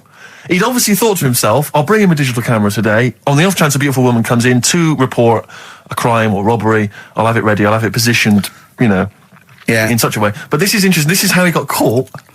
Okay? The woman became suspicious after she saw a flash go off. Brilliant. I mean, this not so secret at all. Sorry, did I just see your shoe? Your shoe just seemed to just spring into life. There was light. There was light. Yeah, I think I've had someone set fire to some magnesium that was on the end of it. It won't happen again. Well, it's only you and I in here, and your shoe was just suddenly lit. Why are you standing like that? Why is your shoe just sort of like between my feet? There's no reason. This is how I always stand. What did the bike look like? Flash? So, are you taking pictures of my family? No. And no, I'm not. And you should be wearing knickers anyway. Well, how do you know that? What? How did you know I'm not? How did I know what? I'm not wearing any... I didn't know you. I don't know what you've got up there. Well, I don't know what it looks like, and there's no way I could. Of course, it would be roughly that conversation in Japanese. I know, yeah. This is the Best Of Show on XFM 104.9. I'm Ricky Gervais, with me Stephen Merchant. Yes. I hope you're enjoying the Best Of. I'm amazed that these are the highlights and that we've strung it out this long, Rick. But the good thing about this is, we're not here, we recorded this a couple of weeks ago, just the links, right? This has taken us about 10 minutes for the whole show. We get paid the same. Why don't we do this every week? That's a great idea. High five. Listen to this clip. It's brilliant. Can I just ask Karl how he got on over Christmas? Because the last time I spoke to him, you hadn't bought a present for your girlfriend. Yeah. I have to say, I was on tenterhooks all Christmas. Well, you changed it. After that show, I felt bad, even though I shouldn't have done, because... Because you hadn't bought your girlfriend a Christmas present? Yeah, but I said to you, I booked a table at a hotel in Covent Garden, had Christmas dinner there, which was nice, right? It's good food and everything. Didn't feel like enough to me. Well, then I went out and treated some stuff, and then... No. A couple of days before Christmas, He went, I took Suzanne to that hotel we're going to go to for Christmas dinner. We had tea and cakes. And I went, oh, you treated her? He went, no, she paid for it, but I was just showing her what it was going to be like. That was her extra treat. She paid for it. I love that. Brilliant. Yeah. Well, it was like 150 quid for a meal for two, which is pretty dear. So I'm not going to buy her cakes as well. All right, love, have anything you want. You pay for your own pudding, not mental. Yeah. You treated her to some other stuff. Some bits and bobs. What, so she chose them and you paid for them? What, the presents? Yeah. No, you chose them and she paid for them, but, you know, it's the thought that counts. I got them on the way home that Saturday. Well done. And what did you buy? Well, just some bits. It might be personal, Steve. Well, I don't care. Just some bits. Yeah, but bits and pieces. Leave out the personal bits. What bits? Just little things. And then yesterday, right? A monkey wrench and a new washer for the shower. Yeah. Some recordable CDs that you need for your job. Oh, dear. No, when you gave those presents to her, did her face light up? Right. I don't want to tell you what they were, right? But she wasn't that impressed. You're going to tell us what they are now, tell us what they are. You even know what they are. She told you on Christmas Day. Hold on, wait a minute. But it doesn't matter what they are. It does matter what they are. It doesn't. It does, Carl. It's you, mate. Of course it doesn't matter. Oh, God! Have you just remembered? Yeah! Right, but there's no need. I've got to tell him, Carl. I really want your permission because I don't want to be I know it's not, but we know it's not that embarrassing. It's really quite sweet. Yeah, but in a way, right, the way I look at it is, right, Christmas, even when I was a little kid, right, is not... Please let me tell him, Carl. Well, let me just tell you first, though. Let me tell you why I didn't go all out on the old present front. All right. Justify yourself. Right. First of all, I've covered it up since then anyway, right, with that present, because I bought her some shoes yesterday, and she did say, I'll give you the money for them, but when I get home, I said, it's all right. I said, you can have them, right? So not only did I buy her some food on Christmas Day, I got her shoes. She's probably had a total... And they feel like a horse. Yeah. It's sort of like, there you go, there's your shoes, there's your food, right. Bed down, see you later. Yeah, but what I'm saying is she's done... fed and clothed. Yeah, did you comb her hair? She's done well this year, right? So... The thing She's done well this year. It's like you're a single parent living on a council estate with a smack problem, and you still managed to buy them some Lego. When I was a kid, it wasn't about what you got. I remember one year when I was about 8. Right? Oh, it's going to make me cry, isn't it, this? No, it's not. I'm just saying the way it is, right? I woke up at about 4 in the morning. I was like, what I forgot? And I couldn't sleep. I was that on edge. It's the excitement of Christmas, isn't it? It's like, what's wrapped up? I need to know. Sure. Yeah. And it's the fact that people are saying, no, you won't know until tomorrow. Yes, sure. That annoys you and winds you up. Okay. So I got up at 4 in the morning, opened my presents, and then went, right, I know now, went back to bed, had a great sleep. Yes. Right? So it's nothing to do with the excitement of what you get. It's the excitement of not knowing what you've got.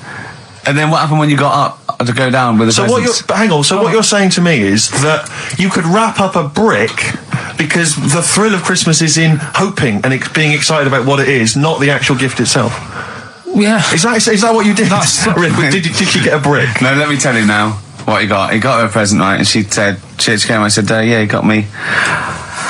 It was an industrial-sized packet of condoms. It was a joke gift. No, it wasn't a joke gift. It wasn't even a joke. I went home that Saturday after the year, past Boots, thought, might have something in here. They were on, like, some value. Right, you passed the makeup. Were they used? Right, but anyway. You passed all the other... Passed the makeup, stuff. Passed the lovely vanity cases. Yeah, the foot spas. Exactly. Yeah. Hold on. How much are these, love, for 100? Yeah. $4.99. Yeah. Do I get them reduced if I buy in bulk? So how many did you buy? What was it? I don't know, probably about 100. Right, okay. And is she allowed to use those with anyone? Did you wrap them? Can she just go out and have a wild time? Well, you don't need to wrap. They're already wrapped, aren't they? Oh. And then what did she say when she opened them? No, wait. Carl, what did she say? Right, play a record and we'll come back to this. You're worse than my father. That's genius.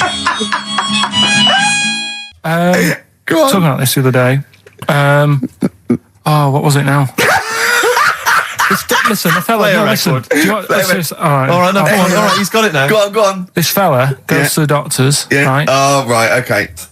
Right, if this isn't any way apocryphal, stupid, illogical, impossible, right, you are never, ever speaking again on radio. So make sure this is at least possible. I'll tell you what, I'll even give you improbable but possible. So if anything that breaks the laws of the universe or logic, okay, that's all you have to avoid. On you go. Right, so this fella, right, he goes to the doctors because he's got earache. Right. Okay, if a chimp's living in his brain... Go on. So he's got earache, he's sat in the waiting room and his ear's all bunged up and it's hurting a lot and what have you. So the doctor comes out and he goes, right? And because his ear's all bunged up, he doesn't hear it that well, right? So he thinks it must have been me, right? So he wanders in. Keep going. Anyway, I'm going to hate this. I can just feel it in my bones. Steve, I'm going to let you take over. Okay, let's hear it. So the doctor says, sit yourself down there, right? So he sits himself down. He goes, right, take your pants off, right? So he's thinking that's a bit odd. Anyway, he heard that though. He apparently he took his tackle off. The doctor did some operation.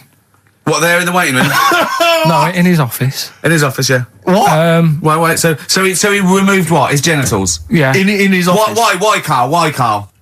Because he hadn't called him in. Oh, he'd called in the bloke who wanted his testicles taken off, and he didn't hear it.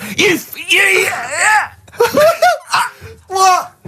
So the doctor went out and said, Mr. Jones, who's here to whip off your cock and balls, just here and now, right? Bloke comes in, didn't it? It must have been me. So the bloke who wanted his balls taken off didn't say, I think he said me. So he didn't interrupt then. So the bloke goes in, he starts taking his testicles off, and he doesn't say, I'm here for me ears. What are you doing with that? Right, there was this. This is what it's like about getting presents and stuff, right? With my mum and dad. Go on. My mate, Colin, right? Colin Bailey. Oh, right? yeah. He had a little Sinclair Spectrum, right? Yeah. Computer. Yeah. Which was like the thing to have at that time, right? Yeah. Used to always go round to his house. The deal was not the one you had to play through the window because you weren't allowed. No, that's another lad. Oh, right? yeah. This is a different lad, and the deal was he came to our house and my mum gave him a pie, and then I'd go round to his and I'd stay there for a few hours playing, Hungry Horace and stuff like that on it. Sure. Right? Now, my mum and dad knew that I really wanted one of these computers, right? So I waited about a year. Came round to Christmas Day, I thought, I reckon might have one. Turned out, they bought me the wrong one. They bought me a ZX81 instead of a Spectrum, right? And, Christmas Day, I'm there trying to load the games up, it's not working, I'm thinking, what's wrong, right? And the thing with me, when I was a kid, I used to get quite sort of agitated. This is the moment. Right? I found out that it needed a RAM pack to make it work, right? Looking in the thing and it's saying, and make sure you put your RAM pack in the back. And I was like, oh, where's the RAM pack? And my dad's going, I don't know, I've got you the main bit. That's it. So, I was that wound up, I just was sick, right? Just sick. I didn't feel sick or anything, I just was like, oh God. Went to the sink, just sick. Because I was that on edge about it. I said, come on, we've got to get one. And my dad's like, Tandy's shut, we're not gonna get anything today. Ruined again, Christmas Day. That was after the year when my train set got blown up by our kid. The following year, no RAM pack. And now you ask me why don't I get good presents? He's scarred. He just I'm gonna die. Honestly, I'm gonna die. He's just screaming sick. Yeah. There's no RAM pack. Did you get to the bottom of it? Why wasn't there a RAM pack? You have to buy them separate. Oh, okay. What do you mean I can't play Frogger? Oh no. So, wasn't there another incident when you threw up? Spontaneously threw up? Through sheer anxiety? I do get it. It's not so much now because I've relaxed a bit, but as a kid I used to be quite on edge all the time with certain things. Do you think that's what happened to your cat that kept being sick? That it didn't get the food it wanted and it just threw up? Do you remember that? Yeah. God, so they shaved it. Look at Gervais with me, Steve and Karl. Karl, why have you got a headache? You got a headache? Just a bit stressful because the moves on this week. Are you moving house? Oh, by the way, the XFM listeners came round to my house and bought the futon and table. Did they? Were they happy with it? Quite normal. They were well happy. Yeah. Couldn't believe the luck with it. What do you mean quite normal? What do you mean quite normal? Well, it's always a bit scared, isn't it, getting getting people round. I imagine they were scared. And were they excited to see you? Could they? I mean, they were, could you tell that they were pretty pleased to see you? No, I don't think so. I mean, you're Karl Pilkington. Yeah, but the fellas sort of. I mean, they brought the whole family round, which was a bit odd. Well, it's not often they get the chance to visit a living creek. Anyway, no, they were nice. And you're moving now. Yeah? He said he phoned me up today. It was absolutely tipping it down. Right? He had to cycle in, right? Because he said, because of the move, he doesn't want to leave his bike around there. Right? And he said, and Suzanne, I can't say this in case he's listening, can I? He won't know. He said Suzanne's hired the oldest removal man in London. You should hear him. And the thing is, right, we booked him because everyone else happened to be booked out, but this fella's free, right? So he called up this morning. I've never spoke to him, but he was on the phone. He sounded about 90. Yeah. Carl thinks that he's going to have to do all the work. And the thing is, right, it seems he only wanted some Werther originals. Right, listen, he seemed to be cheap because it's £50 an hour. But how long is it going to take him? Yeah. Oh, that's genius. When's the move on then? When's the? He's coming round. He came round today to bring some empty boxes, and he was struggling with them.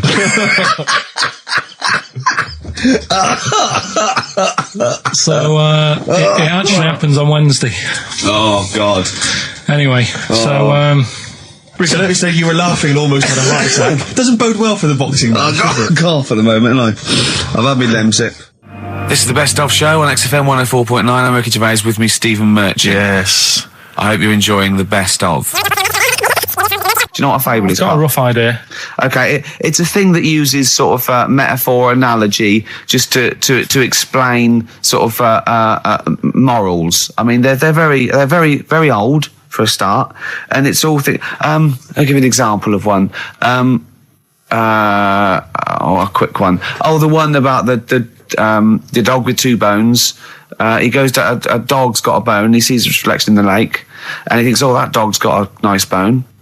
I'll have that." And as he goes to get that one in the reflection, he drops the one he's got, and that's one about I think I was told one when I was younger. Go on. I think it was one. This young lad, he's got a dog, right, and he's about 8 years old, and this dog, he's had it since he was about 4. And it's a bit tired now, and he chucks sticks for it, and it doesn't go for it. And he's saying to his mum, "Oh, I want a new dog because this one's useless. It doesn't do it doesn't have any fun with me." So they say, "Oh no, but Rover's a good little dog. You should look after it." And he's like, "Oh, I don't like it. I want a new one." So they buy him a new puppy, and it's running around, yapping about, and he's loving it, and he's playing around with it in the grass. And then one day he goes to the park and he's messing about and rolling about with it, and he falls into the lake. Right, and the little puppy's like yapping at him, and he's going, help me, little dog's yapping. And then the old dog comes and gets his collar, and it pulls him out of the lake, and he goes, "Oh God, why did I forget about you? You're the better dog." And he loved that one again rather than the puppy. I got a feeling that was Lassie. Well, yeah, that was an episode of Lassie. What's the moral? What's the moral there, Karl? What's that telling? What's that explaining through analogy? Sort of, don't forget the old. Look after old people. I remember there was one I heard once about a young boy who got trapped in a lake inside a cage. But he loved his trainers so much. He wasn't going to get them wet. But even though he had to get out there, and even though he thought that was the important thing because it's material value, he actually drowned, and the trainers were no good to him then. Got some new ideas for you. Go on. Well, they've all been blinders in the past. Go on. Did you do any competitions when I was away? I think we did, didn't we? Didn't we give away a DVD? Did we? Yeah, we did. Yeah, go on. Yeah, right. Go on. Anyway. Well, I thought some... This isn't like radio, is it, as we know it? This is just people talking. If the mic's on, it's luck. Yeah. If anyone's listening, I've no idea what they think of this show. It's not a show. Not in the traditional sense. No. Okay, then you're going to change with that, Karl. Because a show suggests a certain form of presentation. Yeah. A certain pride. And when we do present dare I say it, some planning. Yeah, and when we do, it's ruined by him pressing the wrong button. Yeah, but I've got some planning here. Go on then. Quizzes. What I did was, when I was on holiday, right, you said, come up with a new idea, right? So the best way of coming up with ideas is sort of Thinking. Sort of nicking a TV show name and then twisting it a bit. Yeah. So. Or just rip off Simon Mayo's idea completely. That's good advice for anyone out there. I didn't know. Yeah. If you're interested in ideas. Karl is presently running a course writing for TV. Yeah. And that's the lesson 1, isn't it? Just rip something else off. Just do it and change the title slightly. Yeah. Well, go on. This one I haven't really got. I don't know what to do on the game, but I'm thinking Strike It Ricky. That's all you've got? That's what you've come up with. How long did that take? What is that? I just thought it sounded a bit like Lucky. Forget that one then. Yeah, forget that one. Okay, yeah, well, no, good. No, we all have hits and misses. Even Spielberg's, not all his films, can hit the. Go on. Right. No, okay, no, it's good. Go on. Yeah. Remember Big Brother? Yeah. Do I remember Big Brother? No, go on. Big Mother, right? You call in. If your mum's ever, you win a CD. What do you mean? How can you prove that? Alright, forget that. Right, ER. Here's one. Right, ER. Good one. No. Yeah, no. The Price is Right, remember that? Yeah. Right. The Price is Ricky? No. The Rice is Right. And what I do, I read from an Indian menu and a Chinese menu. You tell me whether you have pilau or egg fried. He's a genius, isn't he? He really is a modern. That one. Go on then. Let's go into this one. Let's not cross this off right away. Go on then. What you read from what? Well, I'll get a couple of menus from like an Indian and a Chinese takeaway. Yeah. And I'll go like, chicken korma. Well, could I just suggest that as it's an Indian, it'll be pilau, and anything you read out that is... Yeah, but you don't know which one I'm reading from. What, the chicken korma's Indian, isn't it? Yeah, so you go pilau. But then well, you might as well say Indian or Chinese. No, because then the name wouldn't work. The Rice is Right. Okay, yeah, I forgot you're working for the title backwards, aren't you? Okay, yeah. I'm so confused. I don't know where I am or what day it is. A programme that they've been in on Channel 4, right? Can you cross that out? We're not doing The Rice is Right either. I don't understand The Rice is Right. No, go on. I'll tell you that later. We'll have a game in the office, right? A game that they've been in on Channel 4, but has got really big viewing figures. Well, obviously not. Right. Or they wouldn't be binning it. Go on. Do you know 15 to 1? Yeah. They're getting rid of that, right? Are they? I'm thinking 15 Taiwan. Get some items that are made in Taiwan, right? Get 15 items, and I say what they are, and then you go, oh, I bet it's the vase. Or something. That's the one that's made in Taiwan. Yeah. Can you just explain that again very quickly? No, don't go. Cross it out. Forget that. Cross it out. 15 Taiwan. Tell you a job I don't like. What? I wouldn't want to be doing. The woman, there's a little woman who sits in the little snack stall on Finchley Road. Yeah. And I don't know how to describe it really. She is surrounded by snacks. She can't move for snacks. Does it look like American Beauty, but with different... Not dissimilar to that. Yeah. It's a little hut on the station. Yeah. And it's like, if you go to the seaside, you can put your head through one of those cardboard cutouts and it looks like you're a big fat person or whatever, and you can have your photo taken. It's like an equivalent of that, but it's just snacks everywhere. She's got bananas up to her chin. She's got chocolate coming down to her eyes, crisps either side of her. She can't move. She can't do 360 degrees. She's like packed in there. I don't know how she gets in there. I think they put her in there first, and they pour in the bananas. Yeah. Then they go pour in the nuts. She has 2 hours of makeup before they dressing her in there. Because I'll ask for something from the fridge, and she cannot turn her head to see. She has to go by feel alone, just to feel the fridge and get stuff out and pass it. And often I'll say, that's not what I wanted, but she can. You've got to let her off. It's extraordinary. Dear. But there's no music playing. Does she have nothing. to sell her way out of it? Exactly. If it's a slow day, she's stuck there till the next day. Yeah, it's like a world-breaking attempt. Yeah. Karl, what job wouldn't you want to do? Well, any job. You're a lazy... You're joking, aren't you? I've done loads of stuff. I'm quite happy now doing what I'm doing. Yeah? You look happy. I think you sound happy. Yeah, I mean, calm down. You on drugs? I'm all right. Are you on E? Before England have won and that. I'm happy for them. Yeah, go on. Happy for them. I'm happy in that. Yeah. What do you mean happy for them? We are England. Happy for us. Yeah. I mean, we didn't play. I did very little towards it. No. It was mainly Johnny Wilkinson. Yeah, I barely contributed. Switching on the TV was about as much as I did. Exactly. And shouting, "Come on!" Yeah. Talking about jobs and that, though, I was reading the other day about rubbish jobs that people have had and stuff. I haven't got time when I'm at work, man. I just get on with it. I'm not squiddly diddly. Fingers in pies, different jobs. Go on. Do you know Ivor the Terrible? Ivan. his Russian. Yeah, that was the Welsh fella. Who was bloody awful, but not as bad as his Russian cousin, Ivan. Yeah. Go on. He had a fella doing some work for him, right? Yeah. This fella built his house. Yeah. After it was done, right? Yeah. The terrible fella was like, fella Ivan. He was going, "Oh, it's brilliant. You've done a good job there. Yeah. I don't want you to build another one like that." Took his eyes out. Just stopped him making an house like that. Again. Blimey. That's bad, isn't it? Why didn't he take away his trowel? Then he could have seen, but he couldn't have built a house without a trowel. You can't build a house without a trowel. Yeah.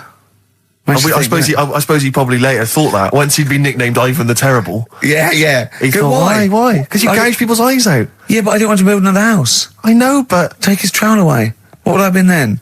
Ivan the Crafty at most. Exactly, yeah. Ivan the Jealous, Ivan the spoilt brat. But Ivan someone's eyes. That is bloody terrible. I'm surprised you're not called Ivan the... Do you know what I mean? You're going to get on in history like with Vlad the Impaler. Yeah. He's mainly remembered for impaling people. Yeah, he did a lot of other stuff. Did a load of great charity work he did. The impaling is the thing that's really gone down in history. When were you reading about Ivan the Terrible? No, it's just or Ivan the Terrible is the thing you remembered from this informative article? No, it was just little bits like that. Talking about him, there was a thing about someone who worked for that fella who painted the ceiling. Sistine Chapel. Yeah, there was a thing. A woman who worked for him in his house, and I love how you assimilate information when it's just bordering on the academic, or just the interesting and true. It's wonderful. Ivan the Terrible gouged someone's eyes out because built him an house. That fella who painted that ceiling had a woman work for him. Imagine if you wrote that down in an essay. Imagine if you wrote that in a school essay. Well, you'd probably end up with not getting a grade, or thinking you turned up to more than you had. Exactly. Anyway, the woman who lived with... Yeah, the woman who lived in a shoe. Go on. Yeah, there was this woman who lived with him, and she used to go out and do all this shopping and that. Yeah. But because she couldn't read or write, he used to have to draw everything that he wanted. Why couldn't he just tell her? I don't know. No, wait. That's an excellent point. Could she talk? Yeah, but if it's a big list and that, loads of different coloured paints. But why couldn't she draw on a piece of paper? Why did he have to do it? Because he's a better drawer, isn't he? That's the point. That's it. We were just looking for the logic of the story. You found it. You've done it. Play a record. He's a better drawer.